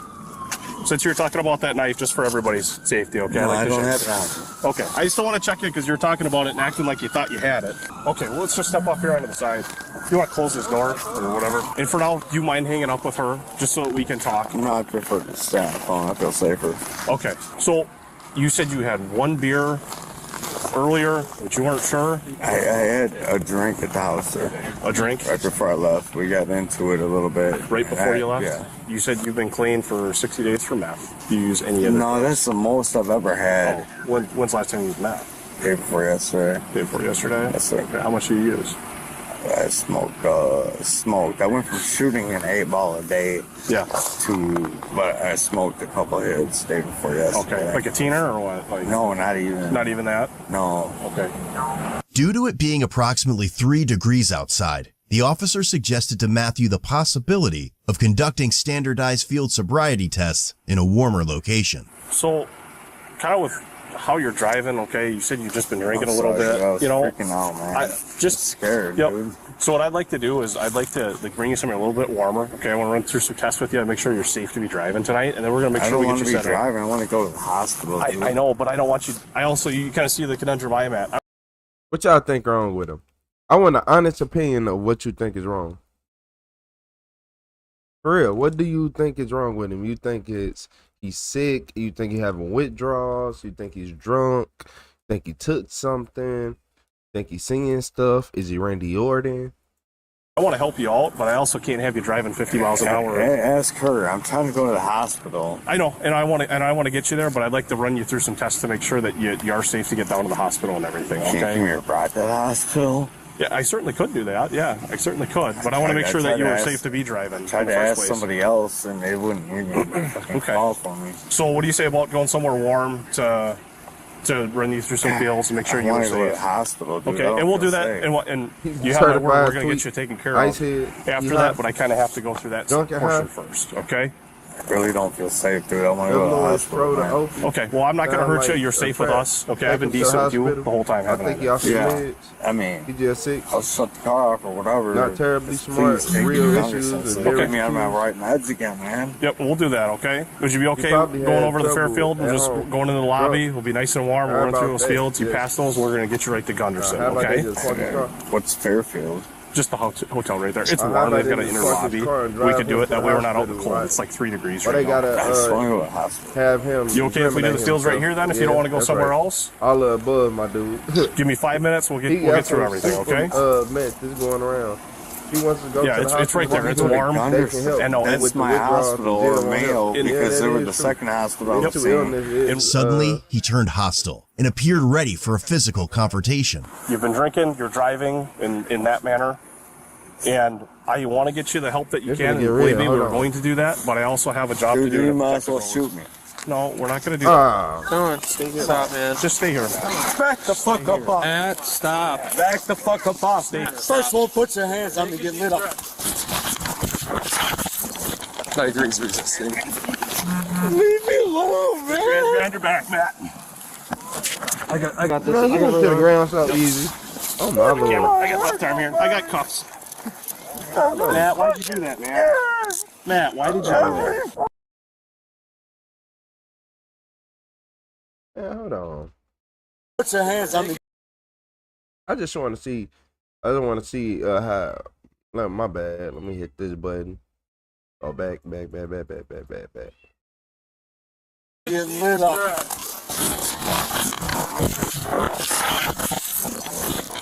I agree, he's resisting. Okay. So even if you put in slow motion, he still went down within the 4 seconds. Leave me alone, man. Behind your back, Matt. I got this. I got right arm. Yep. My camera. I got left arm here. I got cuffs. Matt, why'd you do that, man? Matt, why did you do that?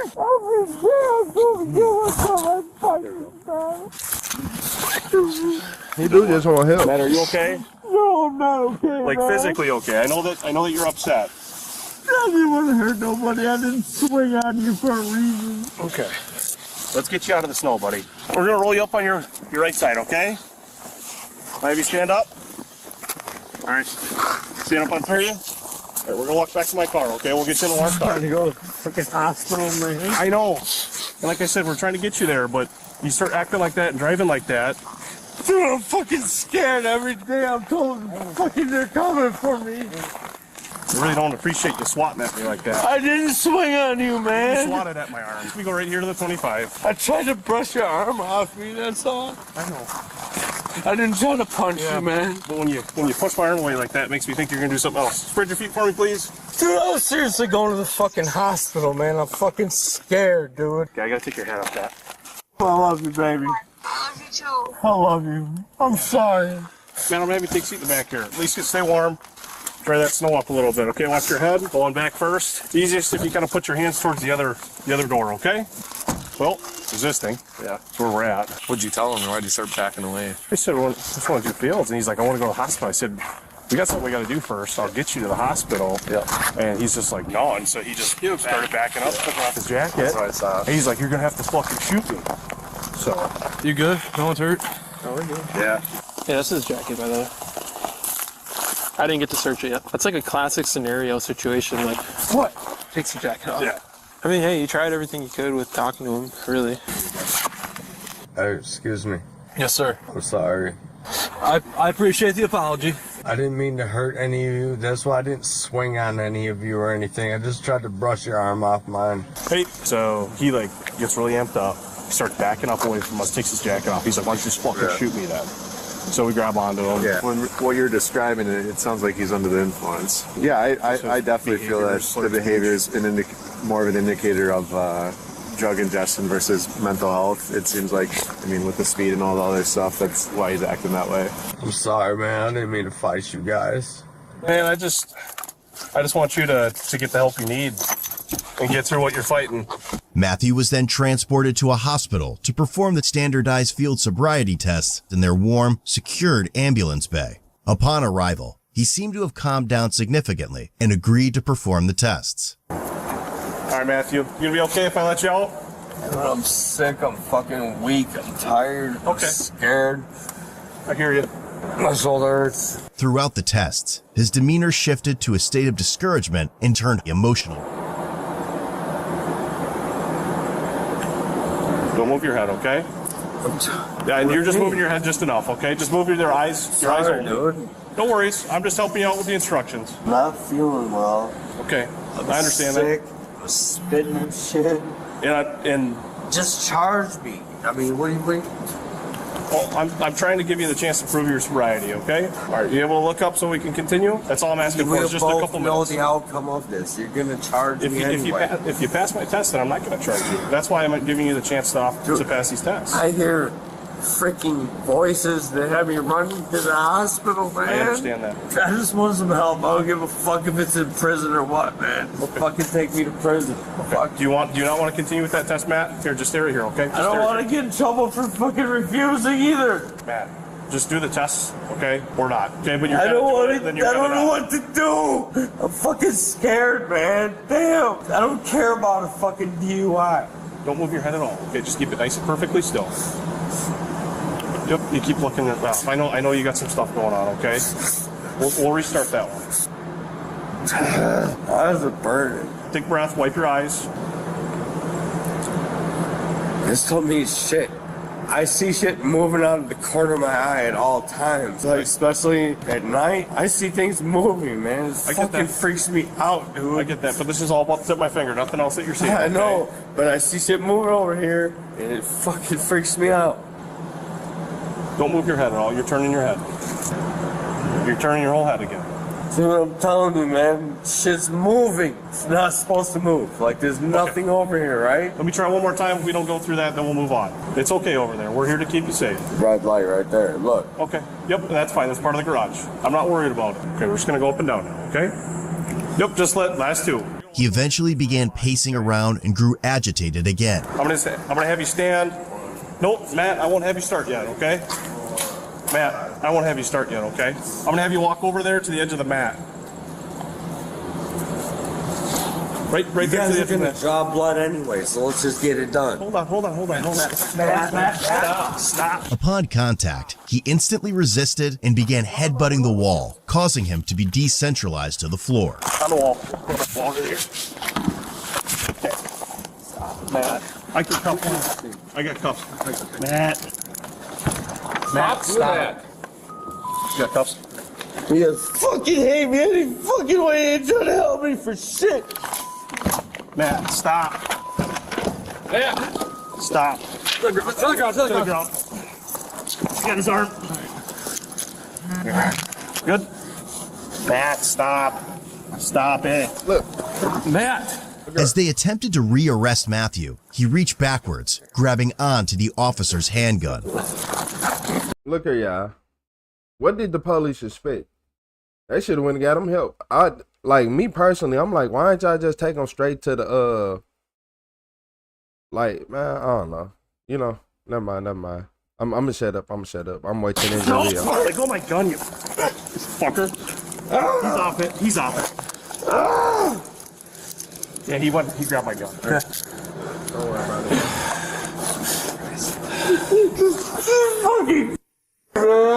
Fuck. We're 95 again. You guys okay? Yeah, I'm good.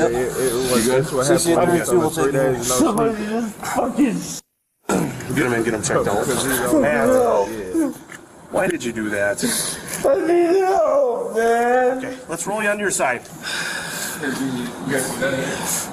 I will. Stop. Matt, stop. Stop trying to hit your head.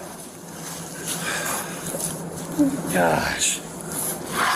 The fuck is the matter? My life's over anyway. Don't sit. Just sit right there, okay? Don't stand up. I could hurt you so bad right now, dude. Don't talk like that, man. I could, dude. You understand? If I wanted to hurt you, I could right now, man. Well, don't do that, okay? I don't want to hurt you, dude. You got put on the ground in 4 seconds. I can throw this fucking knee up. 4 so seconds. Fast. Just chill. I don't Take a want to breath, hurt Matt. nobody, Hey, man. I don't want to hurt Matt. nobody. Matt, listen to me, man. Just take a breath. Breathe in deep. I don't want to hurt nobody. Okay, just breathe with me, man. Damn it. Just breathe. Stop. Hey, Matt, just take a deep breath, bud. Just breathe.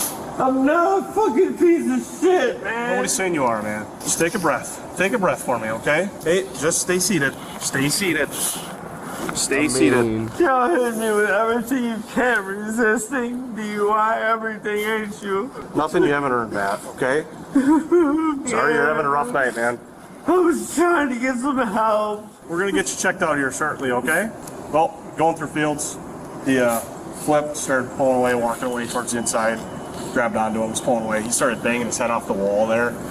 Went down to the ground. He actually grabbed onto my gun. He got him cuffed up, and so we just. I didn't mean to grab no gun. Yeah. After the blood draw at the hospital, he started to shout and was physically uncooperative. Matthew was medically cleared and eventually released back to police custody after being sedated. I would have medically cleared him immediately. Y'all know he was drunk. Y'all should have went and got a blood draw at the hospital. Just did that. Made it easier. Well, you said he shouldn't have been driving. You right. Mm-hmm. Can't argue with facts. Mm-hmm.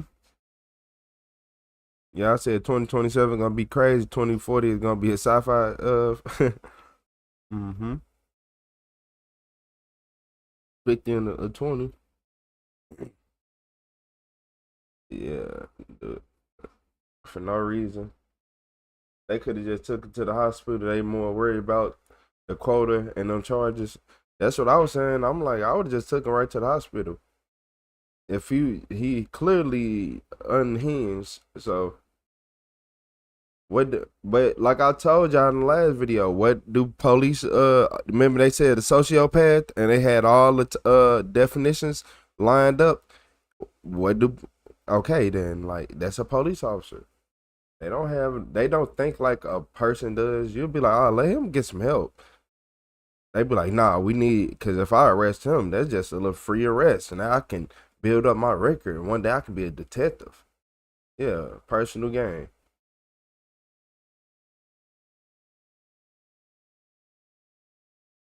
You said the fact they release people mean it's time to stay inside? Yeah. They do it on purpose. It just breaks my heart. He needs treatment center. Exactly. I agree. They should have got him some help. He got what he was looking for. Yeah, 50-50. Yeah. Yeah. They have to wait for EMS to take him.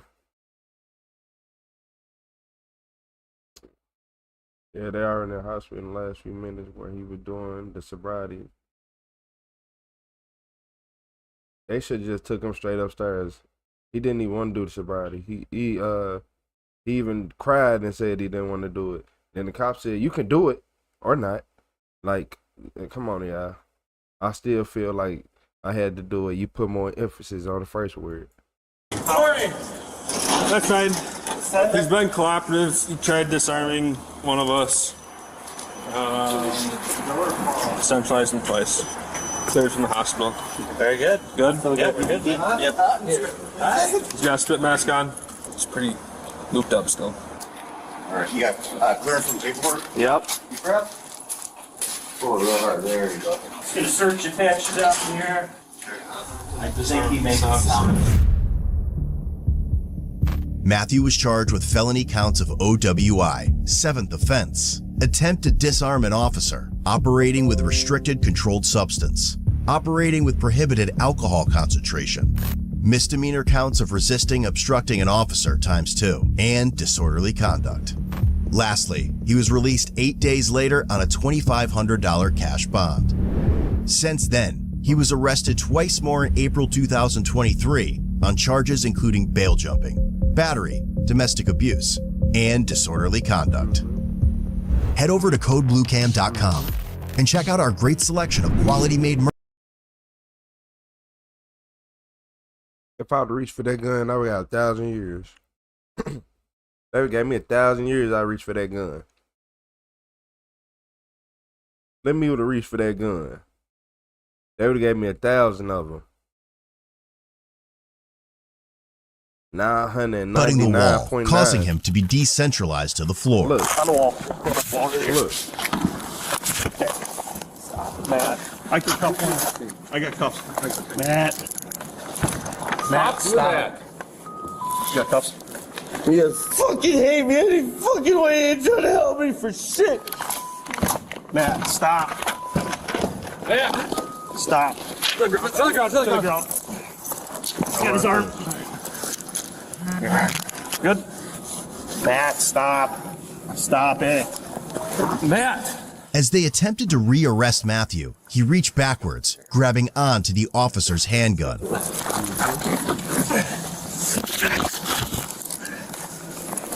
And that's when the other officer would have took a step back and started firing. Tell me I'm lying. Tell me I'm lying. Yeah, we reached back for that gun. That officer would have took a step back and let you have it. Dude, it was in the heat of the moment. I didn't know what was going on. Yep. That was any one of us. He would have stepped back and start firing. And it would have been raps. And he get a misdemeanor out of all this? Nah, don't worry about it. You said give me that rap. I know, right? It's phenomenal. It tastes phenomenal. The best. It's to die for.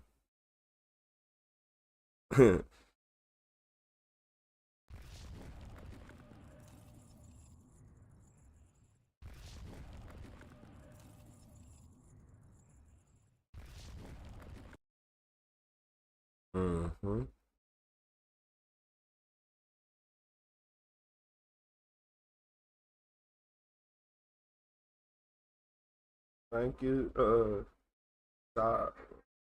Okay. Okay, it's Sade. It's Sade. Sade.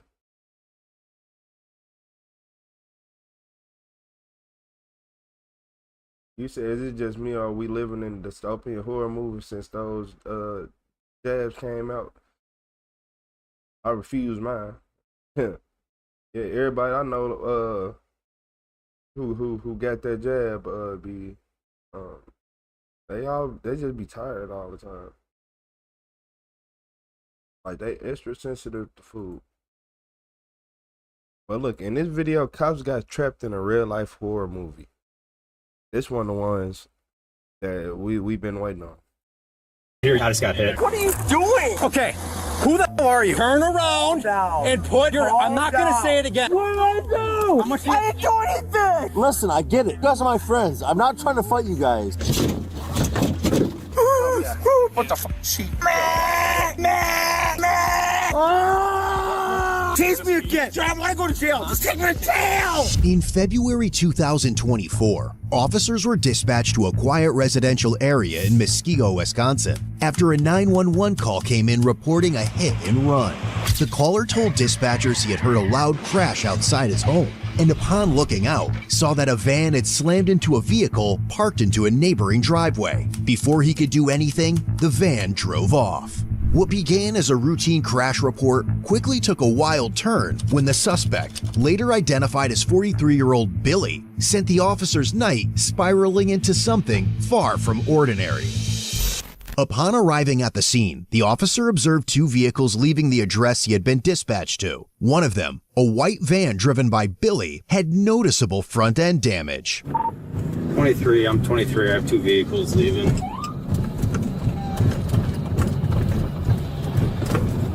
This vehicle is not stopped. See, we're still going. The first vehicle, later determined to be driven by his wife, pulled into a nearby driveway while Billy attempted to reverse in as well, but failed entirely in the process.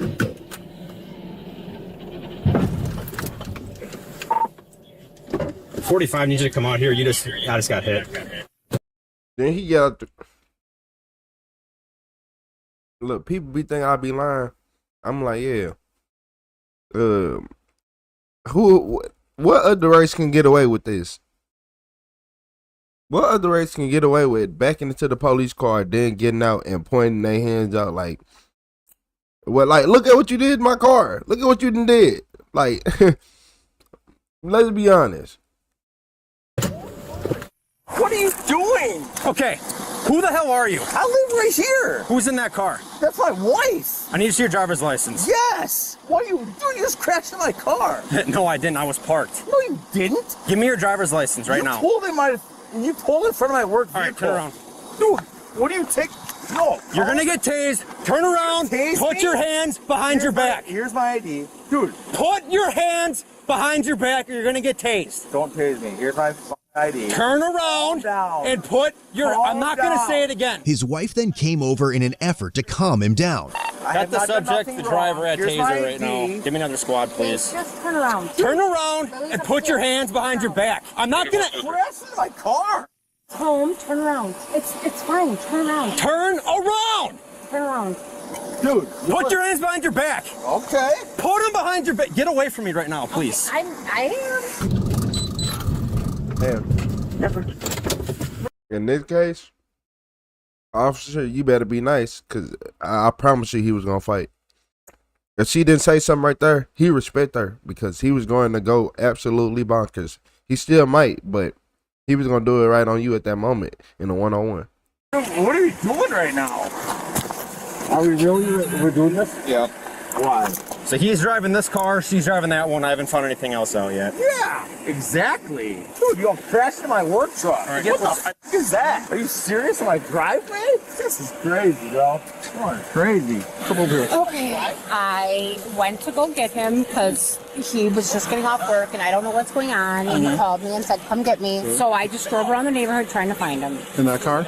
Yes. So where's he on his way to right now? I hope home. You live here with him? Yes, that's my husband. What do you have on you right now? Do you have anything on you? Okay. No. What would I have on me? Search him. Yeah, search me. You got nothing sharp on your shirt? No. No. He's got home from work. He's got home from work? Yeah. Is that hard to believe? A little late. Yeah. A little. Yeah, I travel with Soul State in Illinois, dude. What do you do? Deliver food. What do you do? Bust people down? Seriously. What are you busting my ass for? What is the problem? Am I arrested? Yeah. No, I'm not. I'm not arrested. Why am I arrested? Calm down. Not right now. Why am I in cuffs? Y'all are f***ed up. Due to his active resistance, Billy was decentralized to the ground. Stop f***ing moving right now. You ain't seen movement, motherfucker. You ain't seen movement. You ain't seen movement. You ain't taking me to ground, motherfucker. Watch this. Why are you gonna take me? Why? What did I do? What? Oh, you assholes. What did I do? What did I do? I didn't do anything. He's having a really hard time. I didn't do anything. Babe, listen. William, calm down. William, calm down. William, calm down. Babe, looking out the window. Stop. Babe, stop. Losers. He's just having a really hard time. With what? I'll beat you fucker motherfucker in jail. Well, he's not helping the situation. Yeah, you. Stop, please. You. Listen to me. He's looking out the window. I don't give a Stop. Stop. Dude, I should be tough. I didn't do anything wrong. Just cooperate. No. William. Babe, stop. You really my ass motherfucker. Don't come over this. Listen. Don't come over this. Listen to You'll me. see me in jail, motherfucker. Hey. I'll fix you up. Nah, you can't help no more, man. It's Hey, over. who are you? Look at me. Who are you? Look at me. Look at me. I see you. Stop. Look at me. I'll beat you, motherfucker. Stop. Look at me. You want it? Hey. You want it? Hey. Please You stop. Yes, Go. You're done. I didn't do anything. You're done. I didn't do anything. I didn't call the cops. I didn't Pick me do up, anything. You touched my fucking wrist. You touched my wrist. Bad for this guy. Listen to me. Yeah, you feel bad. You ain't Please. Yeah, that's your wife. Stop. That's your wife. I'm her wife. Loser. I didn't call You're anybody. You said he on demon time? You're The done. neighbors. I didn't do anything. You're done. Oh, please stop. I warned you. I didn't do anything. He's having a Stop. really hard time. I know, right? You're so mother. Man, what's your first name? He's just having a really hard time. Good grief, I can't with these people. Yeah, she ain't helping at all no more. Once they said arrest, it was over. It was on and popping. You said I was told white guys don't get arrested. White guys who so drunk. Did you not see him hit the police car, jump out the car, raise his arms in the air, point at the officer, and looking like, bro, why did you hit my car? Like, what other race can do that? You! Was it? Yeah, keep my first name up. Hey. I remember it! Stop. Stay down. Oh, you take me? Stop. Yeah. Shit. Is. You ain't shit. You're a Babe, stop. You're a Eve? Okay, stop. You just tased me. Stop. You're a nut. Stop. Think about. Stop it. Think about. Stop talking! Right now. Stop talking! Stop. Stop talking! Let's just figure truth. Down. Calm down. Why? Because I want my wife. It's over. It's over. You're in It's custody. over, Calm bro. You just did that shit, done. I didn't do anything. I think zero surprise you have to do something. I'll never do this. She was the. What are we doing right now? Right now, we're calming down. Oh, seriously, this is crazy. You're gonna lay here until you do calm down. Dude, take the cuffs off. I'm trying to calm down, but just take the cuffs off. Seriously, I'm crazy right now. This is crazy, dude. I'm a white guy in Mosquito. Babe, calm down. I'm not trying to fight you guys. You guys are my friends, man. I'm not talking stupid. Take the cuffs off, dude. My hands are numb. Dude, my hands are numb. My hands are numb, dude. Seriously, I'm a man. White man. My hands are cold too. My hands are cold too. I'm not trying to fight you guys. I never was. Listen, I get it. You guys are my friends. I'm not trying to fight you guys. If you calm down, they'll stand you up. Yes. I get it. Take the cuffs on my hands. My hands are numb. My hands are numb. Babe, Please take the cuffs off my hands, dude. Release them up. Take them off my hands. Can I call you Will? You come with the you want. Take the hand. Okay, Billy. Can I call you Release Billy? the cuffs off my hands. My hands are numb. Billy. What? They have to stay on until you calm down. Dude, can you loosen them up? I don't give a fuck if you keep them on. Can you loosen them up? My hands are numb. Hold on. Try to relate. I'm trying to relate to you guys. they're loosening. They're loosening. Yeah, loosen them up. Yeah, they're loosening up. Just loosen them up, man. My hands are numb. They're loosening up. Dude, I didn't do anything. the fuck you didn't. What did I do? I want a divorce. Okay. If you move this hand, we're gonna have problems, all right? I'm not trying to fight you, bro. You're not my problem. This talk in my ear is the problem. She's trying to calm you down right now. No, she ain't calm me down. Just loosen the cuffs off until I leave my house. This is why we're in this situation. You guys are married? Yeah, unfortunately. Please loosen this shit up, dude. I just loosened this one up, man. My hand's numb. I'm not trying to fight you guys, though. Well, you guys know me. Certainly. I'm not I fighting you never guys. met you before in my life, man. What have you been drinking tonight? He's been probably drinking Jack and Coke all night long, I'm assuming. Just He's going been to hell having for a really right now. hard time. He's been suicidal and he's just having a hard time. So he normally drinks alcohol all the time? No, not like this. That's Did you guys why. crash your cars together or something? I don't know if he hit me when I was trying to find him. I think he hit me. Is this new? Yeah, it's gotta be. I said just park your car wherever you're at. You want to check out his face? Yeah. I just want to make sure you're all right. Let's roll over your side. I've been good, bro. Okay. Yeah, I'm good. All right. You know, we're good, man. I don't have no problem with you guys. You're good now? Yes. Pay attention to what I'm saying. What? If we try to stand you up, you're not going to do anything stupid, right? No. You're going to get in the back of my car here? No, man. And put you back in the car because I want you in the warm where it's heated. It's fucking cold out. Good with that? Yes. After several minutes of yelling, Billy eventually calmed down and was placed in the squad car, where officers noticed a strong smell of alcohol coming from him.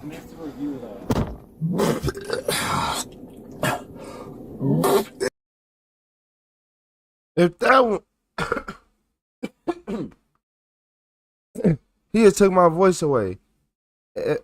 That was the most disgusting burp I think I ever heard in a long time. That man sounded, that was disgusting. I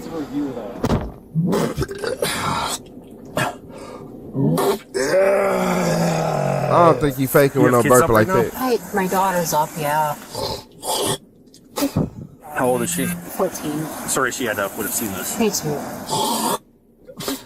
He really was. He called me crying for help. You could probably disregard me.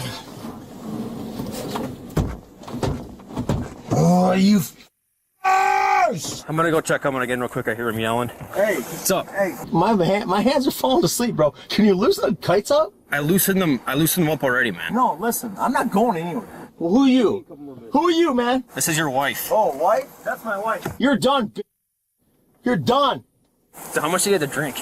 How much have I had to drink? He had to drink. Oh, I don't know. I'm assuming a lot. He rarely drinks, and then when he does, it's, he drinks too much, but he usually calls me, and I come and pick him up wherever he's at, and he doesn't even try to drive. He's just going through a really time. He's been suicidal and just not great.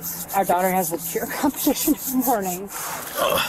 Did you spit right there? No, I did not. Are you sure? What is that? Dude, listen, my hand is numb. I'm not an immigrant, dude. I'm a white guy. I'm a Muskego. I pay my taxes. Please, on the right side. I'll take a look at him. Dude, I'm in your back seat. Don't be a bitch. Billy, I got you up here because you were calmed down and now you're getting amped up again. No, I'm not amped up. My hand's numb, dude. I'm a man. He's bitching about his cuffs again. Dude, my hand is numb. What the fuck have I done bad? Please, the right hand on my cuff. My hand is numb. We can loosen it a smidge, but the cuff is not coming off. I don't give a fuck what y'all do, but this will come back to you in court. Go ahead. I don't give a shit what y'all do. Go ahead. Turn around and face that way. Turn around and face that way. Turn your body, face that way. You're a dick.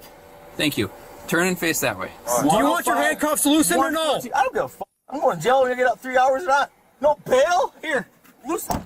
He soon became agitated again and started kicking the living shit. See, these police, y'all antagonizing him. Y'all over here antagonizing this man. He already ain't having a good day. You gonna keep messing with somebody who ain't having a good day? I'll try to make their day as easy as possible. Now look, now I see why police treat people who do worse stuff bad.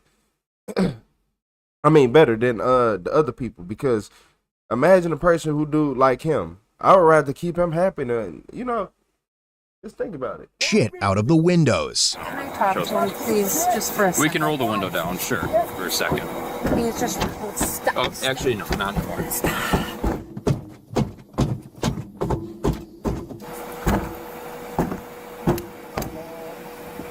Why don't you go wait by your car for right now? You're done! We'll be with you in a minute, okay? Poking the bear? Yeah.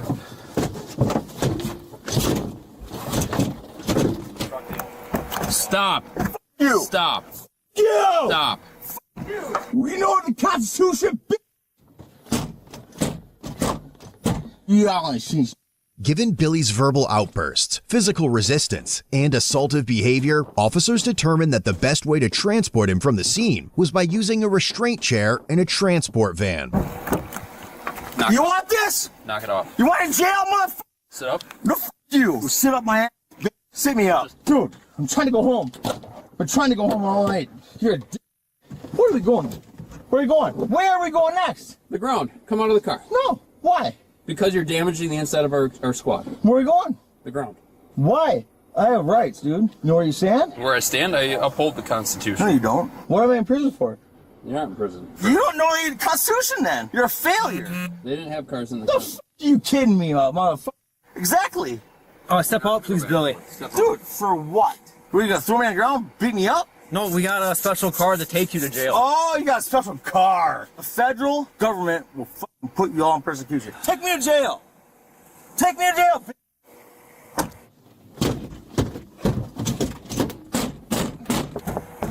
Billy, that's why you're getting moved. Take me to jail so I can get out.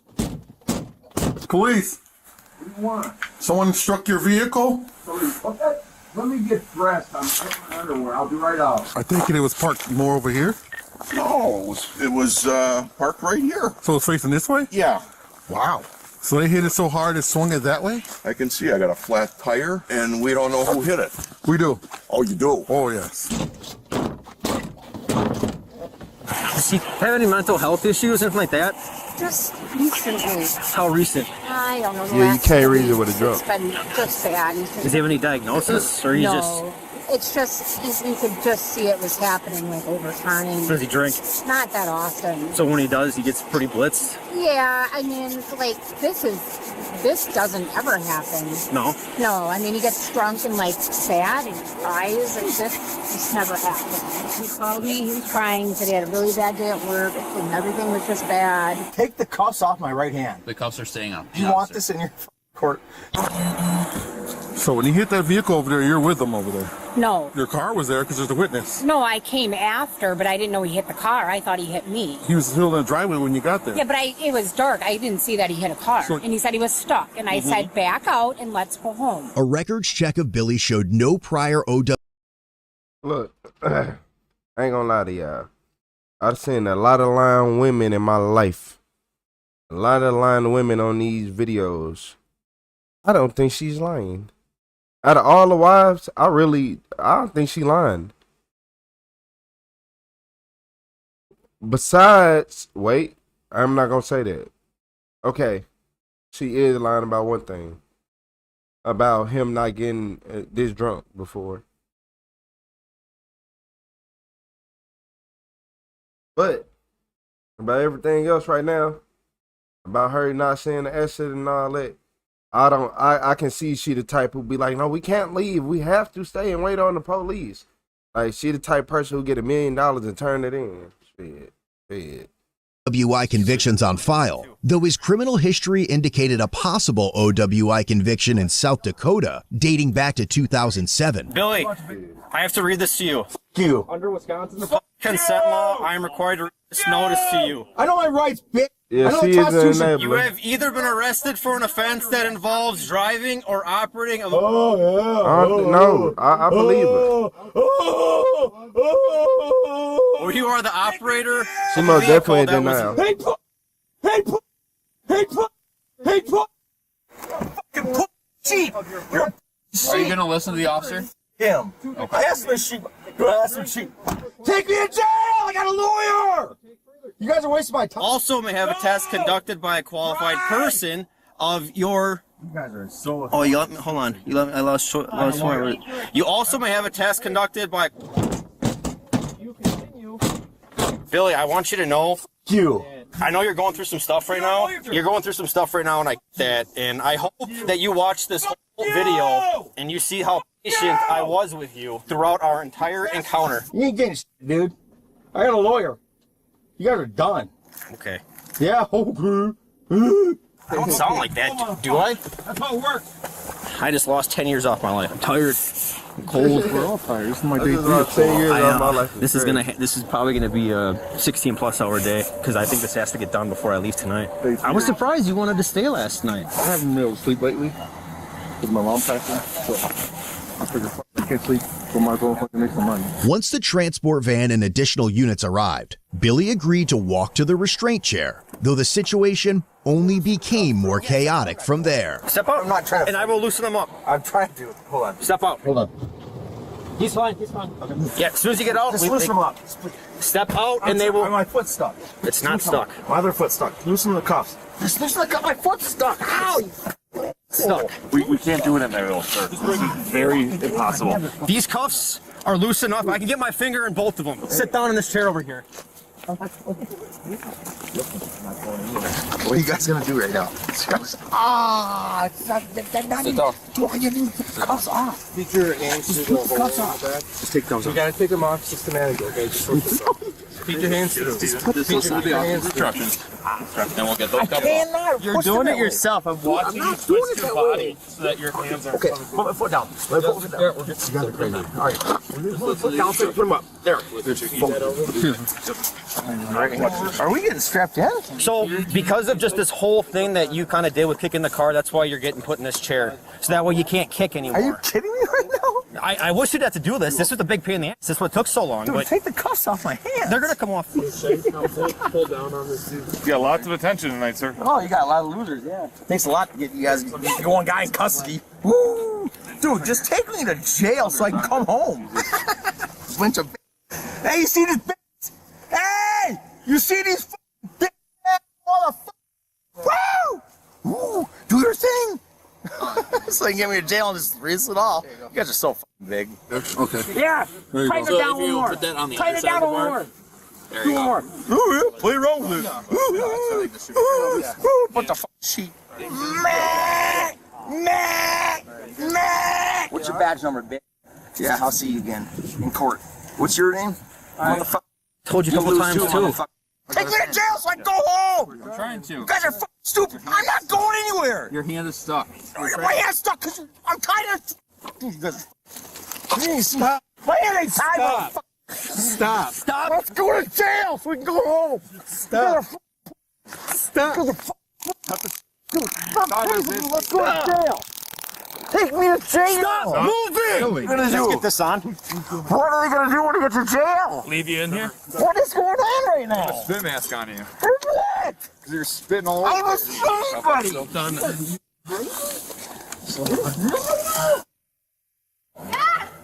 They're fighting. I ain't doing nothing wrong. Stop fighting me, motherfucker. Thank you. Dude, I'm trying to go to jail. You don't see tase me, motherfucker. Tase me, motherfucker. Who tase me? Got that key. You listen. I got You it. Stop, you're gonna get tased. Take me to jail. Stop fucking. Ah! You're breaking my finger. Stop fighting. My daughter, I got a cheer competition tomorrow. You guys are push in so I can... It's gonna come out. record it all. I'm gonna die. Yeah, but now... You motherfucker. Son of a... Chase me again. I want to go to jail. Just take me to jail. Take the mask off, because I can't breathe. Just above the Take the mask off. I'm not dying.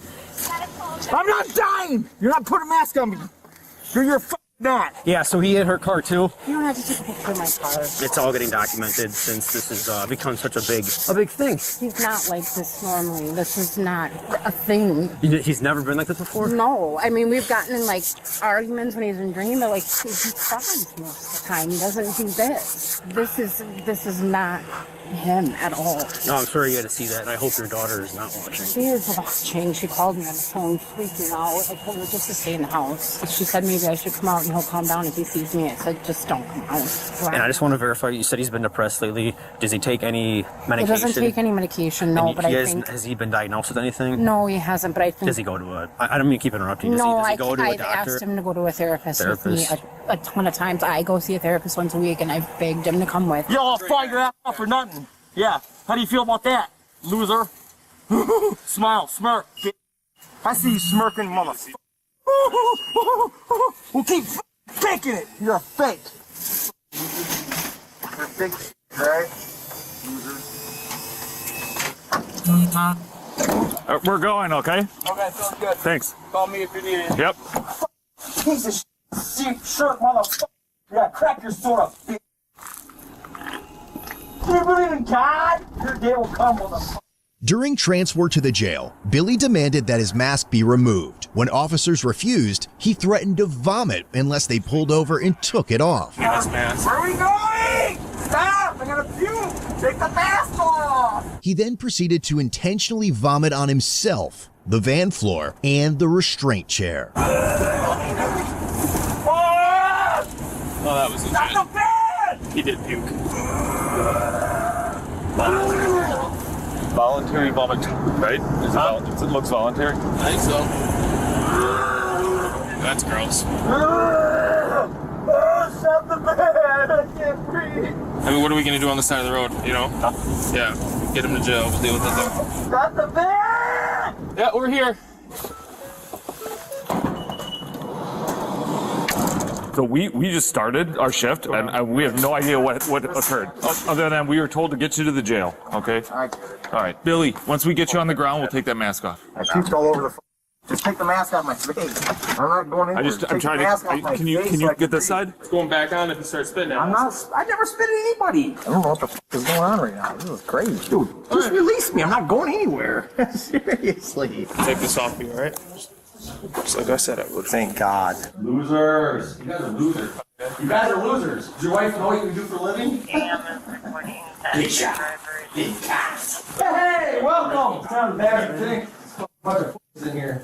You stay seated until No, this. you're good. I'm not going anywhere, I Stay promise. seated No, until you're he good, tells man. you different. You're good. Just look close at the camera. Just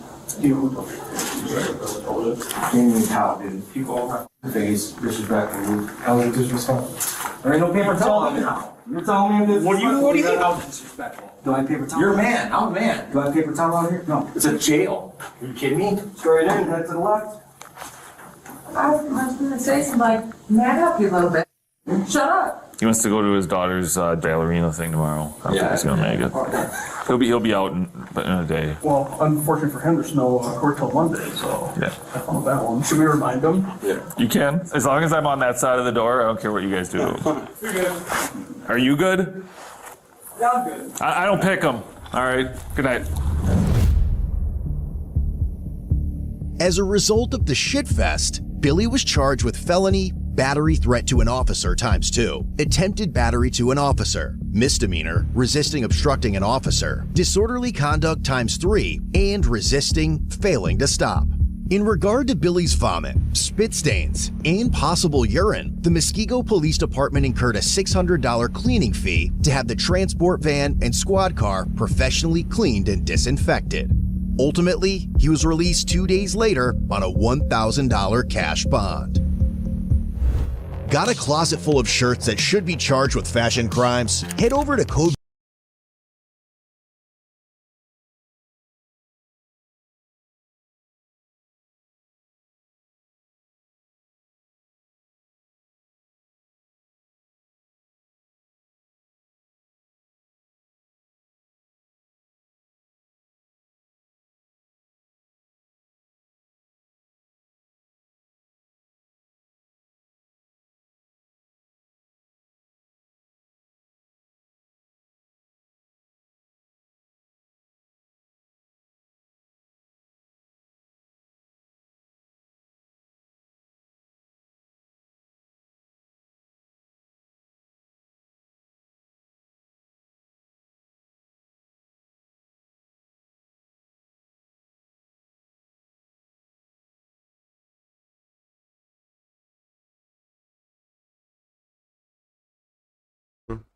My bad, I was muted.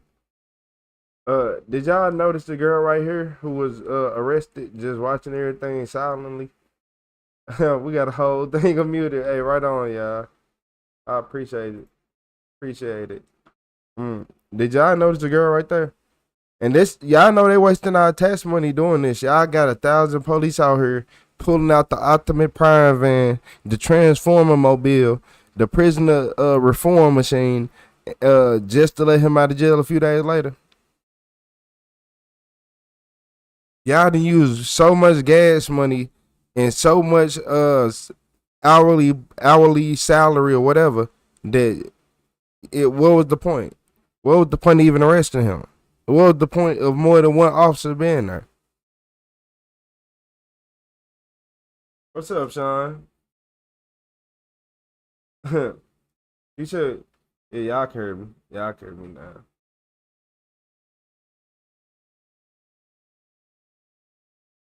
Yeah, I should be able to. Yeah. There y'all go. So wait, why everybody keep saying they can't hear? I know y'all can hear.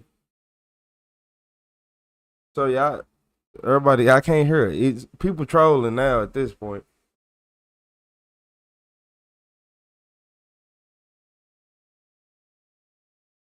Hourly, salary, it don't matterly. They wasted our money.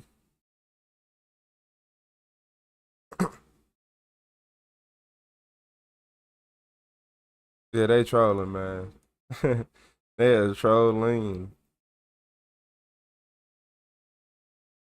But yeah, y'all see how many police it took to get them there? They got the Optimus Prime van. Like, you pulled out an Optimus, the one that they had. You remember when they went and got Bumblebee? You remember when they had came and grabbed Bumblebee and they had put that stuff on him, the little cryo, whatever, and he couldn't move. They went and got the van they transported him with to come get him, and all that just to let him out of jail in a few days. You should have went ahead and let him. Hey,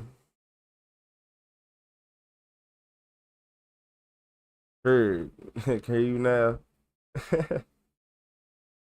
Nah, for real.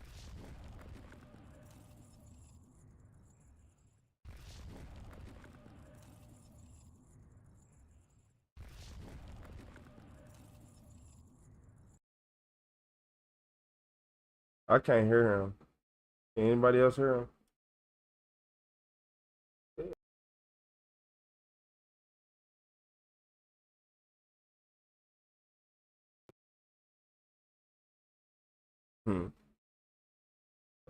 Look, y'all wanna know what's crazy? This drunk man decided to ram into the police. What was his end goal? Nah, I wanna know his end goal. I ain't gonna even lie to you. I just wanna know your end goal. Because if you finna ram into the police, I'm like, okay, you what, like, play it to me. After you gonna ram into the police and then what? Okay, yeah, okay. That's what I gotta figure out, y'all. On September 21st, 2022, an officer was dispatched to a residence for an unknown male who entered the home in Lake Hallie, Wisconsin. While en route, dispatch advised the male had gotten into his blue car while a neighbor was trying to speak with him.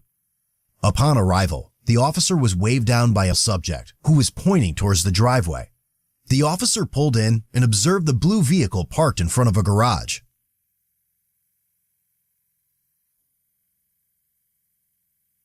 Is that an Impala? Oh my lord. It was soon discovered the car was operated by 53-year-old James Tyler. Comes back to a James. It's an Impala, y'all know them drivers. Blue and color expiring next year, -29. As the officer exited his squad car, he noticed James had his reverse lights on. But first, let's hear a word from today's sponsor, CF Moto. Riding without a compromise and in style has never been easier. From ATVs to side-by-sides that can find the dealer closest to you. What they think we rich? So whose house did he go into? Their house. Oh shit! Hey! Shut up! Shut it down! Look here. 275 County. He just hit my. Look here. I ain't gonna even lie to y'all. That was actually unexpected. They just scared, man. They just got me. They got me. Their house. He has got me. I'm like, I had to move out the. I got PTSD. Shut up! Shut it down! 275 County. He just hit my squad. He then quickly reversed a second time into the home and drove directly toward the officer. Trying to get out of there. Damn!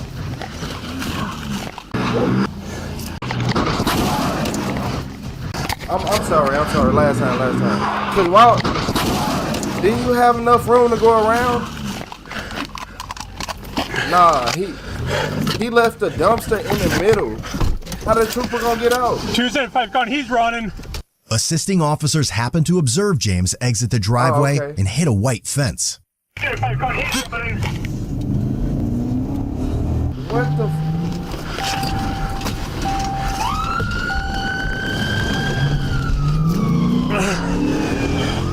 Don't run into him. Watch what you do, Police followed him for approximately half a mile until he decided to pull over. 286 County. We're heading north on 00. Don't get that close. Yeah.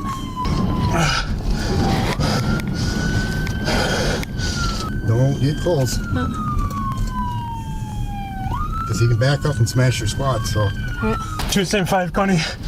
Send other units, please. 424 County. We are all killed him. They got him scared. He almost hit me. He wildin'. Shut the car off! Intrusive thoughts got the best in, boss. Yeah. Let me see both your hands. 72 to County. With your left hand, open the door.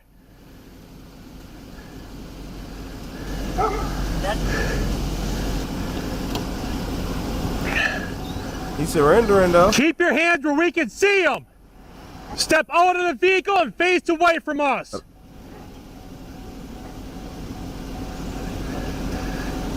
Keep your hands up in the air. I can tell by that shirt, he'd Take be 4 up no steps good. backwards.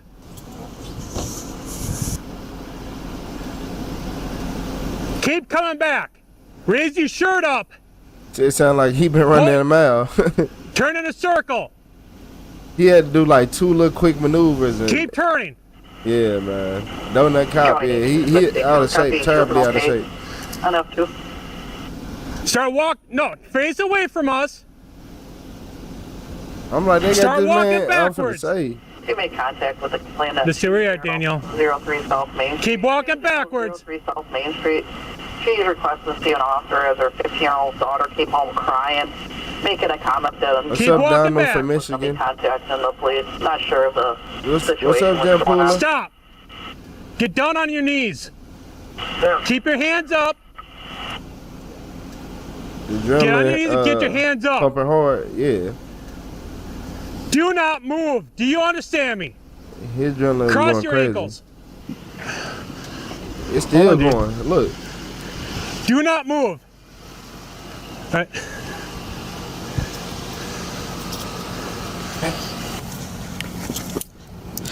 What the hell is wrong with you? Everything. You almost killed me. You understand that? I did not understand that. But I was.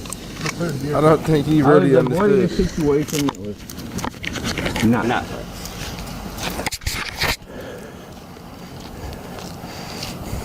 There's something going on at that residence. I'm gonna pop the trunk here. All right. We're good. We're good.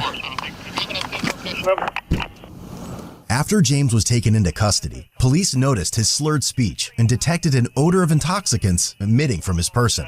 No, it's not. 23990, so we have one in custody.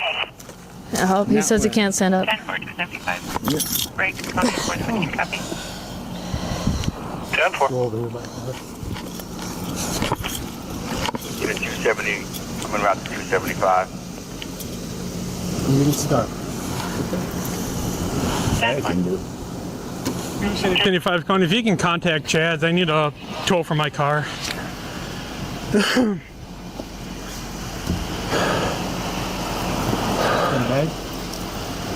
Huh? Fuck. 430 ported. 275. That residence I was just at, there's a child being abused. I'm just about to exit at Walmart. Do you guys want me to continue or disregard? 10-4, if you can continue, need somebody to handle part of this. Sit up. 10-4. You want to pull his pants up a little bit?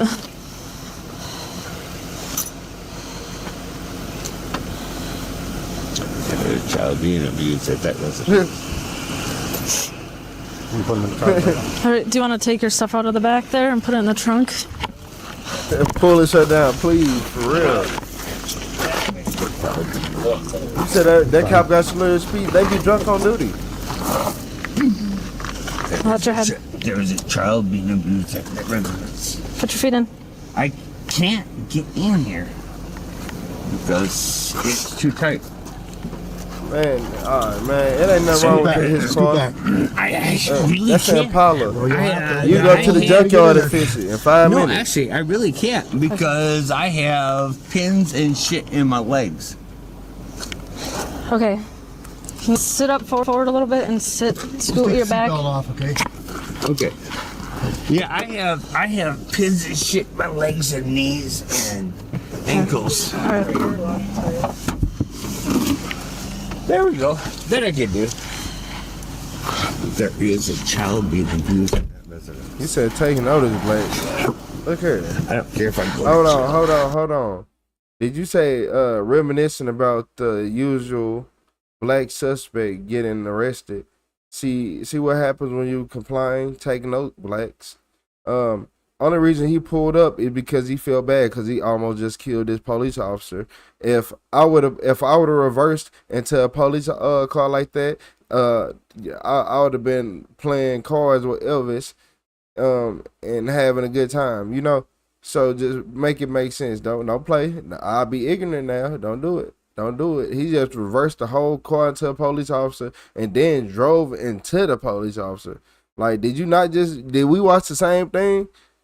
I'd have seen people get more done to him for less. But save that child. Okay, I can't get it to reach. You said it would be valid if it actually I valid. don't care. Kill me. Save that child. Okay. I'm not full of shit. There is a child in danger in that residence. Oh yeah, play And there's a victim. cop that's covering it up because he's part of it. He was the first one out of the scene. James Tyler. My whole back window would have been shot through. I mean, he hit my car. He hit the house back there. Took that fence. He took out the fence, the dumpster. So. Not drivable here? Huh? Is drivable? Oh, hey, chance. Maybe if it felt so fucking loose coming down the road. No, my car fell all freaking completely down the road. My steering was like, and it ain't, like, it ain't like as much 180 from that going on. It is, but you know what I mean. 275. I mean, that guy's lucky I didn't put a fucking round through him. I was. If it wasn't for me seeing my light flash before my eyes because he's driving straight at me. They make police cars uncomfortable on purpose. Nice. This car is fucked up. My steering's all kitty wampus. So the people down there flagged me down when I got there. Pointed to this car, so I pulled into the driveway, pulled up behind him, and as soon as I pulled up, the reverse lights came on. I don't know why they make it about race. So I ran his plate to get that information and asked you know, it's always somebody who got to make it about race house he instead of walked just into. They said the laughing neighbor's and house, and being as I like, turned, you and I was gotta going be to walk better up in to him, life. all of a sudden he just fucking floors it in reverse.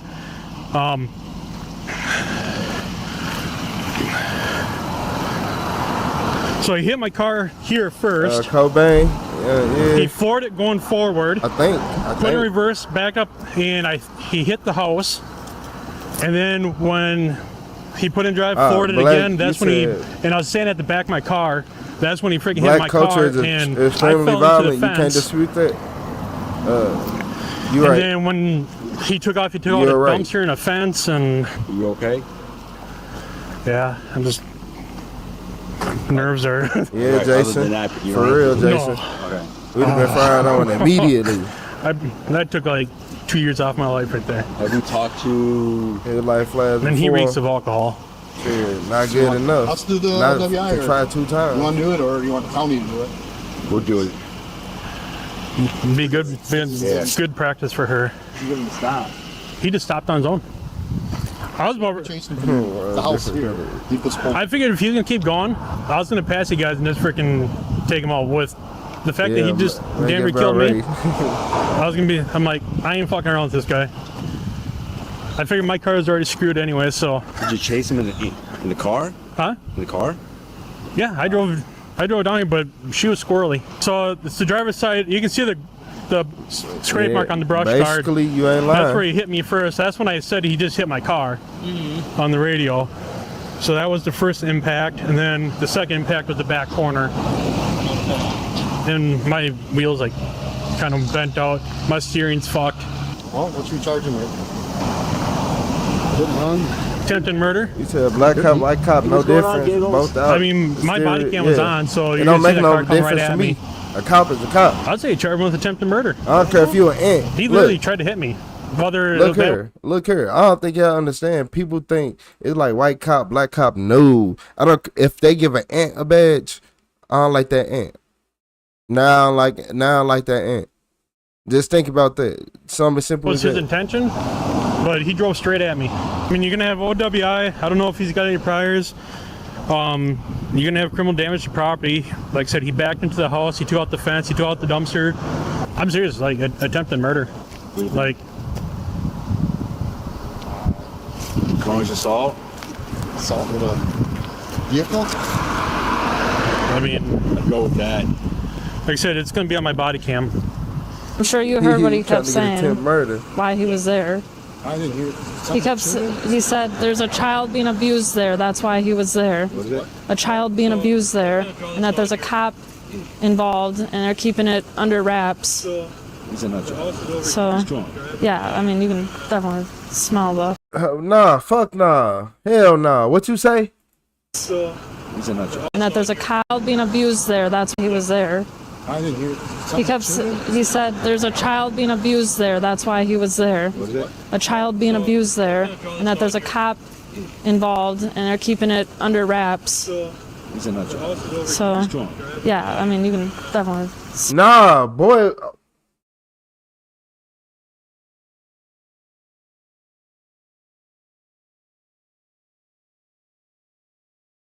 Miss Female Officer. Do y'all not see these officers? They uncomfortable. Look at them. They're uncomfortable after. What?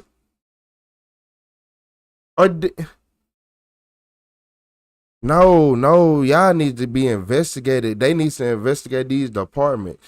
That don't make no sense. They overheard, don't want to investigate it because they probably know exactly what she talking about.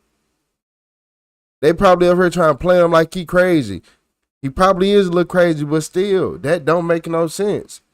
That he's a nutjob. So, yeah, I mean, you can definitely smell the. What you mean he's take drunk? the journey back there, talk to them on what precipitated it. Okay. They're gonna take Clown to the PD. Yeah, you can open it. They're gonna shoot you. They're gonna shoot you. Me? James, how you doing? I'm Chris. He was then transported to the police department to perform field sobriety tests. James agreed to a PBT, which showed his blood alcohol content to be 0.189. When I tell you to start, take 9 heel to toe steps on line, turn and take 9 heel to toe steps back. And when you get to the step number 9, you're going to take a series of small steps and turn back around. Are you watching? I'm watching. I'm trying to demonstrate 2, 3, and so forth until you get back to 9. All right? Count out loud. I can't do it. No. Okay. All right. Okay, well, let me finish. Stop. I didn't stop. Can go like this. I didn't tell you to start. No, I can't do it. Okay, listen. Have you done these before? Yes. Okay, so take a deep breath and blow into it until I tell you stop. Blow, blow, blow. 0.08. 0.189. So twice the legal limit. Hey, where'd you go? While transporting him to the jail, he also made the comment, "I know I'm guilty, but I don't want that on the record." James was charged with felony counts of OWI, 4th offense, vehicle fleeing eluding an officer, causing property damage, 2nd-degree recklessly endangering safety, criminal damage to property, over $2,500, and misdemeanor criminal trespass to dwelling. He was later released on a $5,000 signature bond. Head over to codebluecam.com. Shout out Code Blue Cam. What y'all think about this fellow? I'm still mad. Look, I understand what he did, but now I don't even care about what he did no more. I want to know why the police weren't trying to investigate what that female officer was just talking about, and y'all both got uncomfortable, and y'all act like y'all can hear her talking about he drunk. Nah, investigate. Like, so, I know this sound weird, but do you possibly know this person or that person? But, oh, he's drunk. All right. So now you don't want to talk about it. This is why we got to watch out for police.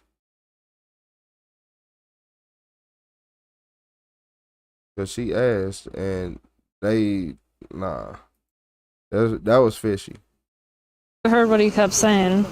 why he was there. He said there's a child being why he was there. Wait, I need to go to the beginning. I'm sure you heard what he kept saying. Okay. Why he was there. Okay. He said there's a child being abused there. That's why he was there. A child being abused there, and that there's a cop involved, and they're keeping it under wraps. He's a nut job. So he's a nut job. He's drunk. Smell the.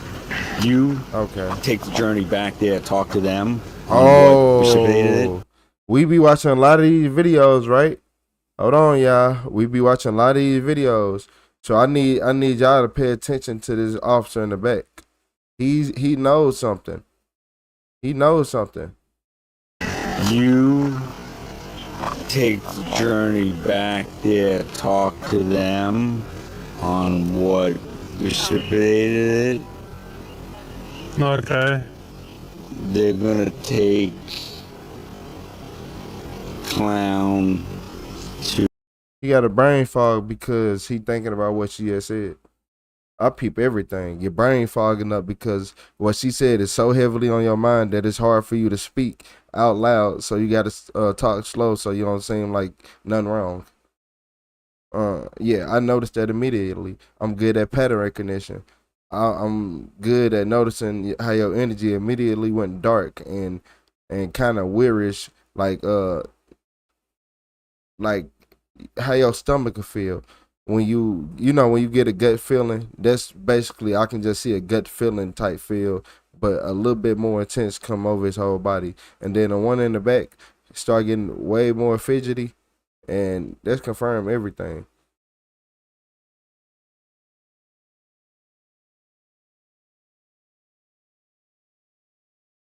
Nah, you'll be surprised. Cause look, you gotta remember. Crazy people know everything. Yeah, I might not believe this, but you think, like, do you not, like, crackheads can solve almost any murder in the city, right? And like crackheads and homeless people can solve almost any murder in the city, right? You wanna know why? Cause they seen you, even though you ain't see them. I know homeless people who been like, oh, yeah, it was a man who ran down here, and then news, oh, that man ran down this way, and I'm like, hey, police finna be looking for you, homeless man. Yeah, like y'all better realize they be the unlikely people that everybody just be like, I look at it like Orlando Brown and Diddy. Yeah. Orlando Brown and Diddy.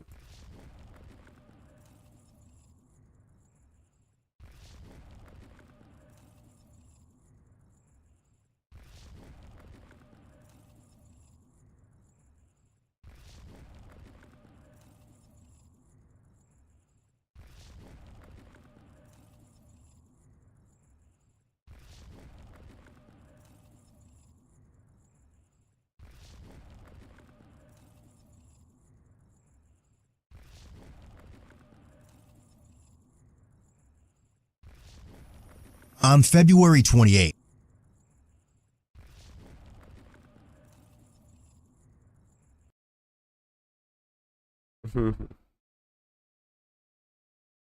Yeah, homeless people are secretly Batman. Hey, you'll be surprised.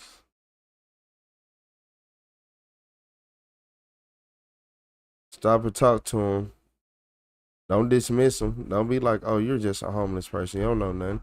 Stop and talk to them and ask them about the street life. What they specialize in. Then you're going to see how intelligent they are. You be like, oh, for real? What? That? You'll know. You'll learn something about your city. You done walk past every day, and it'll straight blow your mind.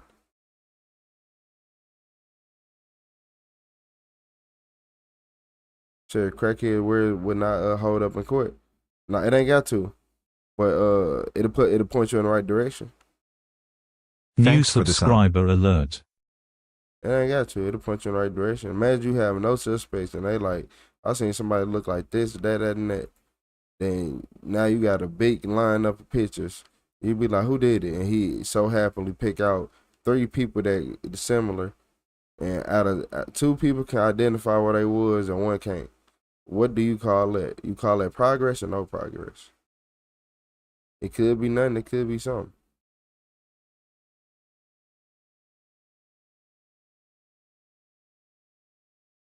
Shit, some homeless people, you be like, if I show you a picture from somebody from 20 years ago, would you remember? And man, they'll remember that face.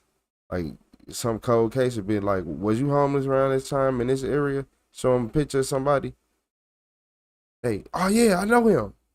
And cause they good with faces, cause they had to learn faces. They didn't have to learn names as much as faces, cause faces matter a little bit more than names at times.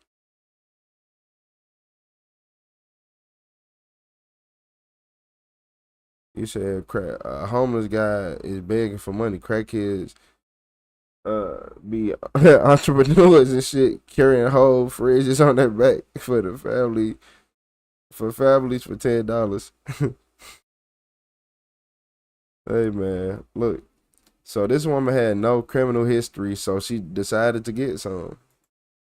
2022, an officer was on routine patrol when they observed a speeding silver vehicle in Genoa City, Wisconsin. They attempted to catch up to the vehicle as it was traveling 70 miles per hour in a 25 mile per hour zone. The driver of the vehicle was later identified as 34-year-old Brittany Anderson. After Brittany illegally passed another car, the officer observed her pull into the parking lot of an apartment complex and strike 4 parked cars. 4 parked cars? Not 1, not 2, but 4? Hey man, I'll be so hot. 27-4, I got a high-risk stop. As the officer had her at gunpoint, they waited for backup to arrive before performing a high-risk stop. Let me see your hands!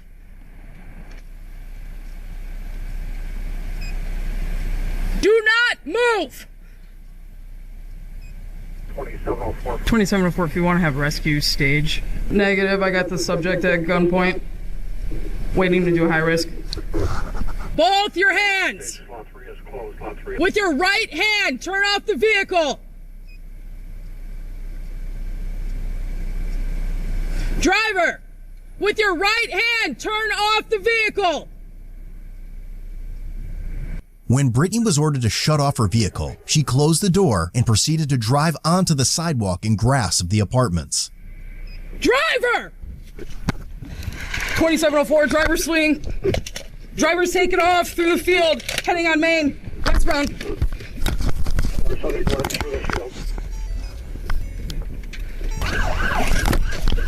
Fuck! We're going through that field with him.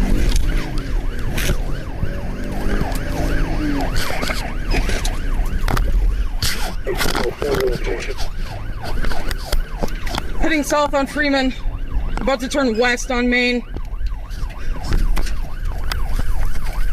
At that point, the officer lost visual of her and returned to the crash scene as residents of the apartment complex were awakened by the incident.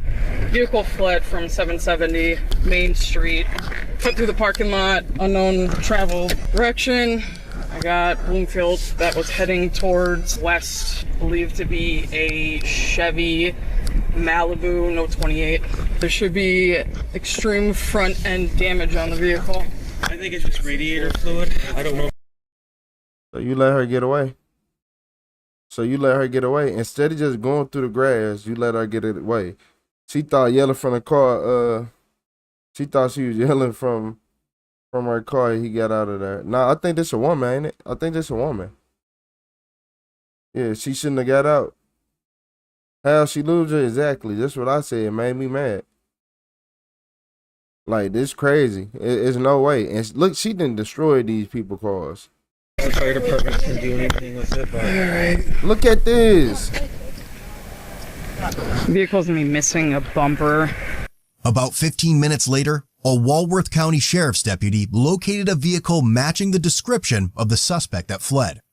The deputy attempted a traffic stop on her again, but she continued to flee. Okay, station 3 is closed. 3 is closed for high-risk stop. 0058. 546 vehicle's not yielding. It's going to be a silver Mazda, I believe. Okay, copy, silver Mazda. Copy. Eastbound Highway B, 30 miles an hour. While the initial officer was gathering the crash victim's information, they overheard via radio traffic the deputy locating Brittany. Here, I'll be right back. I'll be right with you. I'll be right back. What's going on?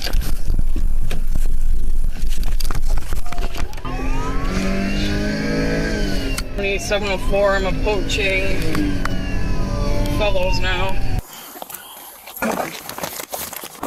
Are they heading this way? Yep. I got sticks set up.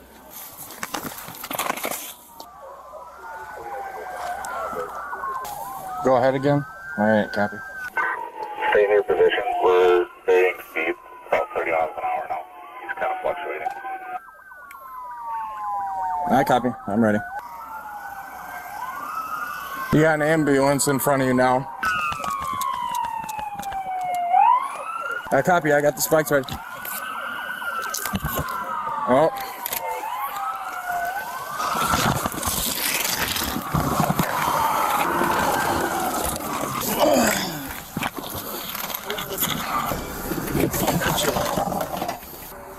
Fuck that up for you. It's alright. Shit happens. We didn't even know that you guys were in the area. Yeah, I thought you would have seen the lights, but it's all good, dude. No resentment or anything. I gotta go, though. I don't know. I'm trying. He mad. He mad. He is mad. Y'all hear the anger? Y'all hear the anger? But look, think about it. I know he got a right to be mad, but people will say, I'm not mad, but clearly you are. You feel some type of way. We didn't even know that you guys were in the area. Yeah, I thought you would have seen the lights, but it's all good, dude. That's what no we're saying. resentment or anything. I gotta go, though. Somebody I don't know. hurt. I'm trying to figure out the thing. 2704, I'm gonna be setting up. Oh, no, you did. No, you did. Trying to figure out the thing. You know how when you just ignoring your coworker and you just trying to get away from him? Yeah, he ignorant for that. Set the PD.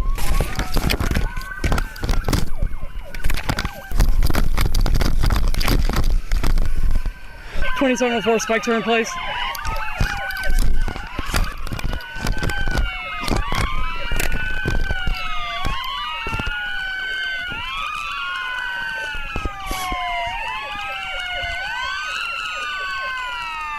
The vehicle stopping.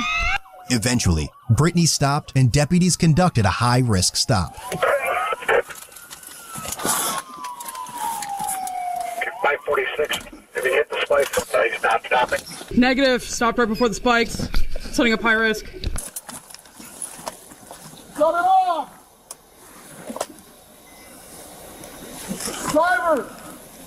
Turn the vehicle off! Driver! Turn off the vehicle, throw the keys out the window! Let's go, do it now! Oh, Lord. Driver, shut off your car! Do it now!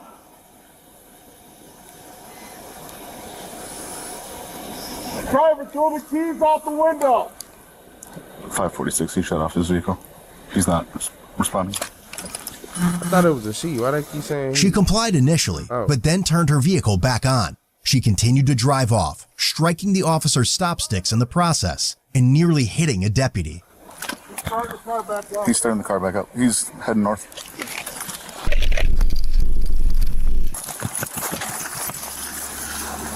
Motherfucker. Successful spike.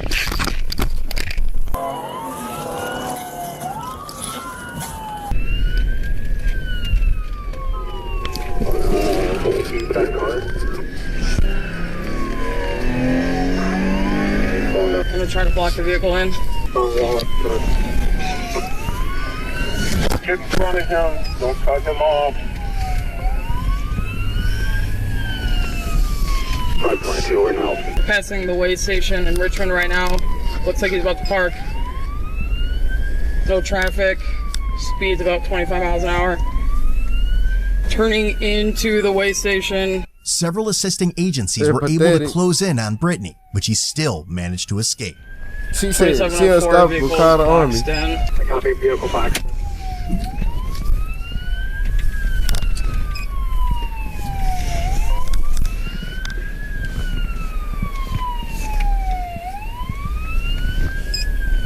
Jesus Christ. 2704, we're heading back over need to to the Wisconsin border. All of this for one woman? The officer advised that they would be executing a pit maneuver on her vehicle and was able to get it to spin and come to a stop. First off, she's I'm a pit certified. thug. She's a thug. I'm not a regular woman. 2704 attempting pit.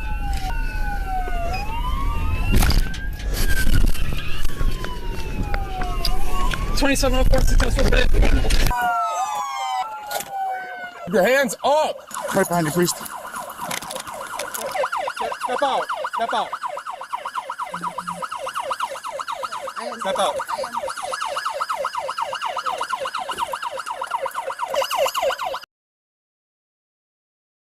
I would have heard Stone Cold music as soon as he opened my door. Look at this. Look at this. So this ain't privilege. Look at this. Step out.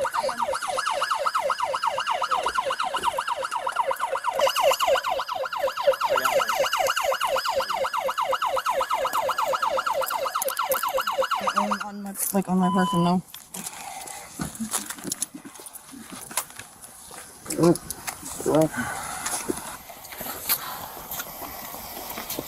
You alright? Yep, I'm good. Hey, Nice stuff, Pit. Thanks. That's good shit. What's that? Because her squat's going to be toast, so someone's going to need to transport her. Yeah, we'll take care of her. Just get her in the squad. Don't play with me, man. Sit right here and play in my face. I would have got hit with a clothesline from Hill, a big boot, a tombstone pile driver, the last ride. Mick Foley did his finisher. Yeah. What else? John Cena would have came out of nowhere. Randy Orton would have need me in my head. Edge would have speared me. Eddie Guerrero would have did the frog splash. I would have had so many people on me if I did something like this that ain't even funny.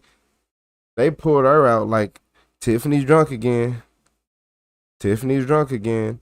Like, come on, y'all. I would have heard nothing but glass shattering. And it ain't the glass shattering in the car. It was Stone Cold music playing because I got hit with a stunner immediately. After that, the Big Show was going to come hit me with a choke slam through the roof of the car. And, man, like, stop playing. It was going to be a Hell in a Cell match, a Elimination Chamber match. Like, for real. I ain't going to even lie. I was going to feel like, hey, I remember I was at the Elimination Chamber when Undertaker Jackie got caught on fire. One of the fireworks malfunctioned to hit him. I'm like, oh, yeah. I thought we knew it was real because everybody's down there screaming. Where's your car? Right there. I don't know if I got Is it? You think it's drivable or? Yeah, I was driving it. I just don't know. Just A all little scuff. bit of damage. Yeah. Cool. I would think we'd probably want to get State Patrol involved. Just because we're kind of involved and you're involved and. I don't know how much damage she has, so I don't know if she's not going to be able to transport It sounds like her, walk around this way. I got a spot on the right here. Unless you want to do 126. Either 126 or 127. It's your guys' car. Who's 126? You mind if we put her in your car? He said it would have been shame when he jumped off the cage. I'm talking about with a trash can in front of me. Go ahead and sit. Shane O'Mac would have jumped off the top of the Elimination Chamber with a trash can right on my chest with 2 feet. I found it going east on B, heading towards Genoa City at 10 miles an hour. That was you that I went by? It's probably as fast as it will go, is like 30. And yeah, the bumper was gone, so it matched the description. They didn't have we didn't have a plate or anything. It doesn't have a plate, so. A little more solid than what you see. Yeah. So the crash happened in Richmond? No, it happened here in Genoa City. me doing 84 downtown. Oh, it happened by you first? I first didn't crash by me. So then Kim got it 60 on Main when I in had our City. dispatch call Walworth. Dude, I had the stop stick set up perfectly, and then rescue pulled out right as you were coming. Sure, that makes sense. That was the one that was Kim, mad. you never were on foot with her, were you? I told y'all he was mad. I think it was dispatch misunderstood. County, we're all 10-4. The driver's 95. Yeah, we all thought he was on foot, but it wasn't. Yeah. She never got out of the car. He's still mad. Yeah, my stop sticks are still on the road. Bro, I don't even know we don't care about your stop sticks, man. He mad. He's still mad that the EMTs messed up his little stop stick parade. What's up, Kruger? Heady Kruger? Hetty Kruger? My bad. Hetty. I wouldn't even read that right. Hetty Kruger.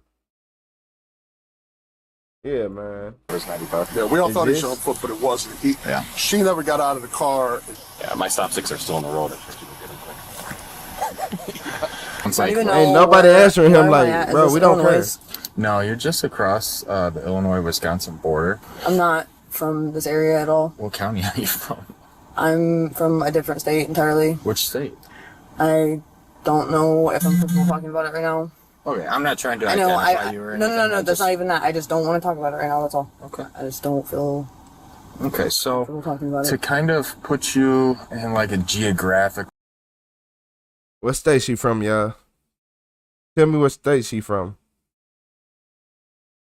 Go ahead. Tell me what state she from. Please, everybody, give these people, give them 10 seconds. 10 seconds. I want to know what state she is from. That's all. I don't need much more than that. Cause yeah, this spam what state she from. Just by her Cool estimate for Yeah, because where I don't you are. have... You're like... What's that, like, are we north? So we're southeast Wisconsin right now. I'm gonna close the door. I can see you Yeah, shaking, it's cool. so I'm Sorry. sorry. Yeah, Montana, Michigan, Florida, Utah, Minnesota, Ohio. It's okay. No, it's okay. I think I must have just been like sitting on it or leaning on it or something. Yeah. Utah, Florida, Florida, Ohio, Michigan, San Francisco. Go ahead and put the belt. Yeah, Cali, yeah, Cali and. So we're trying to figure out who you are. Okay, no, it was on my phone. Sorry, that's all. Yeah. We're trying to figure out who you are, and you're not telling us your date of birth is kind of... We're going to prolong this whole thing. Yeah. Why aren't you telling us your date of birth? Because I don't want to talk about it right now. What's your date of birth? You don't have to say anything else. We just need to know who you are. So You don't... have my name. Right, but we need your date of birth. You literally don't have to say anything else. It's fine. What do you need my date of birth for? Because in order for us to run you through the computer, we need your last name, first name, and initial, date of birth. Otherwise, we can't look you up. You're not in our in-house or anything, so which is good. That means you must not have much of a record. I don't have a record at all. Yeah, and that's good for you, but we don't know who you are, so. I don't want to talk right now. Okay. So, but... Well, you're going to prolong this whole thing? I don't want to talk right now. Okay. Well, like I said, we're just trying to figure out who you are. It doesn't have anything to do with the situation, you know? Hi, I'm Officer Goldsby, Genoa City Police Department. Is your first name Brittany? Okay. Brittany Faye Anderson, this is you? Okay. Alright, you have the right to remain silent. Anything you say will be used against you in the court of law. You have the right to talk to a lawyer and have him or her present with you while you're being questioned. If you cannot afford to hire a lawyer, one will be appointed to represent you before any questioning if you wish. You can decide at any time to exercise these rights and not answer any questions or make any statements. Do you understand each of these rights I explained to you? I didn't hear what you said at the very last thing. Do you understand each of these rights I explained to you? Basically. Yes or no? I mean, not exactly. Do you want me to reread it again? Sure. Okay. You have the right to remain silent or make any statements. They've been so sweet to the each of fugitive. these rights I have explained to you? Mm-hmm. Okay. Yes? I mean, I think so. Okay. Having these rights in mind, do you wish to talk to me? No, Well, it's not obvious you're under arrest for fleeing, resisting, and a whole skew of other charges. Okay? Do you need rescue? No? Okay. So nothing's hurt on you, you're all good? I think so. Okay.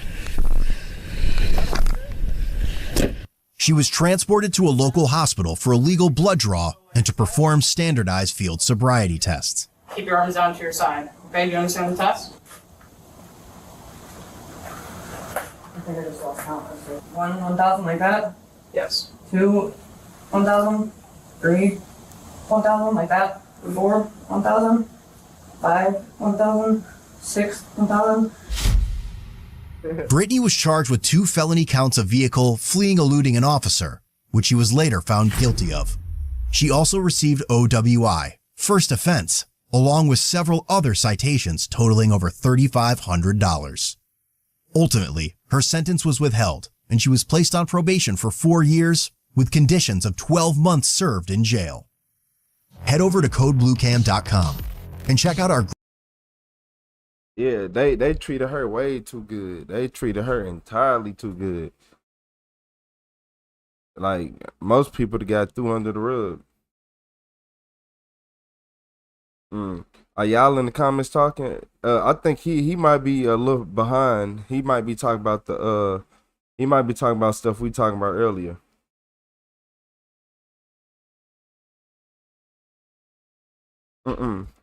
A lot of people don't know this. A lot of people be like, half my family is this, half my family is that. So look, everybody can say half their family is anything. This comes from a person who got, mixed everybody. You got a lot of white people in your family, so you think it's normal. I didn't not know it was not normal to not have white people in your family until I met other people. But look here. So it ain't about y'all over here just think it's this or that. No. Do y'all not know that it's called targeting? It's called targeting communities. People target communities. Abandoned houses don't be abandoned.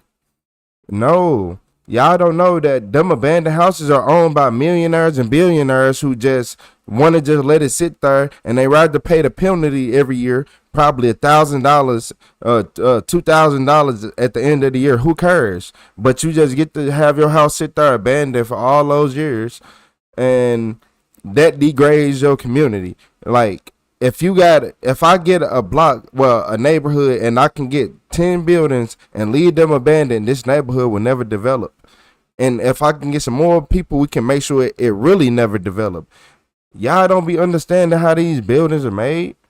Y'all don't understand they pick and choose where you can make your money at. They make a main street is not a main street because everybody know a main street is a main street for a reason. It's a plan. They planned this out for it to be a main street like this. They plan everything. Look, just think about this.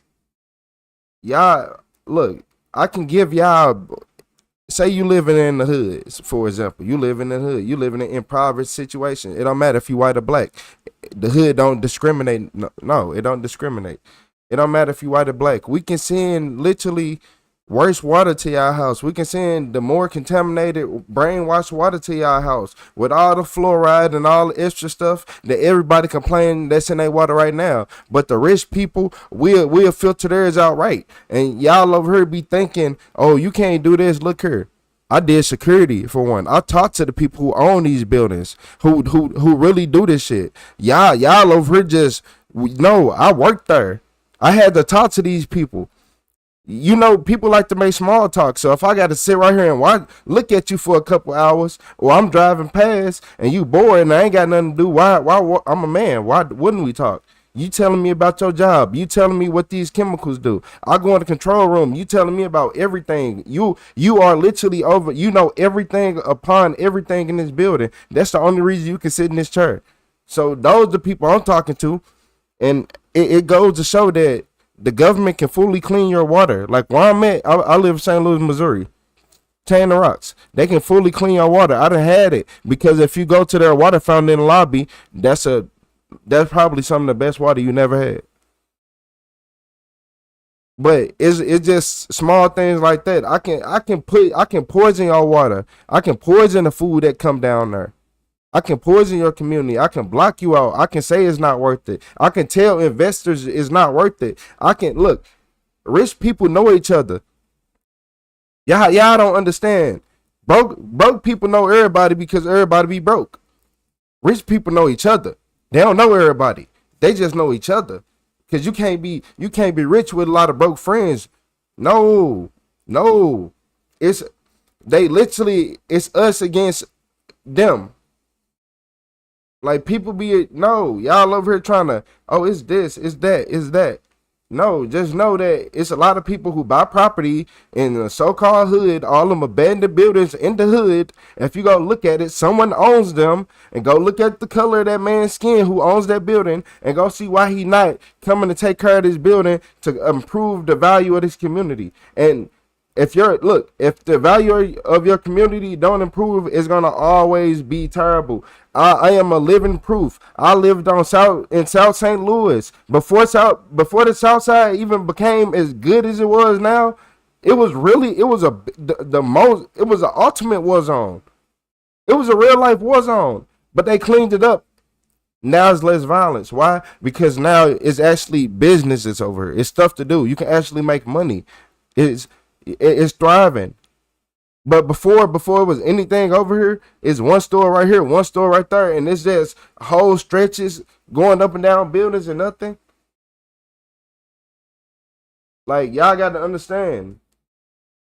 It took for them to come, literally, all these abandoned buildings, they had to come make people fix these buildings up. City had to start condemning them, getting other people to come by and restore them, and then now you like, I remember that building was broke down. They didn't rebuild that one. They didn't redid this one. Like, when you redo your community, you get money. How you gonna sit right here and have a dirty room and expect to have clean thoughts? How you gonna have a dirty room and expect to have clean thoughts? How you gonna your trash don't even get emptied on time? Yeah, in the alleys, they don't even come pick up your trash and empty it on time. So when it start getting overpowered and over flooded, and it be so much trash outside, they like to just throw the rest on the ground. So they'll come dump everything else, leave the rest on the ground, and it'll sit right there till somebody be like, man, I'm tired of this, and come throw it in the dumpster. But the only reason it was right there is because 9 times out of 10 they didn't come dump the trash on time, because that's what happened in the hood. I know. I know what it's like to live in the hood and wait on hood timing versus living in the suburbs, living in a good area. You coming at 2:00 at 11 a.m. Yeah, you gonna come at I said 2:00. You coming on the Thursday at 11 a.m. My bad. You coming on the Thursday at 11 a.m. and you gonna dump this trash every single time on a diet. Versus, man, you better stop playing. You said I left the hood, can see it from the outside in. I hope. Yeah, I don't condone living in the hood. I tell people they should stay away from that. But I understand and I see. I was a person who got to see through that. I'm like, hold on, this is a scam, and they are pitting us against each other. Like, you can just it ain't enough money here. It's nothing here. You can't have You can't have a garden full of mud and expect to start growing any type of flowers or anything. All you gonna have is weeds. All you gonna grow is weeds.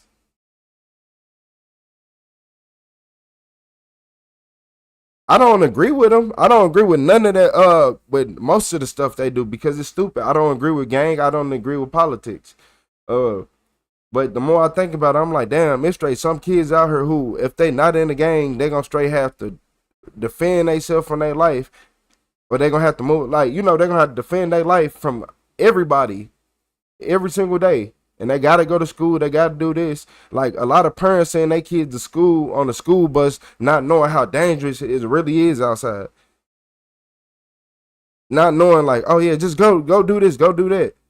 Like, I come from a generation where your parents would be like, yeah, no, take the trash out. No, take it out right now. And they get mad telling you to take it out in the middle of the night. I know people who got killed in the middle of the night.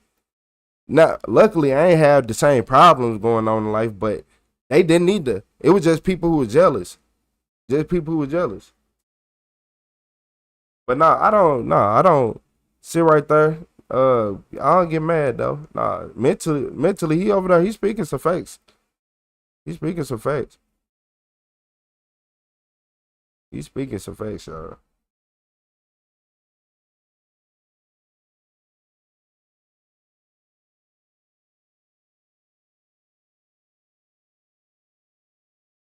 Nah, it ain't. Look, so think about this. So, like people don't understand this. If it's if Bill Gates, like no, not Bill Gates. So just put this. We're gonna say anybody. So if a man is rich, right? Would you assume his kids are rich too? Would most people assume his kids are rich? Would most people assume his kids are living lavish? Would most people assume his kids are living worry free? Would most people assume that his kids don't want for anything? Or no? It ain't, cause like stereotyping is like you gotta, I don't know. Cause that people be like, oh, that's stereotyping. He's rich, but that's usually facts, right? Like usually, I ain't saying like at all times, but that's the common thing that most people be like, oh, this and that. Yeah, if he's rich, then that should mean, and it probably is. He probably pay a lot of child support, but the mom probably spend all the money, you know. So now you over here thinking it's a rich kid, but the mom spend all the money. So now the rich kid hanging with all the hood babies because they in the same boat. So I don't know, man. But at the same time, yeah, the shit crazy. There's all type of ways you can throw it. There's all type of ways you can throw it. If y'all ever wonder why kids with money end up with the hood kids, stuff like that. He might not be getting no money like y'all think the whole time. We just assumed it.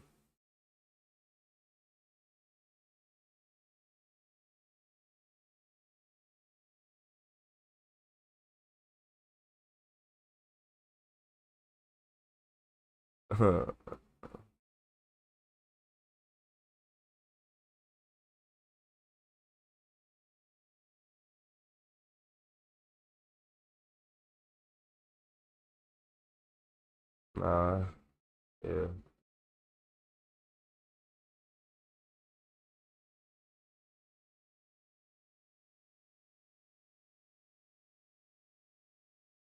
Yeah, still in the argument. I have black friends, so I could be raised in it. Hey man, hey, hold on.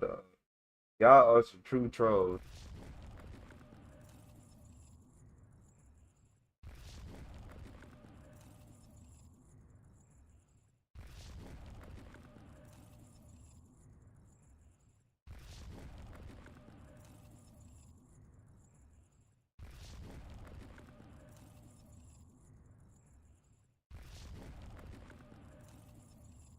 Is she breathing?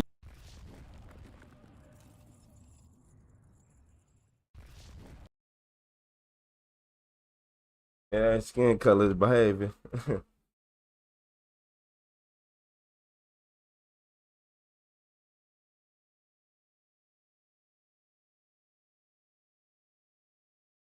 To ease the pressure, y'all, I'm finna do one more if I hop off for a second.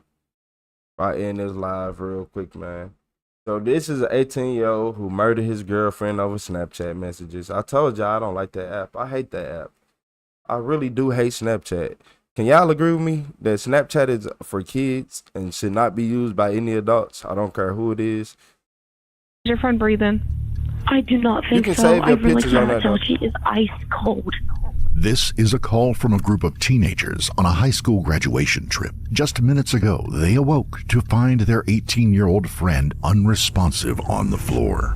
As paramedics rush to the scene, no one in that room fully understands what happened the night before. But what investigators are about to uncover tells a very different story. Because just hours earlier, a jealous argument over a message on her phone had turned violent, ending in one of the most disturbing teen murder cases South Carolina has ever seen. Do you think my life will be ruined?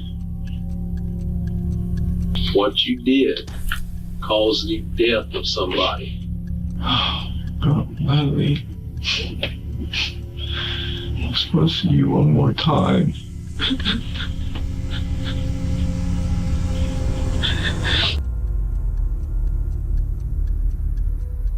Paramedics and police would come into a situation with multiple teenagers in distress, a young woman lying dead on the floor of the master bedroom, and a young shirtless man crying and muttering that it was all his fault, all his fault.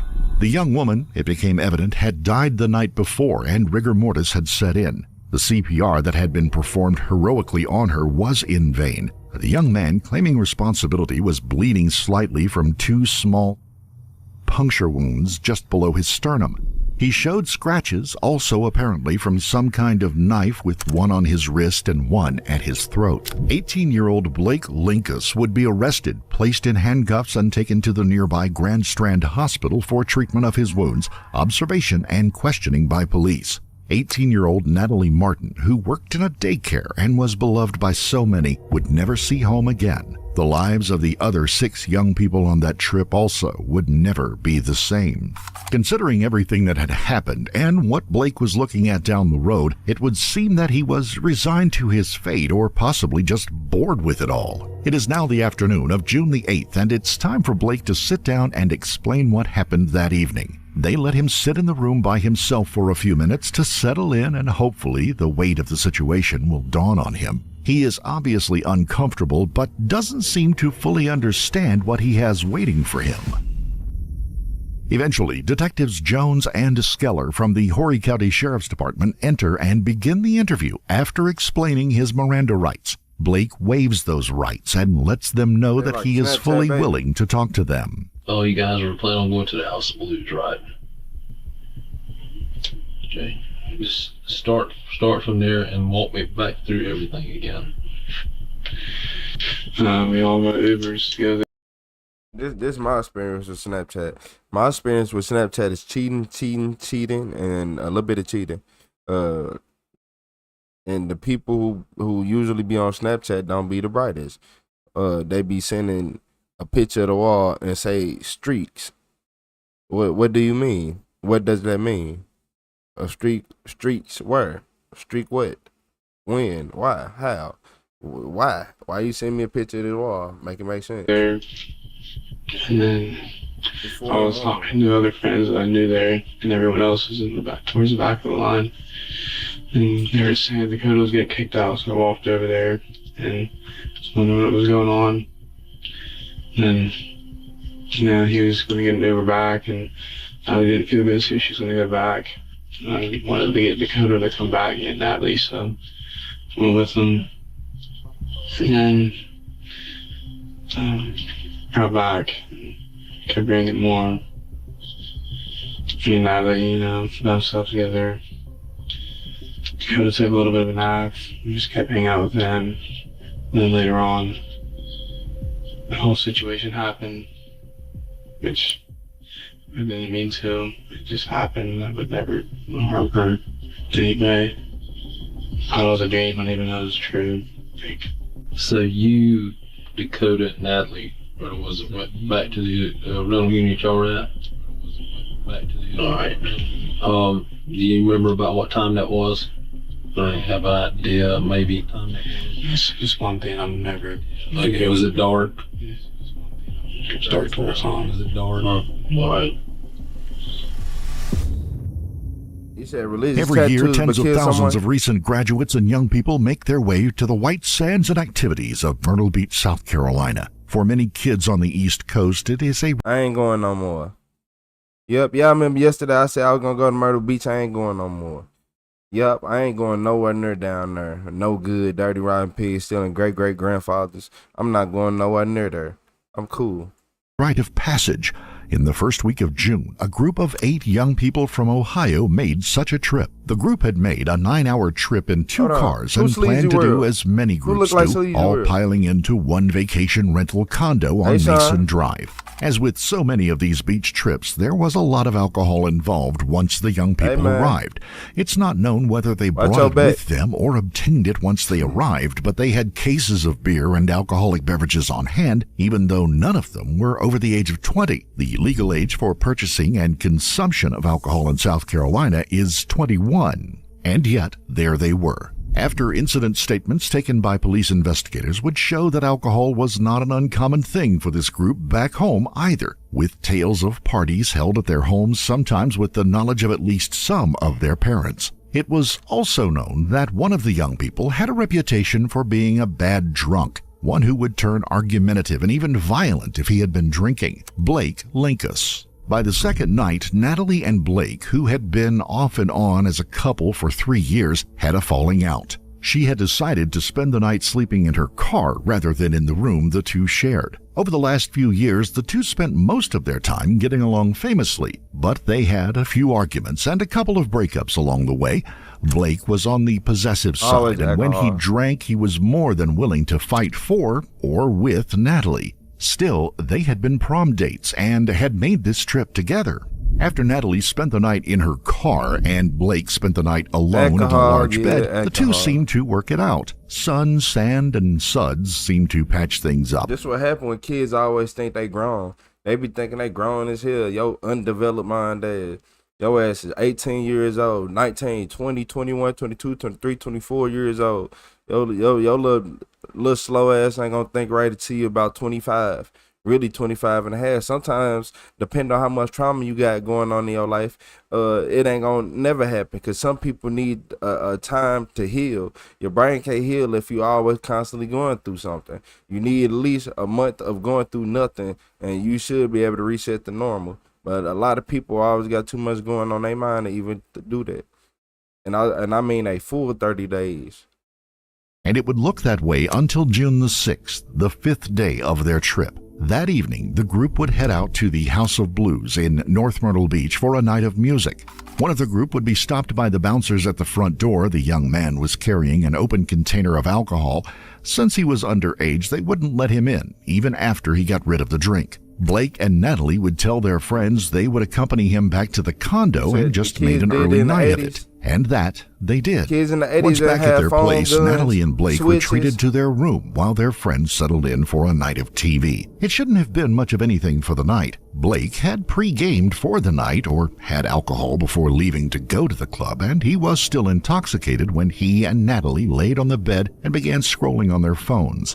At some point, Blake looked over and noticed a Snapchat message on Natalie's phone, one sent by some guy she had met earlier in their visit. What the message hinted at, and apparently Natalie's response, sent Blake into a rage that would culminate the next morning in a call to 911 and an attempt by Blake to harm himself in the room's shower using a steak knife from the kitchen.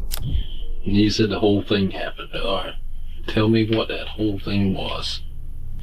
I'm pretty sure we were watching TikTok or something, and I got mad over something on her phone. It's hard for me to exactly remember what it was, and I thought I choked her for a little bit, and she fell off the bed, and I thought she said something to me. Like, I didn't think she was just dead, so I just decided to go to bed because Dakota, it seemed like he didn't want to even go to the club. You know, I should have checked on her. All right, I'm gonna back you up. And you said you got an argument over something over the phone. Yeah. But what was that? I'm sure it was like other dudes or something. I don't know. Okay. It's obvious that Blake is downplaying the entire event, something he would continue to do time and time again. The detectives know this wasn't a casual accident. Now, what led up to you choking her? I mean, tell me excruciating detail about that. Like, we were beside each other, and I mean, she was on her back and I was on my side, like towards her, and no, you sat right there And this what happened. I'm gonna tell y'all what happened. So they was both in bed and they was on their phones. Like I told y'all, these phones are a dangerous thing. That's why kids in the 80s ain't had no phones, because it would have been a lot of this going on. Yeah, so she on their phone. They just got done drinking, chilling, and all that. So she probably vaping, chilling, and he looked over, seen she was texting other dude, grabbed the phone, like, what the fuck, went through it, scrolled through it, figured out that she flirting with him. Then, like, wait, how you get your Snapchat? And then he went over the edge, and he young, so he don't know that he can just get another female. So, yeah, he feel like he already tried so hard to get that one that he can throw his life away. I mean, I'm pretty sure, like, I was just, like, saying stuff to her, and I just reached, and she was saying stuff back. Kevin and Patty's ass. Reached over, and she was at the edge of the bed, so I just choked her for a little bit, not meaning to just try to kill her whatsoever. And how were y'all on the bed? Were y'all with, like, say this is the bed, there's something against the wall here, were y'all like feet this way, or feet towards the end of the bed? Feet towards the end of the bed, okay. Alright. Which side of the bed was she on? Was she on, like, this side or that side? The side that she was on the whole time. Okay. So, like, right there. Beside her. Okay, you said you reached over and, like, choked her. How did you do that? Just put my hands around her so, and how? Just one and then two, and she, like, went sideways and fell over, and I just said, alright, I'm just gonna go to bed, like, I'm not dealing with this right now. So I rolled over towards the middle of the bed, and I thought she just wanted to stay down there. I thought she was gonna leave the room or something. Alright, no, you said you reached over and grabbed her one hand and two. What happens there? She starts to, of course, like, he lying. Go up a little bit, and then, like, she just fell over because we were so close towards the end of the bed. Alright, that's all? Okay. And then she fell, and I just rolled back over in the middle of the bed. So you said that, I'm trying to get my mind how this happened. So she's laying on her back, you said you're laying on your side, so you reach over one hand, and she kind of, like, arches up, I guess is what you're saying. Is that when you reach over with the other hand? Alright, at what point in there did y'all end up on you said something about being up on your knees? Where did you? Well, she arched up, that's when, like, I basically arched up with her, and then that's when she, like, fell back. I mean, she maybe pushed a little bit, I don't know, it just didn't feel long at all, like, honestly. Did you hear anything, any noises? Or? I thought she was saying something. I thought, like, I heard something. I don't know. After that, I just didn't want to talk. I should have just left the room or checked on her and called. Zac Efron leaving facts out. People are so evil, empty inside. He lying. How's he not sad looking? Because he You said he probably still coming down off whatever he on. You said you said something or she said something. Do you know what she said to you? With genocidal DNA? Talks about at all. I just know I said something, which I never get mad at that stuff. It's just she'd get mad, and it just I don't know, the alcohol, it just escalates. I don't know, worse than I would ever be if I was sober. You don't like him, if I was sober, I'd just storm off or something. Plus, we've just never had anything like that happen to us before. Yeah, guilty. As we said before, alcohol and Blake don't go well together. A text string taken from Natalie's phone showed that there were some folks who had misgivings about Blake and Brady, another friend of the group, taking part in this trip, as well as even Blake's own mother. Blake's mother would send a text to Natalie reading, "Hey, I love Brady to death, but I'm not comfortable with him going on the trip. I feel like it's just asking for trouble. Linkus, yes, Blake is known by his family members by his last name, is a concern enough, but him and Brady without parents is a recipe for disaster. In another text thread, Natalie and a friend are discussing that Natalie needs to be the one to kick Blake or Brady or both out of the trip. In the end, Natalie tells her friend, I think it's really unfair. I don't want to uninvite him, so maybe Blake can just not go since his parents have a huge problem with it, when honestly, truthfully, Blake is always the problem every single time. Her friend finally surrenders to the inevitable, saying that it is kind of hard to uninvite someone. After the decision was made and everyone was ready to go on the trip, Blake's mother would send him one last text in an attempt to change his mind about going. She would write, "It's not for you to control. We do everything for you. Have your best interests at heart and don't ask anything. Every rule you have broke and now you have an attitude about it. You have been making good choices and graduation. I have never seen so many smiles.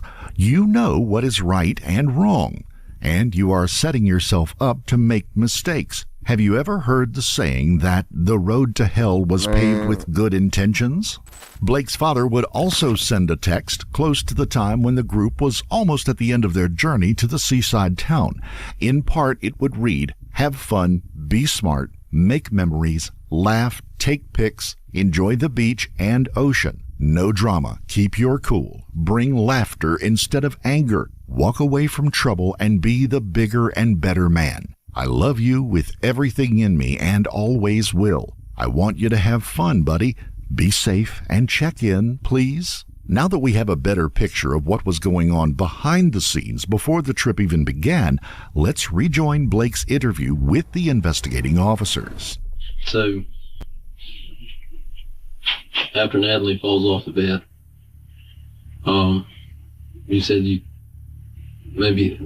thought she said something or so of that nature. What was that? I mean, what did you hear? I guess is what I'm trying to get at. It seemed like just breathing in a word, like a word come out. I don't know. It seemed like she was like dying. Because I've never heard anyone die. So I guess at that point you went to sleep. Is that what you said? Exactly what I did. Huh? It's exactly what I did. I thought she was going to sleep there or go out of the room. I don't know. Did you text anybody or anything at that point? I texted my parents. I messed up. I mean, that was really it. And then I moved in and stuff. What was that about? Just because, I mean, I've never done that to a woman before in my life. I even checked to see if she was on the ground still or if she had it. Like, it was just right during that point I put my phone down and I just died. And I was really tired anyway, so I just went to bed. And then I woke up. And all that happened. Squad. Both texts to his parents were captured by his phone. In both instances, he says that he knows he has done something wrong without saying exactly what had happened. Both messages were sent out about 11 p.m. on the night of June the 6th. His father would reply at 2:33 a.m., asking his son to reply to him ASAP. His mother would not see the message until the next morning. At 10:01 a.m., she would reply back, "I love you, infinity bunches. What's going on?" He would Man, I don't care what happened. He is finna get life in jail. No matter what. Yeah, he knew it. Put him on lie detector. They don't even need it. They don't need it. They probably got his DNA all on her defensive wounds, under her nails, all type of stuff. Why do people never react? Police hope that they never react. Yeah, he just sitting right there acting cold and focused, but you forgetting that a normal person be flipping out, hitting backflips in the room if they were wrongfully accused. Because I know I would, because I'm cussing everybody out 400 times. Like, the hell you mean I did what? Who did what? Blame me again. It's gonna be a problem in this room. You blame me again. Now I ain't do nothing. And you said this happened when? Man, you better, yeah, you were crazy. You were crazy when applied to neither, and there is no way his parents could have known that the young man had slept all night in the bed with his girlfriend's lifeless body laid on the floor nearby. That next morning would be the next focus of the detectives. When you woke up, tell me what happened then. I woke up, I first seen her there, and I thought she was sleeping. I noticed something was off. She looked, and then I went to shower. I mean, I got a knife and stuff because I thought like that she actually was dead or something, because she was still in the same position, and she... Alright, I'm gonna back up a little bit because you lost me.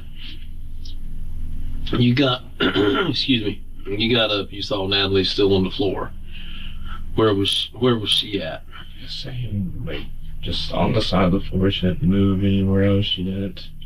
The bed, like, was she like right beside the bed, or kind of under the bed, or like beside it a little bit? I don't know. Under it, I don't know. Okay. Well, all right. So you got up, you see Natalie. What's the first thing you do at that moment?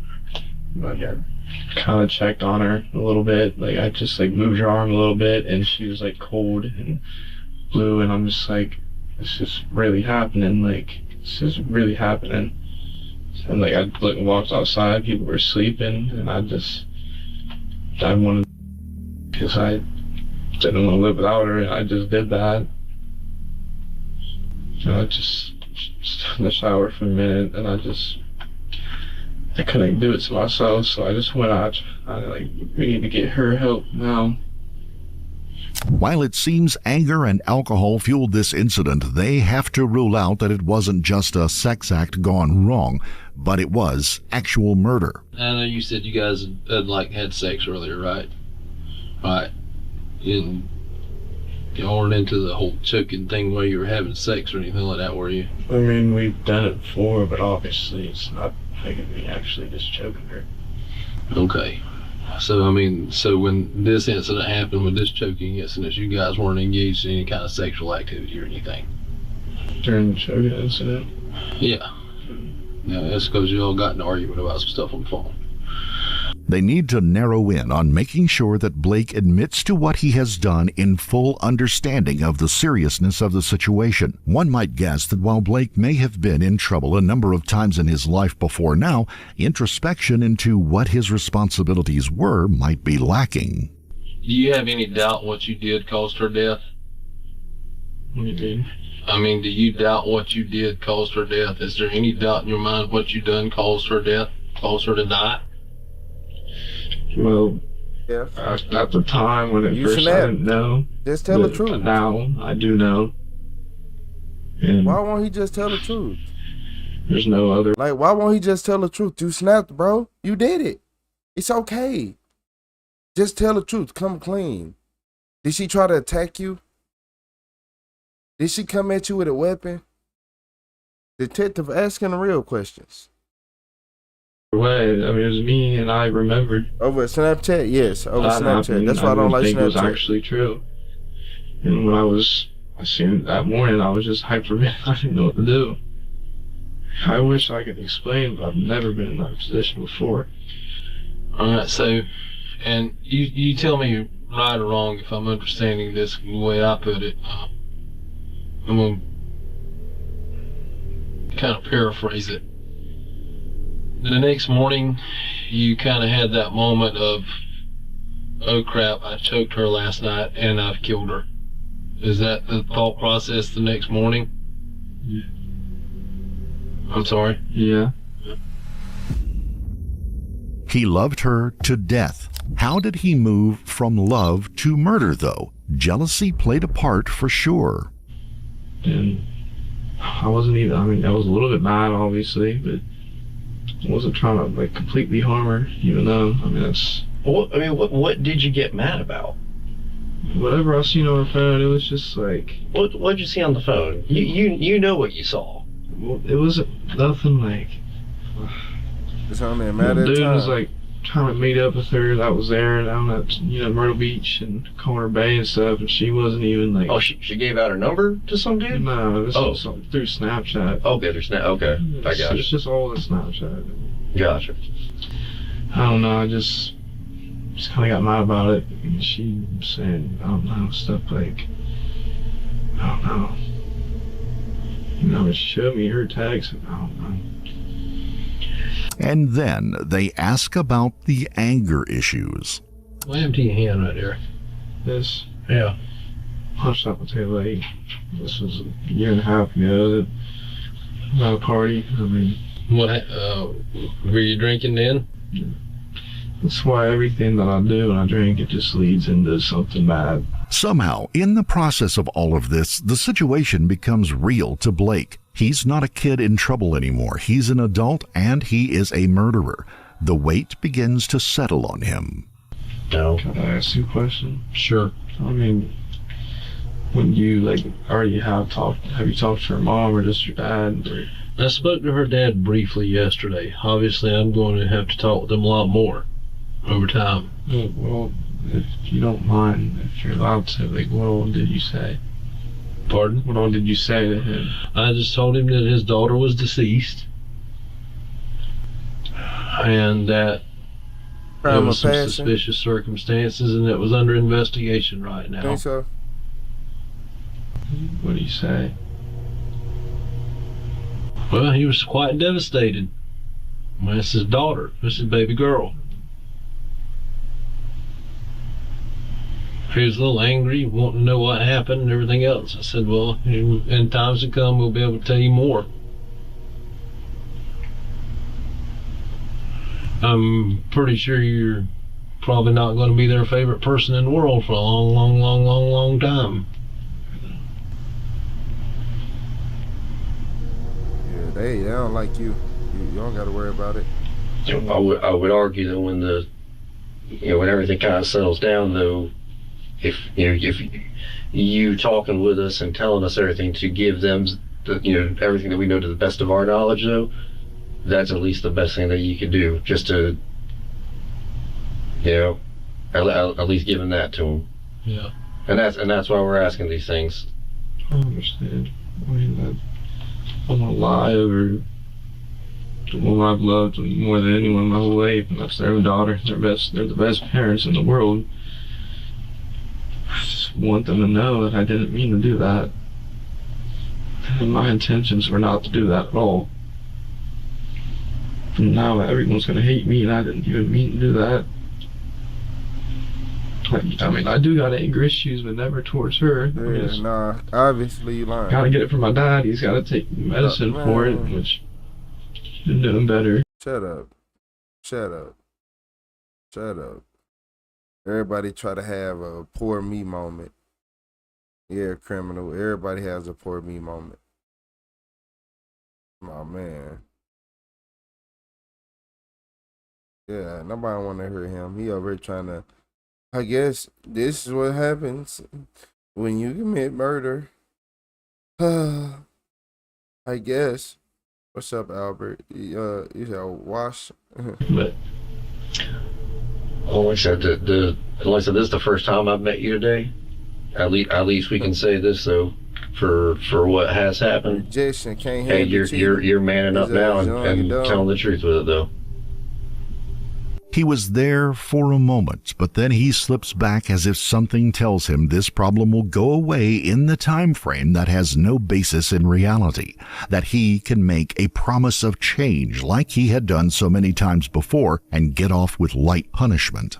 Now, by himself, the young man resorts to sending up words to a Natalie that is no longer there. God, Natalie. I just want to see you one more time. Just one more time. Please. Please. Please.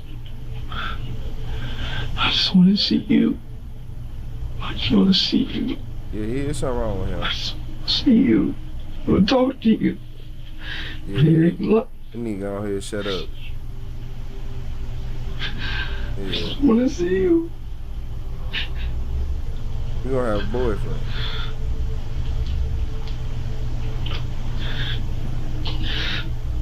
Florida.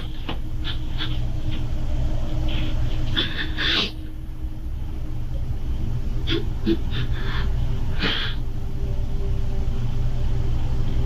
delusional. There's something wrong with this dude. My girl.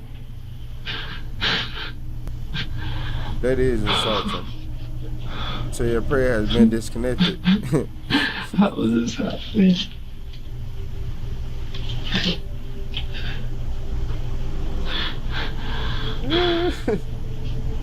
After the DNA evidence has been collected, just the older of the two detectives is left in the interview room with Blake. Blake is about to step through a door into a life he never would have imagined, and he is afraid. He asked the detective a simple question. Do you think my life will be ruined? I thought Myrtle Beach was in South. It was in Carolina. One of the Blake, Carolinas. I don't know how else to tell you this, buddy, but your actions killed somebody. You said Myrtle Beach, Florida? What you did caused the death of somebody. Blake Linkus would end up pleading guilty to the murder of Natalie Martin just days before he was set to go to trial. He would receive a 45-year sentence and begin serving it at the Tiger River Correctional Institute in Spartanburg County, South Carolina. Just before Christmas in 2025, Blake filed a notice seeking a post-conviction relief from his guilty plea. He would tell local news outlets that he should not have been guilty of murder because the killing was neither intentional nor premeditated. He would say that he was guilty of the situation, but not the charges. We would like to extend our deepest sympathies to the family and loved ones of Natalie Jane Martin, an 18-year-old woman taken far too soon. And he already just try to play crazy. This is poor me moment. Yeah, he need life in jail. I don't care what nobody say. Just look stupid and mad. You 18. You thought y'all was gonna be together forever? Shaking my head, Horizon. Shaking my head. You said y'all are diabolical in this chat. Nah, for real. Carolinas. Yeah, one of the Carolinas. Yeah, you gonna have a boyfriend in prison now. They gonna eat him alive. Damn, 45 years, so he'll be 63 when he get out. I think he need life. I ain't gonna lie to you. I think he need life. That'll only make it right. Yeah, I think he need life. Yeah, he need life in prison. But look, y'all, I need everybody to do one thing. First off, I need you to hit the like button. And then second, I need you to hit the subscribe button. Because I will be back later. And if you want to come back to this chat, there's been a chat. The chat been like this every single time. It's really a lot of people missing today. If I'm being honest, it's a lot of people missing right now. But the chat stay active, man. So make sure y'all hit that like and subscribe button if y'all had a good time in the chat. Always. Make sure y'all hit that like button on the stream so y'all can get my stream to go up. Yeah, YouTube be trying to play with me. I'm finna get up out of here though, y'all. You say you be getting shadow banned in the comment. YouTube won't let me be great. And if they shadow banning you, you know how bad you gotta say something? What's up, Tabby? I don't accept this shit. This dude is a manipulator psychopath. Did you guys see him as he was looking up, then his eyes looked towards the cop? Then he looked up and had a smile on his face. Well, a smile in his speech. Yeah, he's smirking a little bit right now, if we be honest. He ain't that sad. He was focusing. I'm a little tired. I'm glad I found your channel. Right on, Jason. Right on. Appreciate you subbing. What's up, Kane? He could have controlled his anger, and alcohol made it worse. He was going to end up in serious trouble one way or the other. Yeah, he said his dad was doing it. Running the family, huh? Running the family, don't it?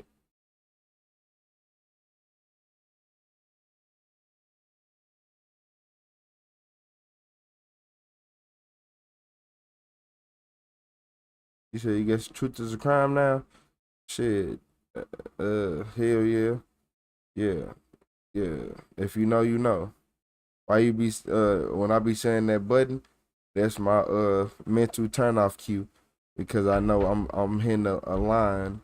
I've been doing this for so long that I know when I finna touch that line and my brain just automatically tell when I just shut up, when I say, oh no, I ain't gonna say that right now, it's because you gotta space it out. You can't just say crazy stuff, you gotta space it out. If you gonna say something controversial, you gotta wait till the middle of the video and say it right. Say a little bit of STL vibes, you know it. You already know it.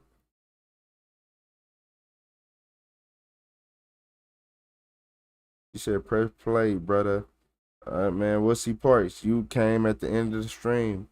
But what you could do is tap your screen and that red bar at the bottom just go backwards and you gonna be you gonna be tapped in.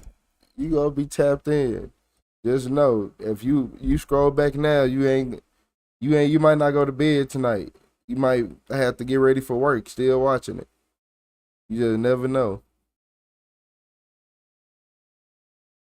But yeah, hey, I'm finna get up out of here. Make sure everybody hit that like button, hit that subscribe button. I might be back tonight. I might not be back tonight. If I ain't back tonight, then I'll be back in the morning. You know how I go. Hit that like and subscribe button.